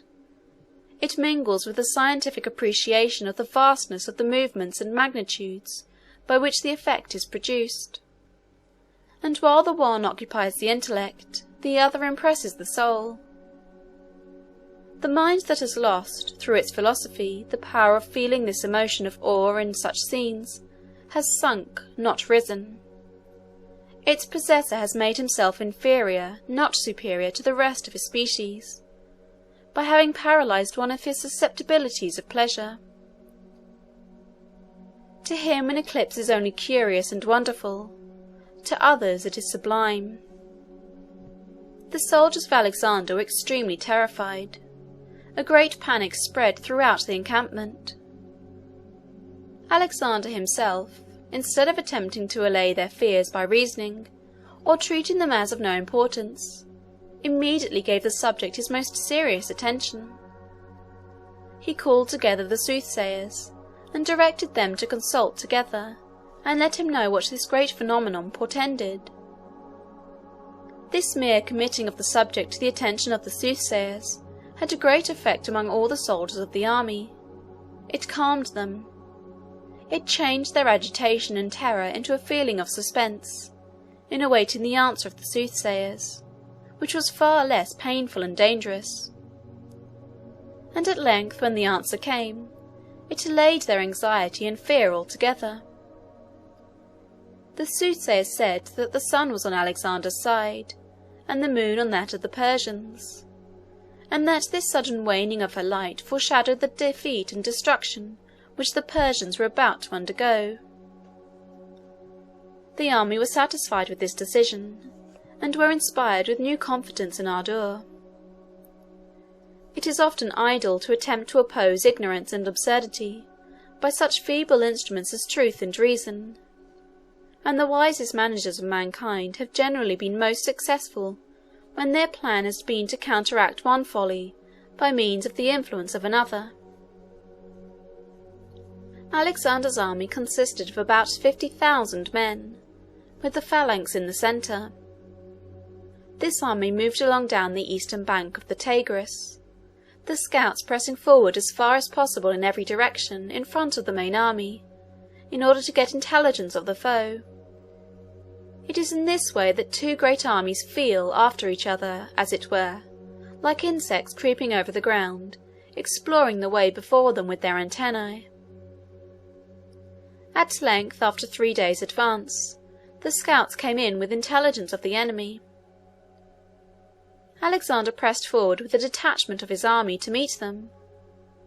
They proved to be, however, not the main body of Darius's army, but only a single corps of 1,000 men in advance of the rest. They retreated as Alexander approached.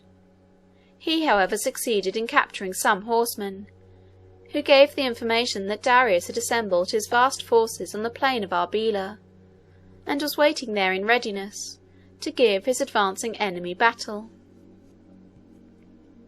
Alexander halted his troops. He formed an encampment, and made arrangements for depositing his baggage there. He refreshed the men, examined and repaired their arms, and made the arrangements for battle. These operations consumed several days. At the end of that time, early one morning, long before day, the camp was in motion, and the columns, armed and equipped for immediate contest, moved forward. They expected to have reached the camp of Darius at daybreak, but the distance was greater than they had supposed. At length, however, the Macedonians in their march came upon the brow of a range of hills, from which they looked down upon numberless and endless lines of infantry and cavalry, and ranges after ranges of tents which filled the plain. Here the army paused, while Alexander examined the field, studying for a long time, and with great attention, the numbers and disposition of the enemy. They were 4 miles distant still, but the murmuring sounds of their voices and movements came to the ears of the Macedonians through the calm autumnal air. Alexander called the leading officers together, and held a consultation on the question whether to march down and attack the Persians on the plain that night, or to wait till the next day. Parmenio was in favour of a night attack. in order to surprise the enemy by coming upon them at an unexpected time. But Alexander said no. He was sure of victory. He had got his enemies all before him. They were fully in his power. He would, therefore, take no advantage, but would attack them fairly and in open day. Alexander had 50,000 men. The Persians were variously estimated between 500,000 and 1,000,000. There is something sublime in the idea of such a pause, made by the Macedonian phalanx and its wings, on the slope of the hills, suspending its attack upon 10 times its number, to give the mighty mass of their enemies the chance of a fair and equal contest. Alexander made congratulatory addresses to his soldiers on the occasion of their having now at last before him what they had so long toiled and laboured to attain, the whole concentrated force of the Persian Empire. They were now going to contend, not for single provinces and kingdoms, as heretofore, but for great empire. And the victory which they were about to achieve would place them on the summit of human glory. In all that he said on the subject, the unquestionable certainty of his victory was assumed. Alexander completed his arrangements and then retired to rest. He went to sleep. At least he appeared to do so.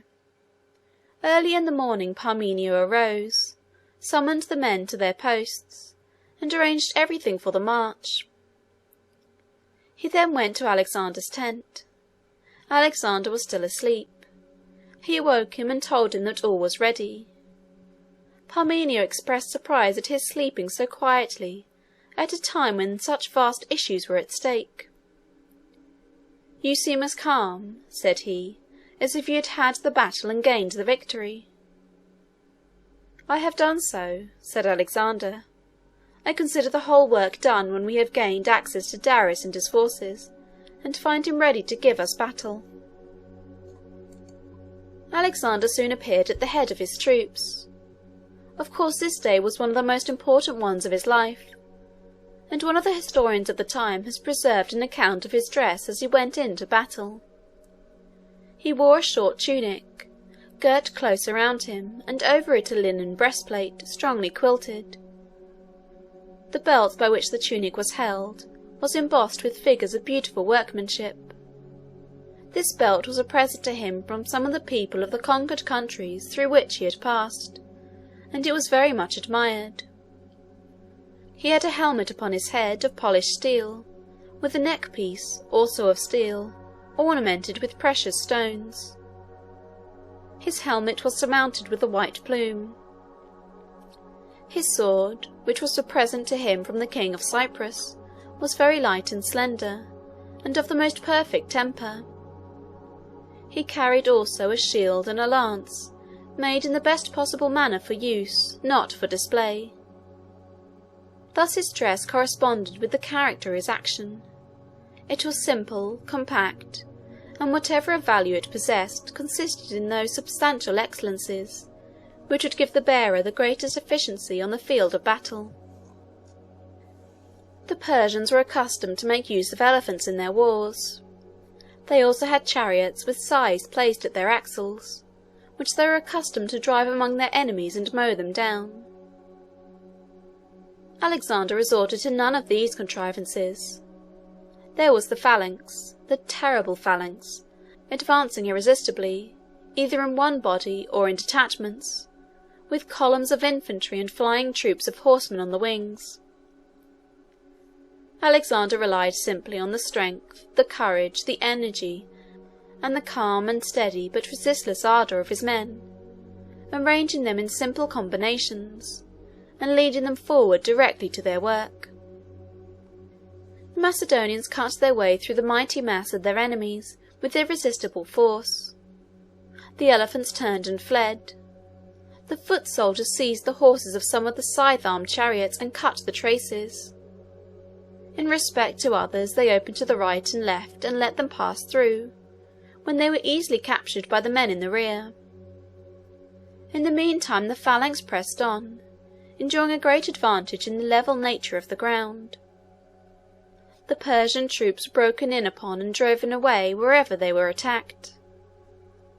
In a word, before night the whole mighty mass was scattering everywhere in confusion, except some hundreds of thousands left trampled upon and dead, or else writhing upon the ground and groaning in their dying agonies. Darius himself fled. Alexander pursued him with a troop of horse as far as Arbela, which had been Darius's headquarters, and where he had deposited immense treasures. Darius had gone through and escaped when Alexander arrived at Arbela, but the city and the treasures fell into Alexander's hands. Although Alexander had been so completely victorious over his enemies on the day of battle, and had maintained his ground against them with such invincible power, he was nevertheless a few days afterward driven entirely off the field and completely away from the region where the battle had been fought. What the living men standing erect in arms and full of martial vigour could not do, was easily and effectually accomplished by their dead bodies corrupting on the plain. The corpses of 300,000 men and an equal bulk of the bodies of elephants and horses was too enormous a mass to be buried. It had to be abandoned, and the horrible effluvia and pestilence which it admitted drove all the inhabitants of the country away. Alexander marched his troops rapidly off the ground, leaving, as the direct result of the battle, a wide extent of country depopulated and desolate, with the vast mass of putrefaction and pestilence reigning in awful silence and solitude in the midst of it. Alexander went to Babylon. The governor of the city prepared to receive him as a conqueror. The people came out in throngs to meet him, and all the avenues of approach were crowded with spectators. All the city walls, too, were covered with men and women assembled to witness the scene. As for Alexander himself, he was filled with pride and pleasure at thus arriving at the full accomplishment of his earliest and long-cherished dreams of glory. The great storehouse of the royal treasures of Persia was at Susa, a strong city east of Babylon. Susa was the winter residence of the Persian kings. Ecbatana, further north, among the mountains, was their summer residence. There was a magnificent place and a very strong citadel at Susa, and the treasures were kept in the citadel. It is said that in times of peace the Persian monarchs had been accustomed to collect coin, melt it down, and cast the gold in earthen jars. The jars were afterward broken off from the gold, leaving the bullion in the form of the interior of the jars. An immense amount of gold and silver and of other treasures had been thus collected. Alexander was aware of this depository before he advanced to meet Darius, and on the day of battle of Arbela, as soon as the victory was decided, he sent an officer from the very field to summon Susa to surrender. They obeyed the summons, and Alexander, soon after his great public entrance into Babylon, marched to Susa, and took possession of the vast stores of wealth accumulated there.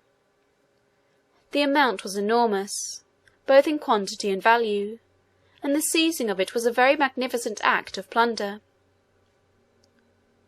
In fact, it is probable that Alexander's slaughter of the Persian army at Arbela, and the subsequent spoliation of Susa, constitute, taken together, the most gigantic case of murder and robbery which was ever committed by man. So that, in performing these deeds, the great hero attained at last to the glory of having perpetrated the grandest and most imposing of all human crimes. That these deeds were really crimes there can be no doubt, when we consider that Alexander did not pretend to have any other motive in this invasion than love of conquest, which is, in other words, love of violence and plunder. They are only technically shielded from being called crimes by the fact that the earth has no laws and no tribunals high enough to condemn such enormous burglaries as that of 1/4 of the globe breaking violently and murderously in upon and robbing the other. Besides the treasures, Alexander found also at Susa a number of trophies which had been brought by Xerxes from Greece, for Xerxes had invaded Greece some 100 years before Alexander's day, and had brought to Susa the spoils and the trophies of his victories. Alexander sent them all back to Greece again. From Susa the conqueror moved on to Persepolis, the great Persian capital. On his march he had to pass through a defile of the mountains. The mountaineers had been accustomed to exact tribute here of all who passed, having a sort of right, derived from ancient usage, to the payment of a toll. They sent to Alexander when they heard that he was approaching, and informed him that he could not pass with his army without paying the customary toll. Alexander sent back word that he would meet them at the pass, and give them their due. They understood this, and prepared to defend the pass. Some Persian troops joined them. They built walls and barricades along the narrow passage.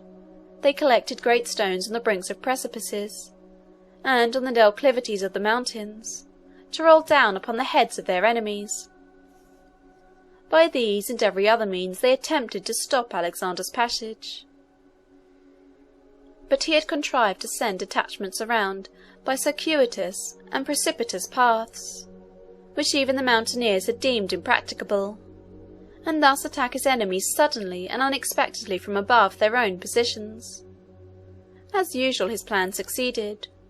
The mountaineers were drawn away, and the conqueror advanced towards the great Persian capital. Alexander's march from Susa to Persepolis was less a march than a triumphal progress. He felt the pride and elation so naturally resulting from success very strongly. The moderation and forbearance which had characterized him in his earlier years gradually disappeared as he became great and powerful. He was intoxicated with his success. He became haughty, vain, capricious, and cruel. As he approached Persepolis, he conceived the idea that, as this city was the capital and centre of the Persian monarchy, and as such, the point from which had emanated all the Persian hostility to Greece, he owed it some signal retribution. Accordingly, although the inhabitants made no opposition to his entrance, he marched in with the phalanx formed, and gave the soldiers liberty to kill and plunder as they pleased. There was another very striking instance in the capricious recklessness now beginning to appear in Alexander's character, which occurred soon after he had taken possession of Persepolis. He was giving a great banquet to his friends, the officers of the army, and to Persians of distinction among those who had submitted to him. There was, among other women at this banquet, a very beautiful and accomplished female named Thasus. Alexander made her his favourite and companion, though she was not his wife. Thais did all in her power to captivate and please Alexander during the feast by her vivacity, her wit, her adroit attentions to him, and the display of her charms. And at length, when he himself, as well as the other guests, were excited with wine, she asked him to allow her to have the pleasure of going herself and setting fire, with her own hands, to the great palace of the Persian kings in the city. Thais was a native of Attica in Greece, a kingdom of which Athens was the capital. Xerxes, who had built the great palace of Persepolis, had formerly invaded Greece and had burned Athens, and now Thais desired to burn his palace in Persepolis to gratify her revenge by making, of its conflagration, an evening spectacle to entertain the Macedonian party after their supper. Alexander agreed to the proposal, and the whole company moved forward. Taking the torches from the banqueting hall, they sallied forth, alarming the city with their shouts, and with the flashing of the lights they bore. The plan of Thais was carried fully into effect, every half-intoxicated guest assisting, by putting fire to the immense pile wherever they could get access to it. They performed the barbarous deed with shouts of vengeance and exultation. There is, however, something very solemn and awful in a great conflagration at night, and very few incendiaries can gaze upon the fury of the lurid and frightful flames which they have caused to ascend, without some misgivings and some remorse. Alexander was sobered by the grand and sublime but terrible spectacle. He was awed by it. He repented. He ordered the fire to be extinguished, but it was too late. The palace was destroyed, and one new blot, which has never since been effaced, was cast upon Alexander's character and fame. And yet, notwithstanding these increasing proofs of pride and cruelty which were beginning to be developed, Alexander still preserved some of the early traits of character which had made him so great a favourite in the commencement of his career. He loved his mother, and lent her presents continually from the treasures which were falling all the time into his possession. She was a woman of a proud, imperious, and ungovernable character, and she made Antipater, whom Alexander had left in command in Macedon, infinite trouble. She wanted to exercise the powers of government herself, and was continually urging this. Alexander would not comply with these wishes, but he paid her personally every attention in his power, and bore all her invectives and reproaches with great patience and good humour. At one time he received a long letter from Antipater, full of complaint against her, but Alexander, after reading it, said that they were heavy charges, it was true, but that a single one of his mother's tears would outweigh 10,000 such accusations. Olympias used to write very frequently to Alexander, and in these letters she would criticize and discuss his proceedings, and make comments upon the characters and actions of his generals. Alexander kept these letters very secret, never showing them to anyone. One day, however, when he was reading one of these letters, Hephaestion, the personal friend and companion who has been already several times mentioned, came up half playfully and began to look over his shoulder. Alexander went on, allowing him to read, and then, when the letter was finished, he took the signet ring from his finger and pressed it upon Hephaestion's lips, a signal for silence and secrecy. Alexander was very kind to Sysigambis, the mother of Darius, and also to Darius's children. He would not give these unhappy captives their liberty, but in every other respect he treated them with the greatest possible kindness and consideration. He called Sysigambis' mother, loaded her with presents, it is true, which he had plundered from her son, but to which it was considered in those days that he had acquired a just and perfect title.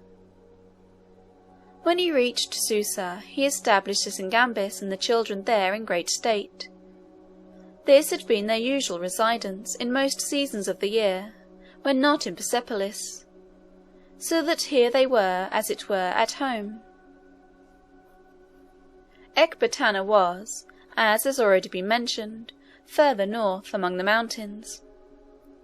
After the battle of Arbela, while Alexander marched to Babylon and to Susa, Darius had fled to Ecbatana, and was now there, his family being thus at one of the royal palaces under the command of the conqueror, and he himself independent but insecure in the other. He had with him about 40,000 men, who still remained faithful to his fallen fortunes. Among these were several thousand Greeks, whom he had collected in Asia Minor and other Grecian countries, and whom he had attached to his service by means of pay. He called the officers of his army together, and explained to them the determination that he had come to in respect to his future movements. "A large party of those," said he, "who formerly served as officers of my government, have abandoned me in my adversity, and gone over to Alexander's side. They have surrendered to him the towns and citadels and provinces which I entrusted to their fidelity. You alone remain faithful and true. As for myself, I might yield to the conqueror, and have him assign to me some province or kingdom to govern as his subordinate, but I will never submit to such a degradation. I can die in the struggle, but never will I yield. I will wear no crown which another puts upon my brow, nor give up my rights to reign over the empire of my ancestors till I give up my life. If you agree with me in this determination, let us act energetically upon it. We have it in our power to terminate the injuries we are suffering, or else to avenge them." The army responded most cordially to this appeal. They were ready, they said, to follow him wherever he should lead. All this apparent enthusiasm, however, was very delusive and unsubstantial. A general named Bessus, combining with some other officers in the army, conceived the plan of seizing Darius and making him a prisoner, and then taking command of the army himself.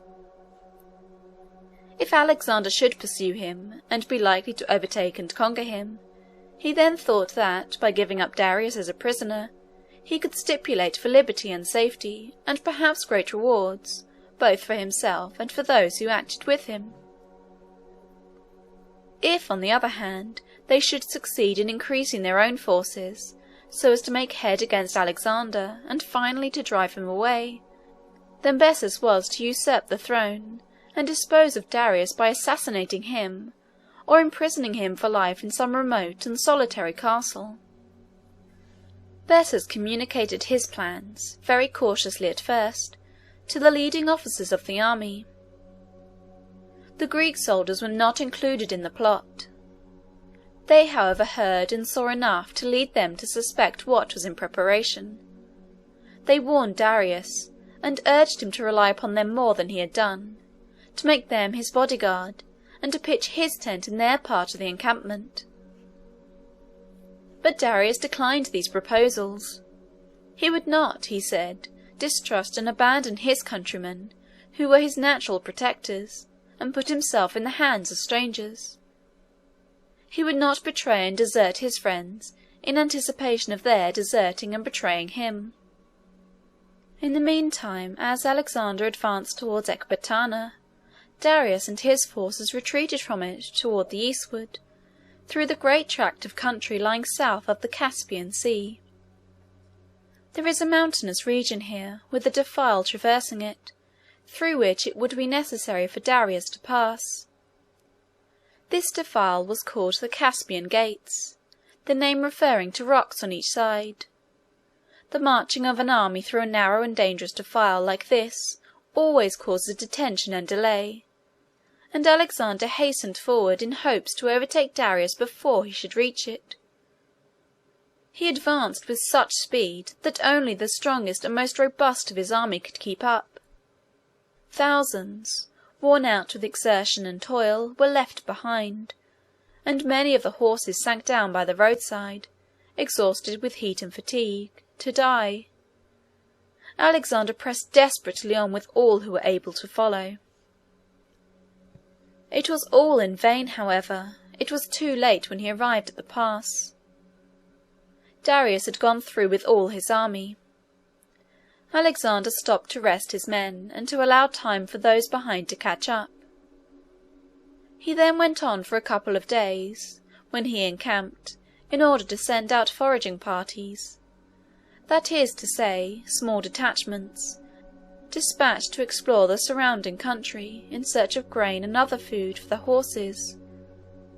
Food for the horses of an army being too bulky to be transported far, has to be collected day by day from the neighbourhood of the line of march.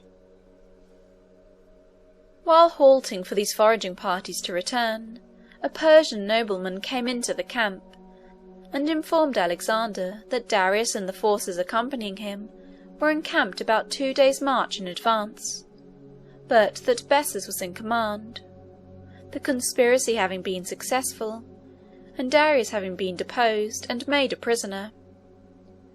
The Greeks, who had adhered to their fidelity, finding that all the army were combined against them, and that they were not strong enough to resist, had abandoned the Persian camp, and had returned to the mountains, where they were awaiting the result. Alexander determined to set forward immediately in pursuit of Bessus and his prisoner. He did not wait for the return of the foraging parties. He selected the ablest and most active, both of foot soldiers and horsemen, ordered them to take 2 days' provisions, and then set forth with them that very evening. The party pressed on all that night, and the next day till noon.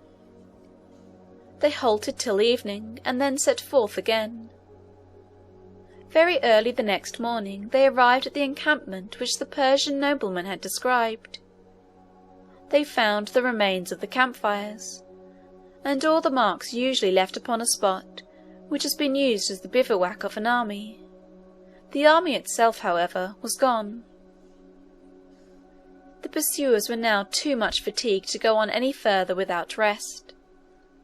Alexander remained here, accordingly, through the day, to give his men and his horses refreshment and repose. That night they set forward again, and the next day at noon they arrived at another encampment of the Persians, which they had left scarcely 24 hours before. The officers of Alexander's army were excited and animated in the highest degree, as they found themselves thus drawing so near to the great object of their pursuit. Any privation and fatigue, any measures, however extraordinary, to accomplish their end. They were ready for any exertions.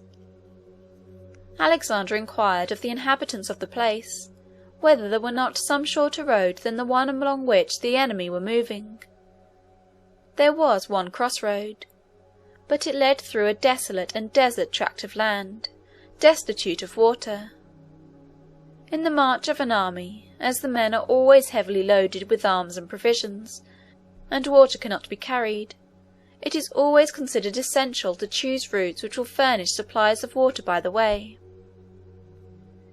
Alexander, however, disregarded this consideration here, and prepared at once to push into the cross-road with a small detachment. He had been now 2 years advancing from Macedon into the heart of Asia, always in quest of Darius, as his great opponent and enemy. He had conquered his armies, taken his cities, plundered his palaces, and made himself master of his whole realm. Still, so long as Darius himself remained at liberty and in the field, no victories could be considered as complete. To capture Darius himself would be the last and crowning act of his conquest. He had now been pursuing him for 1,800 miles, advancing slowly from province to province, and from kingdom to kingdom. During all this time the strength of his flying foe had been wasting away, his armies had been broken up, his courage and hope had gradually failed, while the animation and hope of the pursuer had been gathering fresh and increasing strength from his successes, and were excited to wild enthusiasm now, as the hour for his final consummation of all his desires seemed to be drawing nigh. Guides were ordered to be furnished by the inhabitants, to show the detachment the way across the solitary and desert country. The detachment was to consist of horsemen entirely, that they might advance with the utmost celerity. To get as sufficient a corps as possible, Alexander dismounted 500 of the cavalry, and gave their horses to 500 men, officers and others, selected for their strength and courage from among the foot soldiers. All were ambitious of being designated for this service. Besides the honour of being so selected, there was an intense excitement, as usual toward the close of a chase, to arrive at the end. This body of horsemen were ready to set out in the evening. Alexander took the command, and, following the guides, they trotted off in the direction which the guides indicated. They travelled all night.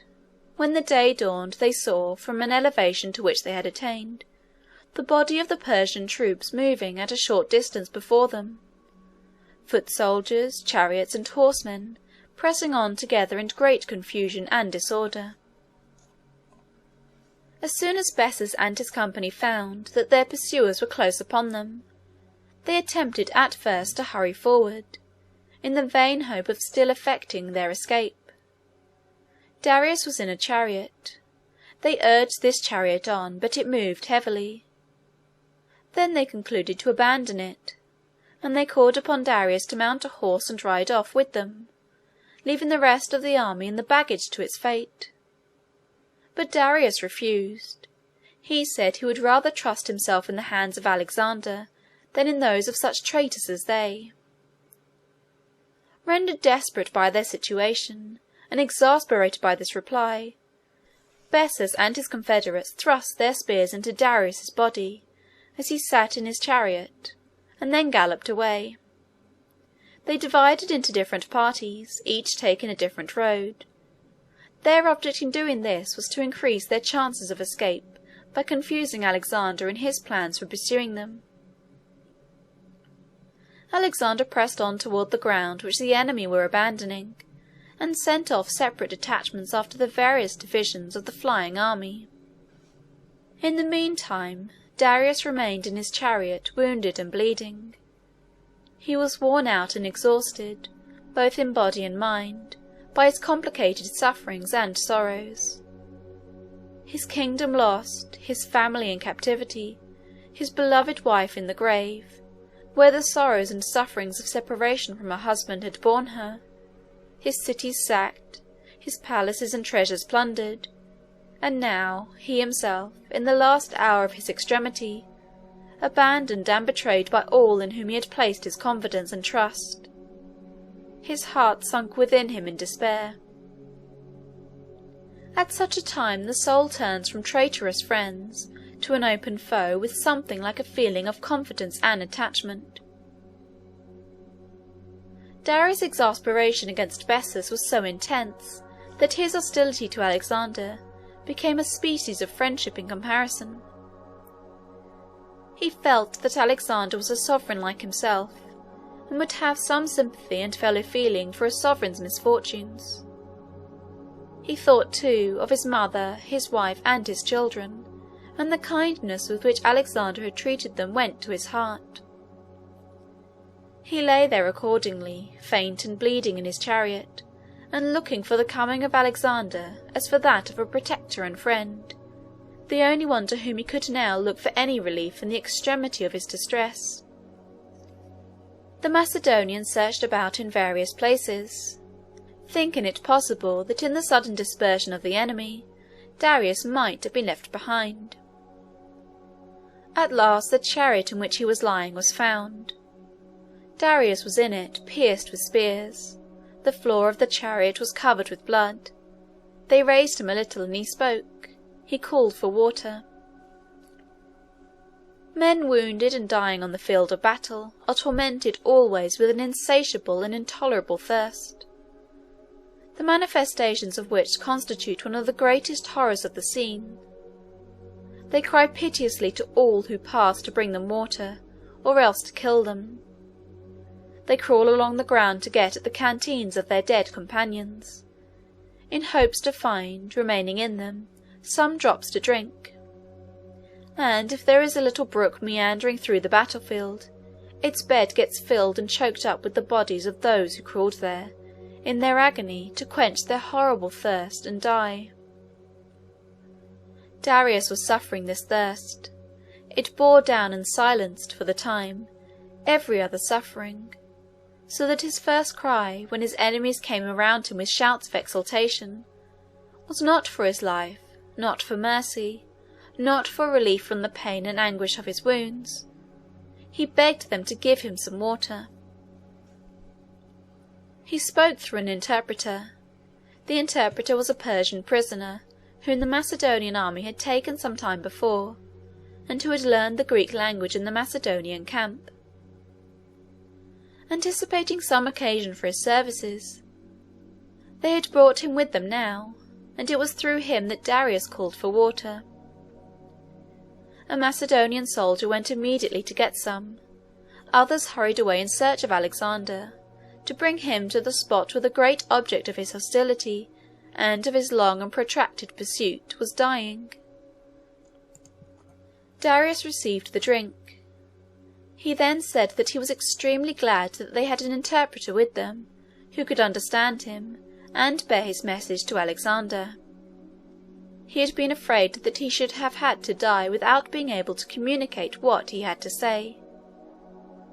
"Tell Alexander," said he then, "that I feel under the strongest obligations to him, which I can now never repay, for his kindness to my wife, my mother, and my children. He not only spared their lives, but treated them with the greatest consideration and care, and did all in his power to make them happy. The last feeling in my heart is gratitude to him for these favours. I hope now that he will go on prosperously, and finish his conquests as triumphantly as he has begun them. He would have made one last request, he added, if he had thought it necessary, and that was, that Alexander would pursue the traitor Bessus, and avenge the murder he had committed. But he was sure that Alexander would do this of his own accord, as the punishment of such treachery was an object of common interest for every king. Darius then took Polystratus, the Macedonian who had brought in the water, by the hand, saying, "Give Alexander thy hand, as I now give thee mine. It is the pledge of my gratitude and affection." Darius was too weak to say much more. They gathered around him, endeavouring to sustain his strength until Alexander should arrive, but it was all in vain. He sank gradually, and soon ceased to breathe. Alexander came up a few minutes after all was over. He was at first shocked at the spectacle before him, and then overwhelmed with grief. He wept bitterly. Some compunctions of conscience may have visited his heart at seeing thus before him the ruin he had made.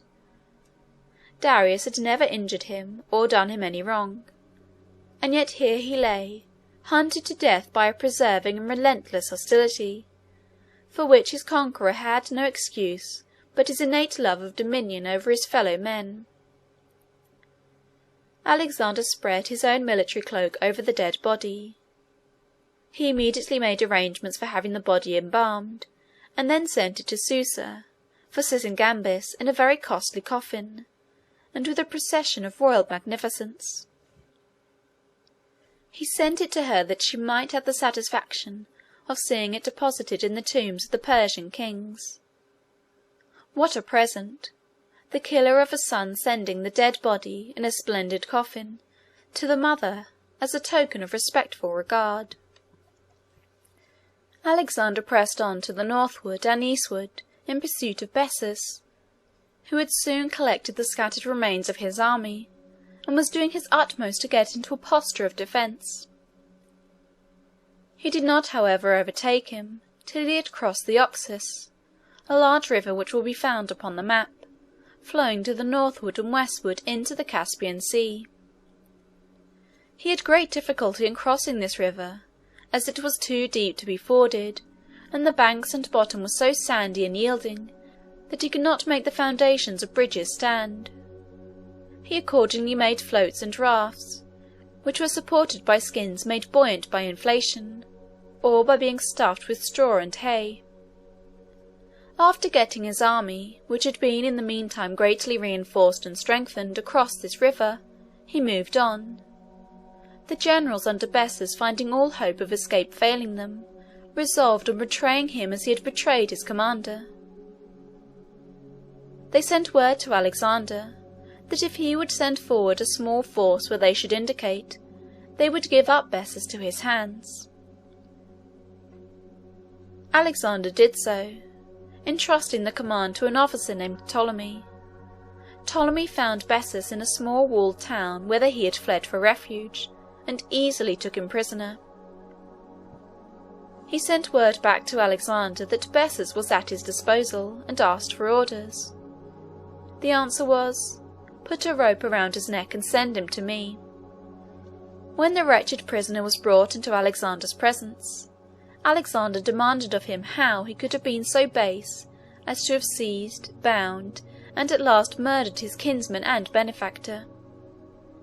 It is a curious instance in proof of the permanence and stability of the great characteristics of human nature, through all the changes of civilization and lapses of time, that Bessus gave the same answer that wrongdoers almost always give when brought to account for their wrongs. He laid the fault upon his accomplices and friends. It was not his act, it was theirs. Alexander ordered him to be publicly scourged. Then he caused his face to be mutilated in a manner customary in those days, when a tyrant wished to stamp upon his victim a perpetual mark of infamy. In this condition, and with a mind in the agony of suspense and fear at the thought of worse tortures which he knew were to come, Alexander sent him as a second present to Sysigambis, to be dealt with at Susa, as her revenge might direct. She inflicted upon him the most extreme tortures, and finally, when satiated with the pleasure of seeing him suffer, the story is that they chose 4 very elastic trees, growing at a little distance from each other, and bent down the tops of them toward the central point between them. They fastened the exhausted and dying Bessus to these trees, one limb of his body to each, and then, releasing the stems from their confinement, they flew upward, tearing the body asunder, each holding its own dissevered portion, as if in triumph, far over the heads of the multitude assembled to witness the spectacle. Alexander was now 26 years of age. He had accomplished fully the great objects which had been the aim of his ambition. Darius was dead, and he was himself the undisputed master of all Western Asia. His wealth was almost boundless. His power was supreme over what was, in his view, the whole known world. But during the process of rising to this ascendancy, his character was sadly changed. He lost the simplicity, the temperance, the moderation, and the sense of justice which characterized his early years. He adopted the dress and the luxurious manners of the Persians. He lived in the palaces of the Persian kings, imitating all their state and splendor. He became very fond of convivial entertainments and of wine, and often drank to excess. He provided himself with a seraglio of 360 young females, in whose company he spent his time, giving himself up to every form of effeminacy and dissipation. In a word, he was no longer the same man. The decision, the energy of character, the steady pursuit of great ends by prudence, forethought, patient effort, and self-denial, all disappeared.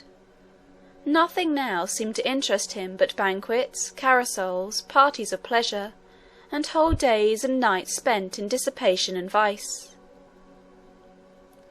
This state of things was a great cause of mortification and chagrin to the officers of his army. Many of them were older than himself, and better able to resist these temptations to luxury, effeminacy, and vice.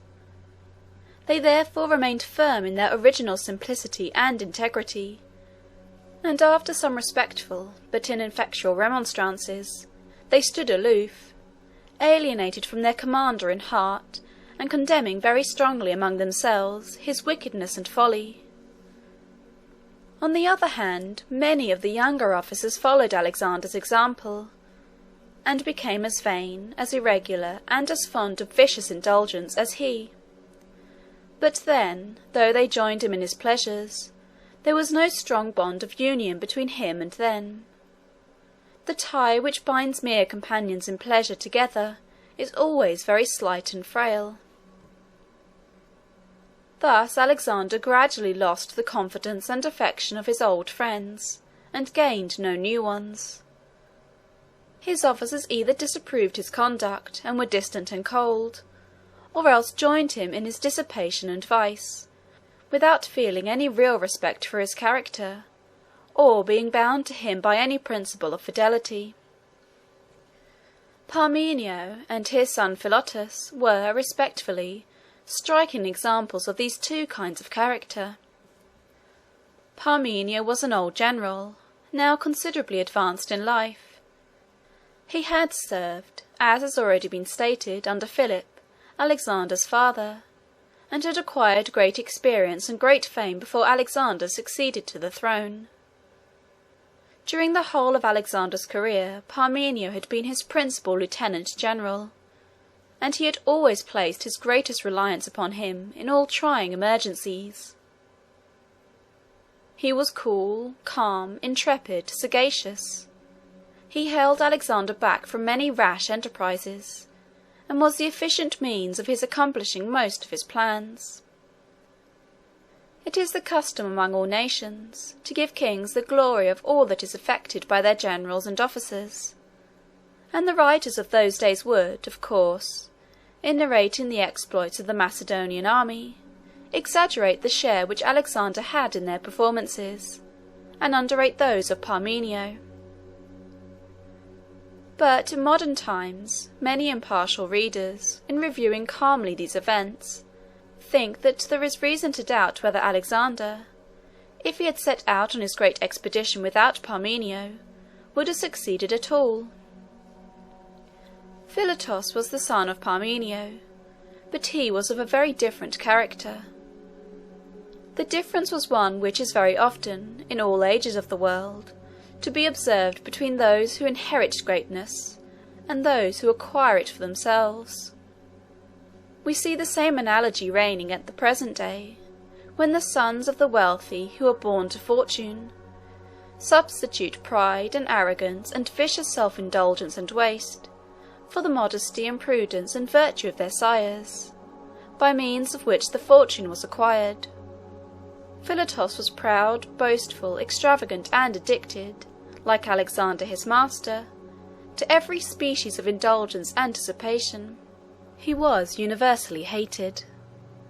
His father, out of patience with his haughty airs, his boastings, and his pomp and parade, advised him one day to make himself less.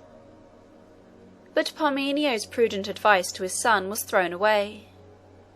Philotas spoke of himself as Alexander's great reliance. "What would Philip have been or have done," said he, "without my father Parmenio? And what would Alexander have been or have done without me?" These things were reported to Alexander, and thus the mind of each was filled with suspicion, fear, and hatred toward the other. Courts and camps are always the scenes of conspiracy and treason, and Alexander was continually hearing of conspiracies and plots formed against him. The strong sentiment of love and devotion with which he inspired all around him at the commencement of his career was now gone, and his generals and officers were continually planning schemes to depose him from the power which he seemed no longer to have the energy to wield. Or at least, Alexander was continually suspecting that such plans were formed, and he was kept in a continual state of uneasiness and anxiety in discovering and punishing them. At last a conspiracy occurred in which Philotas was implicated. Alexander was informed one day that a plot had been formed to depose and destroy him, that Philotas had been made acquainted with it by a friend of Alexander's, in order that he might make it known to the king, that he had neglected to do so, thus making it probable that he was himself in league with the conspirators. Alexander was informed that the leader and originator of this conspiracy was one of his generals named Dymnus. He immediately sent an officer to Dymnus to summon him into his presence.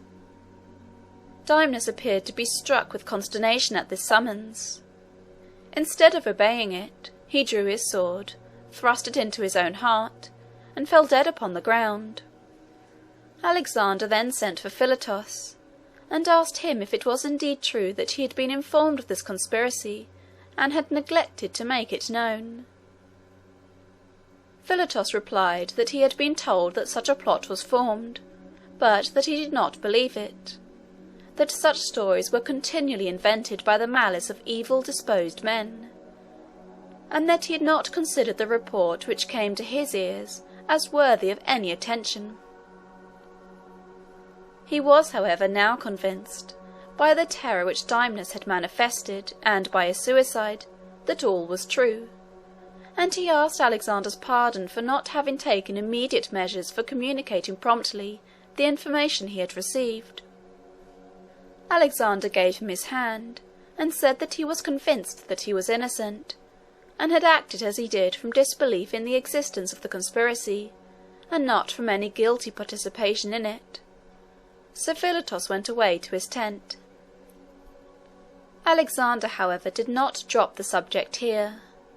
He called a council of his ablest and best friends and advisers, consisting of the principal officers of his army, and laid the facts before them. They came to a different conclusion from him in respect to the guilt of Philotas.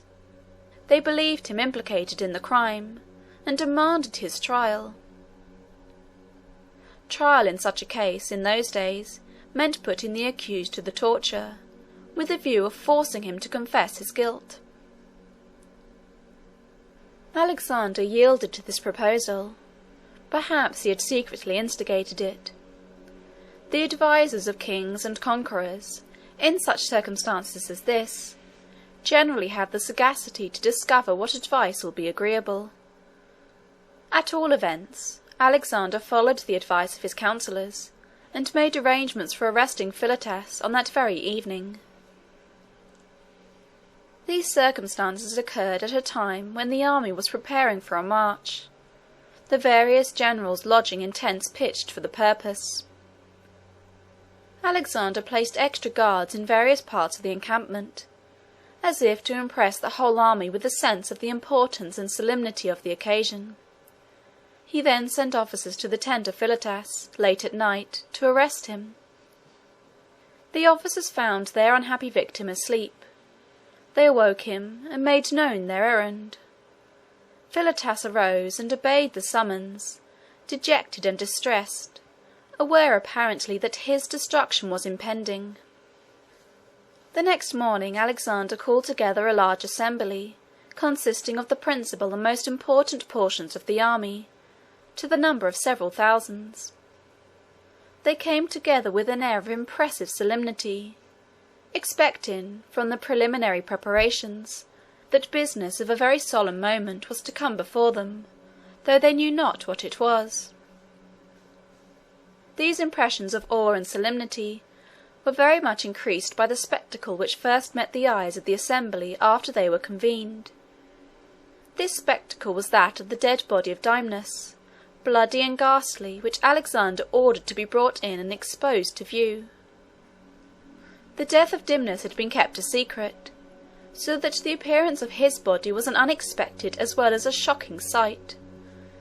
When the first feeling of surprise and wonder had a little subsided, Alexander explained to the assembly the nature of the conspiracy, and the circumstances connected with the self-execution of one of the guilty participators in it. The spectacle of the body and the statement of the king produced a scene of great and universal excitement in the assembly, and this excitement was raised to the highest pitch by the announcement which Alexander now made, that he had reason to believe that Philotas and his father Parmenio, officers who had enjoyed his highest favour, and in whom he had placed the most unbounded confidence, were the authors and originators of the whole design. He then ordered Philotas to be brought in. He came guarded as a criminal, with his hands tied behind him, and his head covered with a coarse cloth. He was in a state of great dejection and despondency. It is true that he was brought forward for trial, but he knew very well that trial meant torture, and that there was no hope for him as to the result. Alexander said that he would leave the accused to be dealt with by the assembly, and withdrew. The authorities of the army, who now had the proud and domineering spirit which had so long excited their hatred and envy completely in their power, listened for a time to what Philotas had to say in his own justification. He showed them that there was no evidence whatever against him, and appealed to their sense of justice, not to condemn him on mere vague surmises. In reply, they decided to put him to the torture. There was no evidence, it was true, and they wished accordingly to supply its place by his own confession, extorted by pain. Of course, his most inveterate and implacable enemies were appointed to conduct the operation. They put Philotas upon the rack. The rack is an instrument of wheels and pulleys, into which the victim is placed, and his limbs and tendons are stretched by it in a manner which produces most excruciating pain. Philotas bore the beginning of his torture with great resolution and fortitude. He made no complaint, he uttered no cry. This was the signal to his executioners to increase the tension and the agony. Of course, in such a trial as this, there was no question of guilt or innocence at issue. The only question was, which could stand out the longest, his enemies in witnessing horrible sufferings, or he himself in enduring them. In this contest the unhappy Philotas was vanquished at last.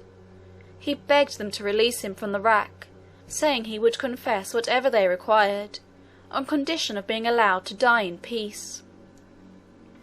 They accordingly released him, and in answer to their questions he confessed that he himself and his father were involved in the plot. He said yes to various other inquiries relating to the circumstances of the conspiracy, and the guilt of various individuals whom those that managed the torture had suspected, or who at any rate they wished to have condemned. The answers of Philotas to all these questions were written down, and he himself was sentenced to be stoned. The sentence was put in execution without any delay. During all this time Parmenio was in Medea, in command of a very important part of Alexander's army. It was decreed that he must die, but some careful management was necessary to secure his execution while he was at so great a distance, and at the head of so great a force. The affair had to be conducted with great secrecy, as well as dispatch. The plan adopted was as follows. There was a certain man named Polydamas, who was regarded as Parmenio's particular friend. Polydamas was commissioned to go to Medea and see the execution performed. He was selected because it was supposed that if any enemy or a stranger had been sent, Parmenio would have received him with suspicion, or at least with caution, and kept himself on guard. They gave Polydamas several letters to Parmenio, as if from his friends, and to one of them they attached the seal of his son Philotas, the more completely to deceive the unhappy father. Polydamas was 11 days on his journey into Medea. He had letters to Cleander, the governor of the province of Medea, which contained the king's warrant for Parmenio's execution. He arrived at the house of Cleander in the night. He delivered his letters, and they together concerted the plans of carrying the execution into effect. After having taken all the precautions necessary, Polydamas went, with many attendants accompanying him, to the quarters of Parmenio. The old general, for he was at this time 80 years of age, was walking in his grounds. Polydamas, being admitted, ran up to accost him, with great appearance of cordiality and friendship. He delivered to him his letters, and Parmenio read them. He seemed much pleased with their contents, especially with the one which had been written in the name of his son. He had no means of detecting the impostor, for it was very customary in those days for letters to be written by secretaries, and to be authenticated solely by the seal. Parmenio was much pleased to get good tidings from Alexander and from his son, and began conversing upon the contents of the letters, when Polydamas, watching his opportunity, drew forth the dagger which he had concealed upon his person and plunged it into Parmenio's side. He drew it forth immediately and struck at his throat. The attendants rushed on at this signal, and thrust their swords again and again into the fallen body until it ceased to breathe. The death of Parmenio and of his son in this violent manner, when too there was so little evidence of their guilt, made a very general and a very unfavourable impression in respect to Alexander. And not long afterwards another case occurred, in some respects still more painful, as it evinced still more strikingly that the mind of Alexander, which had been in his earlier days filled with such noble and lofty sentiments of justice and generosity, was gradually getting to be under the supreme dominion of selfish and ungovernable passions. It was the case of Clytus. Clytus was a very celebrated general of Alexander's army, and a great favourite with the king. He had, in fact, on one occasion saved Alexander's life. It was at the battle of Granicus. Alexander had exposed himself in the thickest of the combat, and was surrounded by enemies. The sword of one of them was actually raised over his head, and would have fallen and killed him on the spot, if Clytus had not rushed forward and cut the man down, just at the instant when he was about striking the blow. Such acts of fidelity and courage as this had given Alexander great confidence in Clytus. It happened, shortly after the death of Parmenio, that the governor of one of the most important provinces of the empire resigned his post. Alexander appointed Clytus to fill the vacancy. The evening before his departure to take charge of his government, Alexander invited him to a banquet, made partly at least in honour of his elevation. Clytus and the other guests assembled. They drank wine as usual with great freedom. Alexander became excited and began to speak, as he was now often accustomed to do, boasting of his own exploits, and to disparage those of his father Philip in comparison. Men half intoxicated are very prone to quarrel, and not the less so for being excellent friends when sober. Clytus had served under Philip. He was now an old man, and like other old men, was very tenacious of the glory that belonged to the exploits of his youth. He was very restless and uneasy at hearing Alexander claim for himself the merit of his father Philip's victory at Chaeronea, and began to murmur something to those who sat next to him about kings claiming and getting a great deal of glory which did not belong to them. Alexander asked what it was that Clytus said. No one replied. Clytus, however, went on talking, speaking more and more audibly as he became gradually more and more excited. He praised the character of Philip, and applauded his military exploits, saying that they were far superior to any of the enterprises of their day. The different parties at the table took up the subject, and began to dispute, the old men taking the part of Philip in former days, and the younger defending Alexander. Clytus became more and more excited. He praised Parmenio, who had been Philip's greatest general, and began to impugn the justice of his late condemnation and death. Alexander retorted, and Clytus, rising from his seat, and losing now all self-command, reproached him with severe and bitter words. "Here is the hand," said he, extending his arm, "that saved your life at the battle of Granicus, and the fate of Parmenio shows what sort of gratitude and what rewards faithful servants are to expect at your hands." Alexander, burning with rage, commanded Clytus to leave the table. Clytus obeyed, saying, as he moved away, "He is right not to bear free-born men at his table who can only tell him the truth. He is right. It is fitting for him to pass his life among barbarians and slaves, who will be proud to pay their adoration to his Persian girdle and his splendid robe." Alexander seized a javelin to hurl at Clytus's head. The guests rose in confusion, and with many other outcries pressed around him.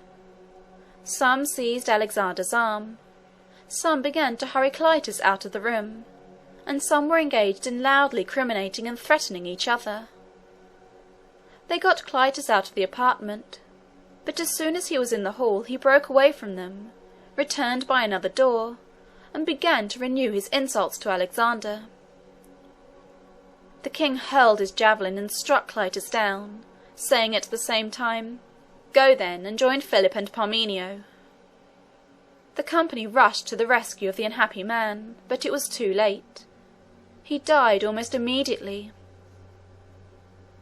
Alexander, as soon as he came to himself, was overwhelmed with remorse and despair. He mourned bitterly for many days the death of his long-tried and faithful friend, and execrated the intoxication and passion on his part which had caused it, He could not, however, restore Clitus to life, nor remove from his own character the indelible stains which such deeds necessarily fixed upon it. Alexander continued, for 2 or 3 years, his expeditions and conquests in Asia, and in the course of them he met with a great variety of adventures, which cannot be here particularly described.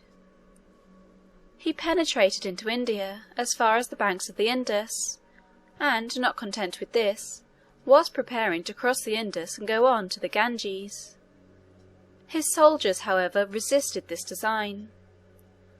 They were alarmed at the stories which they heard of the Indian armies, with elephants bearing castles upon their backs, and soldiers armed with strange and unheard-of weapons. These rumours, and the natural desire of the soldiers not to go away any further from their native land, produced almost a mutiny in the army. At length Alexander, learning how strong and how extensive the spirit of insubordination was becoming, summoned his officers to his own tent, and then ordering the whole army to gather round, he went out to meet them. He made an address to them, in which he recounted all their past exploits, praised the courage and perseverance which they had shown thus far, and endeavoured to animate them with a desire to proceed. They listened in silence, and no one attempted to reply. This solemn pause was followed by marks of great agitation throughout the assembly. The army loved their commander, notwithstanding his faults and failings. They were extremely unwilling to make any resistance to his authority, but they had lost that extreme and unbounded confidence in his energy and virtue, which made them ready, in the former part of his career, to press forward into any difficulties and dangers whatever, where he led the way. At last one of the army approached the king, and addressed him somewhat as follows: "We are not changed, sir, in our affection for you. We still have, and shall always retain, the same zeal and the same fidelity. We are ready to follow you at the hazard of our lives, and to march wherever you may lead us. Still we must ask you, most respectfully, to consider the circumstances in which we are placed. We have done all for you that it was possible for man to do. We have crossed seas and land. We have marched to the end of the world, and you are now meditating the conquest of another, by going in search of new Indias, unknown to the Indians themselves. Such a thought might be worthy of your courage and resolution, but it surpasses ours, and our strength still more. Look at these ghastly faces, and these bodies covered with wounds and scars. Remember how numerous we were when first we set out with you, and see how few of us remain. The few who have escaped so many toils and dangers have neither courage nor strength to follow you any further. They all long to revisit their country and their homes, and to enjoy, for the remainder of their lives, the fruits of all their toils. Forgive them these desires so natural to man." The expression of these sentiments confirmed and strengthened them in the minds of all the soldiers. Alexander was greatly troubled and distressed. A disaffection in a small part of an army may be put down by decisive measures, but when the determination to resist is universal, it is useless for any commander, however imperious and absolute in temper, to attempt to withstand it. Alexander, however, was extremely unwilling to yield. He remained 2 days shut up in his tent, the prey to disappointment and chagrin. The result, however, was that he abandoned plans of further conquest, and turned his steps again toward the west. He met with various adventures as he went on, and incurred many dangers, often in a rash and foolish manner, and for no good end. At one time, while attacking a small town, he seized a scaling ladder and mounted with the troops. In doing this, however, he put himself forward so rashly and inconsiderately that his ladder was broken, and while the rest retreated he was left alone upon the wall, whence he descended into the town, and was immediately surrounded by enemies. His friends raised their ladders again and pressed on, desperately to find and rescue him. Some gathered around him and defended him, while others contrived to open a small gate by which the rest of the army gained admission. By this means Alexander was saved, though when they brought him out of the city there was an arrow 3 feet long, which could not be extracted, sticking into his side through his coat of mail. The surgeons first very carefully cut off the wooden shaft of the arrow, and then, enlarging the wound by incisions, they drew out the barbed point. The soldiers were indignant that Alexander should expose his person in such a foolhardy way, only to endanger himself, and to compel them to rush into danger to rescue him. The wound very nearly proved fatal. The loss of blood was attended with extreme exhaustion. Still, in the course of a few weeks he recovered. Alexander's habits of intoxication and various excess of all kinds were, in the meantime, continually increasing. He not only indulged in such excesses himself, but he encouraged them in others. He would offer prizes at his banquets to those who would drink the most. On one of these occasions, the man who conquered drank, it is said, 18 or 20 pints of wine, after which he lingered in misery for 3 days, and then died. And more than 40 others, present at the same entertainment, died in consequence of their excesses. Alexander returned toward Babylon. His friend Hephaestion was with him, sharing with him everywhere in all the vicious indulgences to which he had become so prone. Alexander gradually separated himself more and more from his old Macedonian friends, and linked himself more and more closely with Persian associates. He married Statira, the oldest daughter of Darius, and gave the youngest daughter to Hephaestion. He encouraged similar marriages between Macedonian officers and Persian maidens, as far as he could.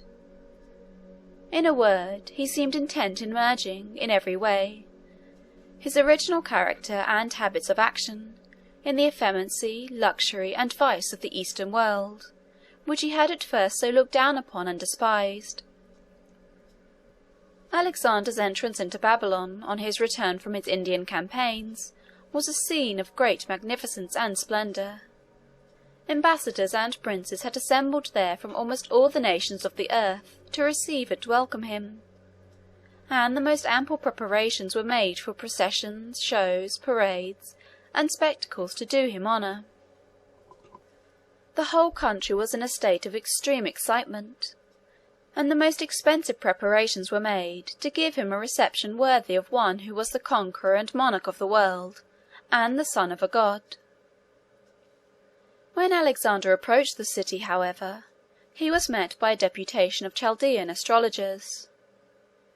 The astrologers were a class of philosophers who pretended, in those days, to foretell human events by means of the motion of the stars. The motions of the stars were studied very closely in early times, and in those eastern countries by the shepherds, who had often to remain in the open air through the summer nights to watch their flocks. These shepherds observed that nearly all the stars were fixed in relation to each other.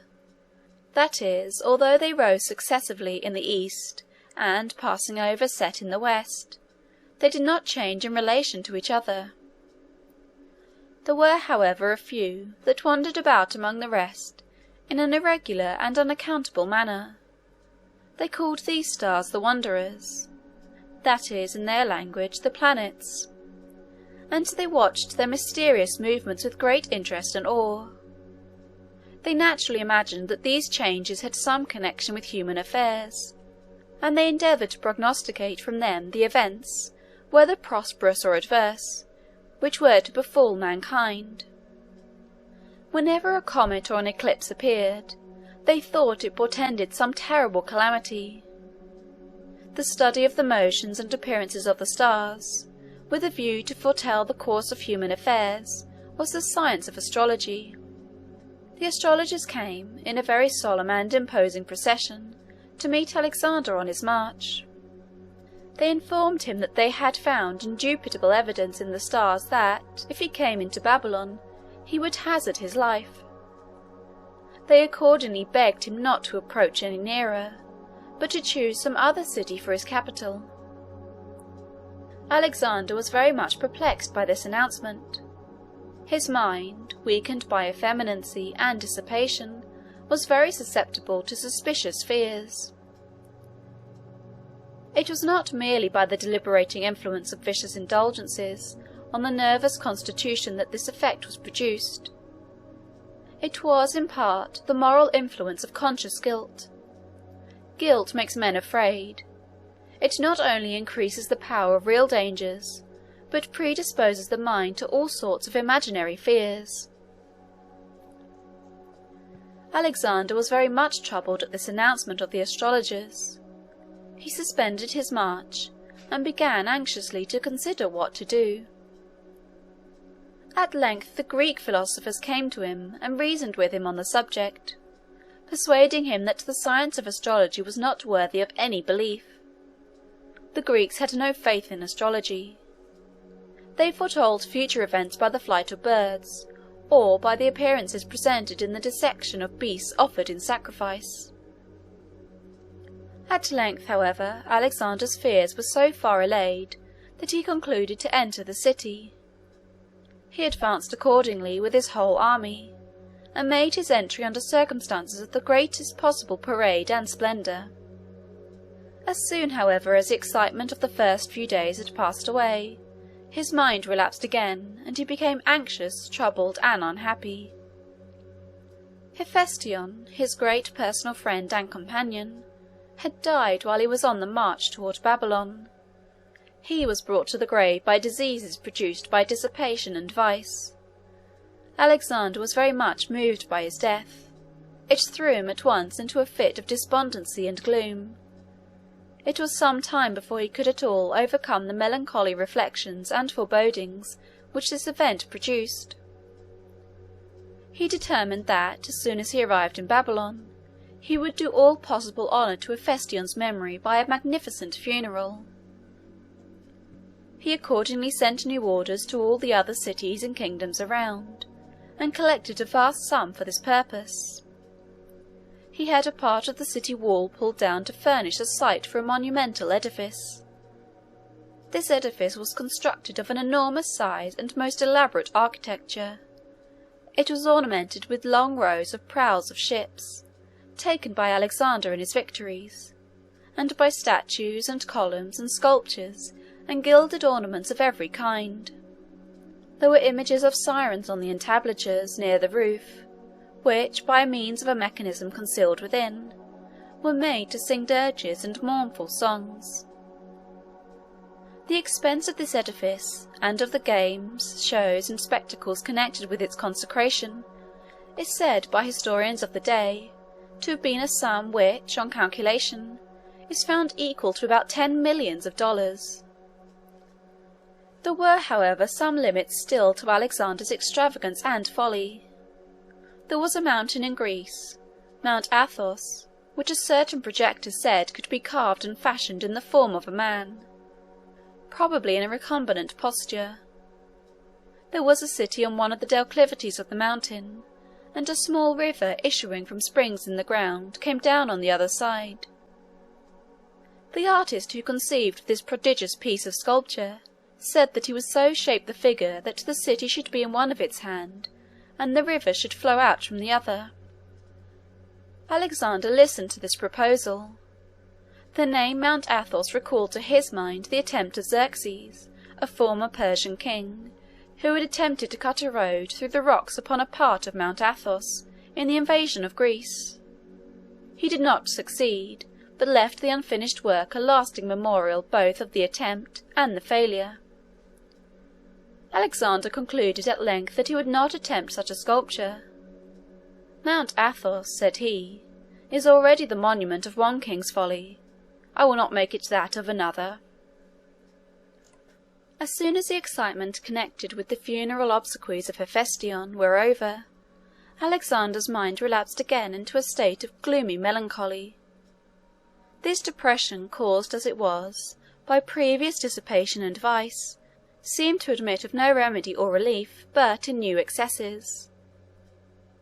The traces, however, of his former energy so far remained that he began to form magnificent plans for the improvement of Babylon. He commenced the execution of some of these plans.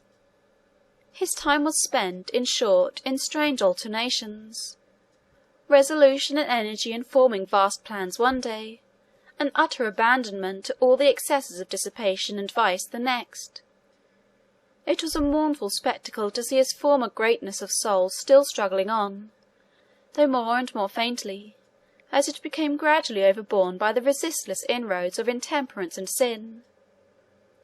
This scene was at length suddenly terminated in the following manner. On one occasion, after he had spent a whole night in drinking and carousing, the guests, when the usual time arrived for separating, proposed that, instead of this, they should begin anew, and commence a second banquet at the end of the first.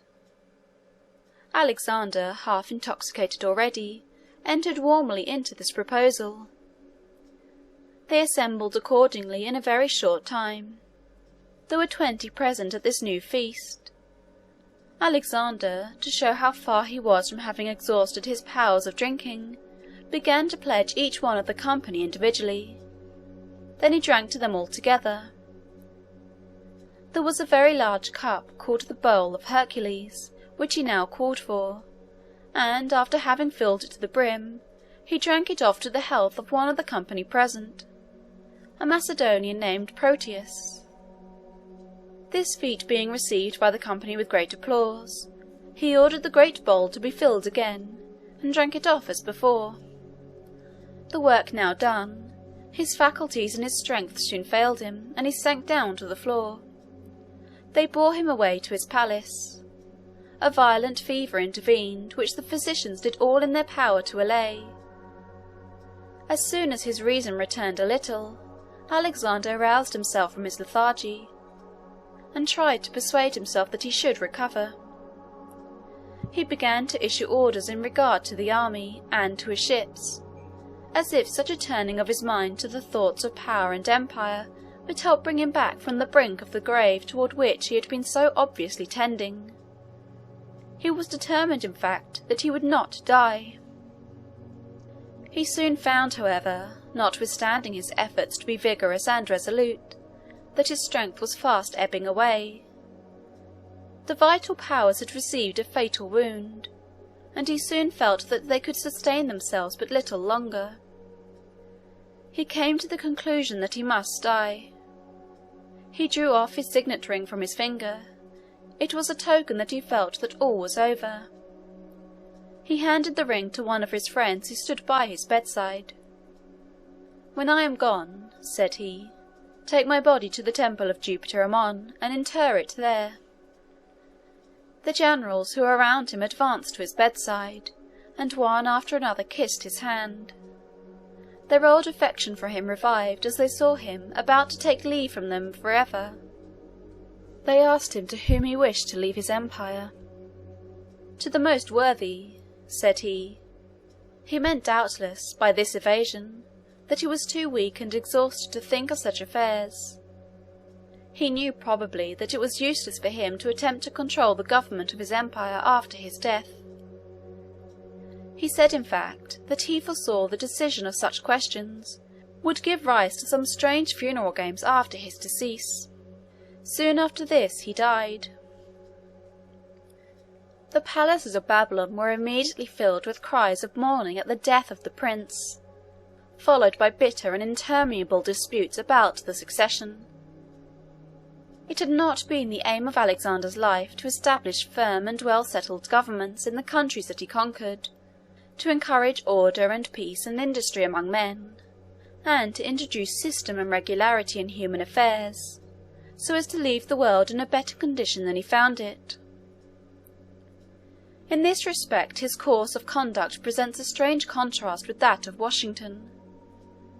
It was Washington's aim to mature and perfect organizations which would move on prosperously of themselves without him, and he was continually withdrawing his hand from action and control in public affairs, taking a higher pleasure in the independent working of the institutions which he had formed and protected, than in exercising himself a high personal power. Alexander, on the other hand, was all his life intent solely on enlarging and strengthening his own personal power. He was all in all. He wished to make himself so. He never thought of the welfare of the countries which he had subjected to his sway, or did anything to guard against the anarchy and civil wars which he knew full well would break out at once over all his vast dominions as soon as his power came to an end. The result was, as might have been foreseen, the whole vast field of his conquest became, for many long and weary years after Alexander's death, the prey to the most ferocious and protracted civil wars. Each general and governor seized the power which Alexander's death left in his hands, and endeavoured to defend himself in the possession of it against the others. Thus the devastation and misery which the making of these conquests brought upon Europe and Asia were continued for many years during the slow and terrible process of their return to their original condition. In the exigency of the moment, however, at Alexander's death, the generals who were in his court at the time assembled forthwith, and made an attempt to appoint someone to take the immediate command. They spent a week in stormy debates on this subject. Alexander had left no legitimate heir, and he had declined, when on his deathbed, as we have already seen, to appoint a successor. Among his wives, if indeed they may be called wives, there was one named Roxana, who had a son not long after his death. This son was ultimately named his successor, but in the meantime a certain relative named Aridaeus was chosen by the generals to assume the command. The selection of Aridaeus was a sort of compromise. He had no talents or capacity whatever, and was chosen by the rest on that very account, each one thinking that if such an imbecile as Aridaeus was nominally the king, he could himself manage to get possession of the real power. Aridaeus accepted the appointment, but he was never able to make himself king in anything but the name. In the meantime, as the tidings of Alexander's death spread over the empire, it produced very various effects, according to the personal feelings in respect to Alexander entertained by the various personages and powers to which the intelligence came. Some, who had admired his greatness and the splendour of his exploits, without having themselves experienced the bitter fruits of them, mourned and lamented his death. Others, whose fortunes had been ruined, and whose friends and relatives had been destroyed, in the course or in the sequel of his victories, rejoiced that he who had been such a scourge and curse to others had himself sunk, at last, under the judgment of heaven. We should have expected that Sisygambis, the bereaved and widowed mother of Darius, would have been among those who would have exulted most highly at the conqueror's death, but history tells us that, instead of this, she mourned over it with a protracted and inconsolable grief.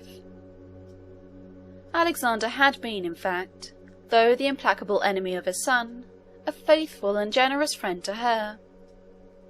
He had treated her at all times with the utmost respect and consideration, had supplied all her wants and ministered in every way to her comfort and happiness. She had gradually learned to think of him and to love him as a son. He, in fact, always called her mother, and when she learned that he was gone, she felt as if her last earthly protector was gone. Her life had been one continued scene of affliction and sorrow, and this last blow brought her to her end. She pined away, perpetually restless and distressed. She lost all desire for food, and refused, like others who were suffering great mental anguish, to take the sustenance which her friends and attendants offered and urged upon her. At length she died. They said she starved herself to death, but it was probably grief and despair at being thus left, in her declining years, so hopelessly friendless and alone, and not hunger that destroyed her. In striking contrast to this mournful scene of sorrow in the palace of Sysigambis, there was an exhibition of the most wild and tumultuous joy in the streets and in all the public places of resort in the city of Athens, when the tidings of the death of the great Macedonian king arrived there. The Athenian Commonwealth, as well as all the other states of southern Greece, had submitted very reluctantly to the Macedonian supremacy. They had resisted Philip, and they had resisted Alexander.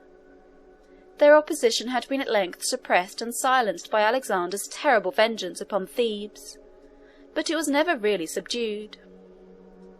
Demosthenes, the orator, who had exerted so powerful an influence against the Macedonian kings, had been sent into banishment, and all outward expressions of discontent were restrained.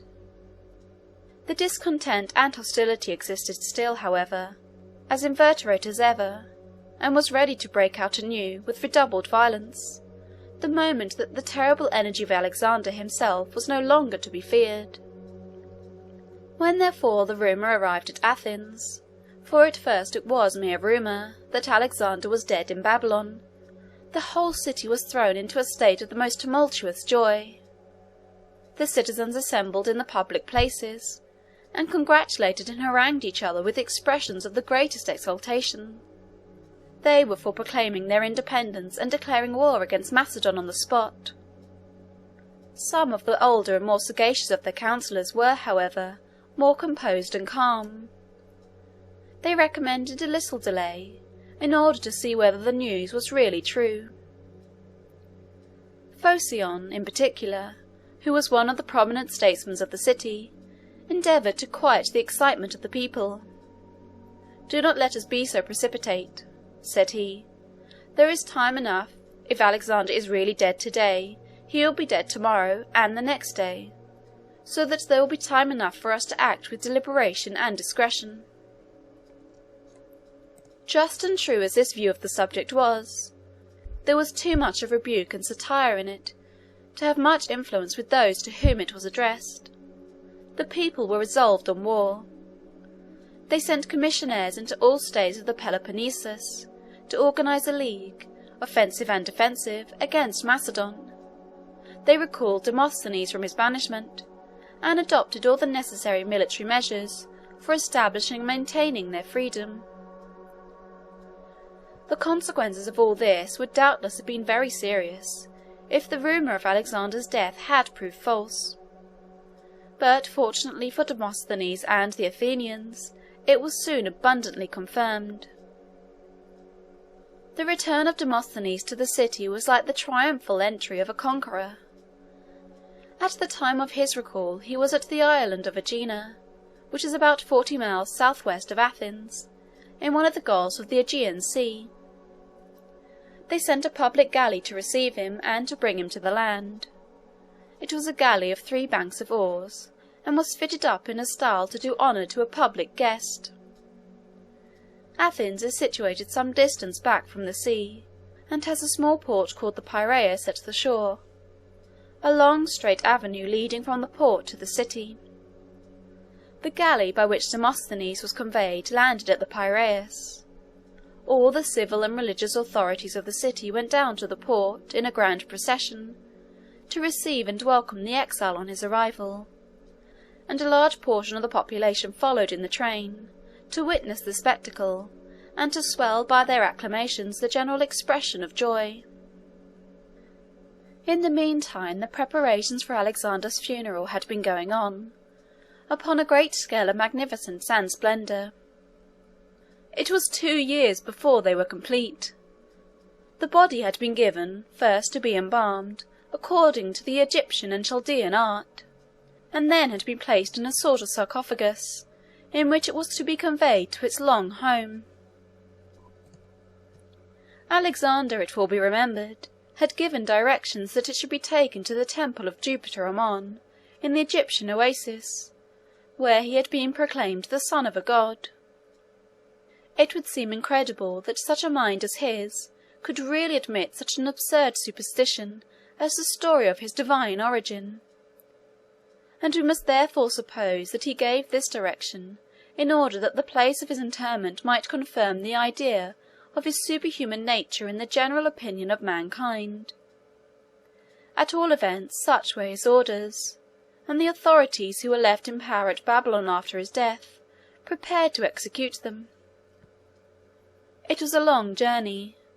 To convey a body by a regular funeral procession, formed as soon after the death as the arrangements could be made, from Babylon to the eastern frontiers of Egypt, a distance of 1,000 miles, was perhaps as grand a plan of interment as was ever formed. It has something like a parallel in the removal of Napoleon's body from St. Helena to Paris. There was not really an interment, but a transfer. Alexander's was a simple burial procession, going from the palace where he died to the proper cemetery, a march of 1,000 miles, it is true, but all within his own dominions. The greatness of it resulted simply from the magnitude of the scale on which everything pertaining to the mighty here was performed, for it was nothing but a simple passage from the dwelling to the burial ground in his own estates, after all. A very large and elaborately constructed carriage was built to convey the body. The accounts of the richness and splendour of this vehicle are almost incredible. The spokes and naves of the wheels were overlaid with gold, and the extremities of the axles, where they appeared outside at the centre of the wheels, were adorned with massive golden ornaments. The wheels and axle trees were so large and so far apart that there was supported upon them a platform or floor for the carriage 12 feet wide and 18 feet long. Upon this platform there was erected a magnificent pavilion, supported by iconic columns and profusely ornamented, both within and without, with purple and gold. The interior constituted an apartment, more or less open at the sides, and resplendent within with gems and precious stones.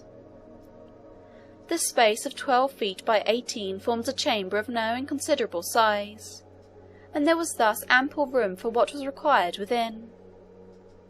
There was a throne, raised some steps, and placed back upon the platform, profusely carved and gilded.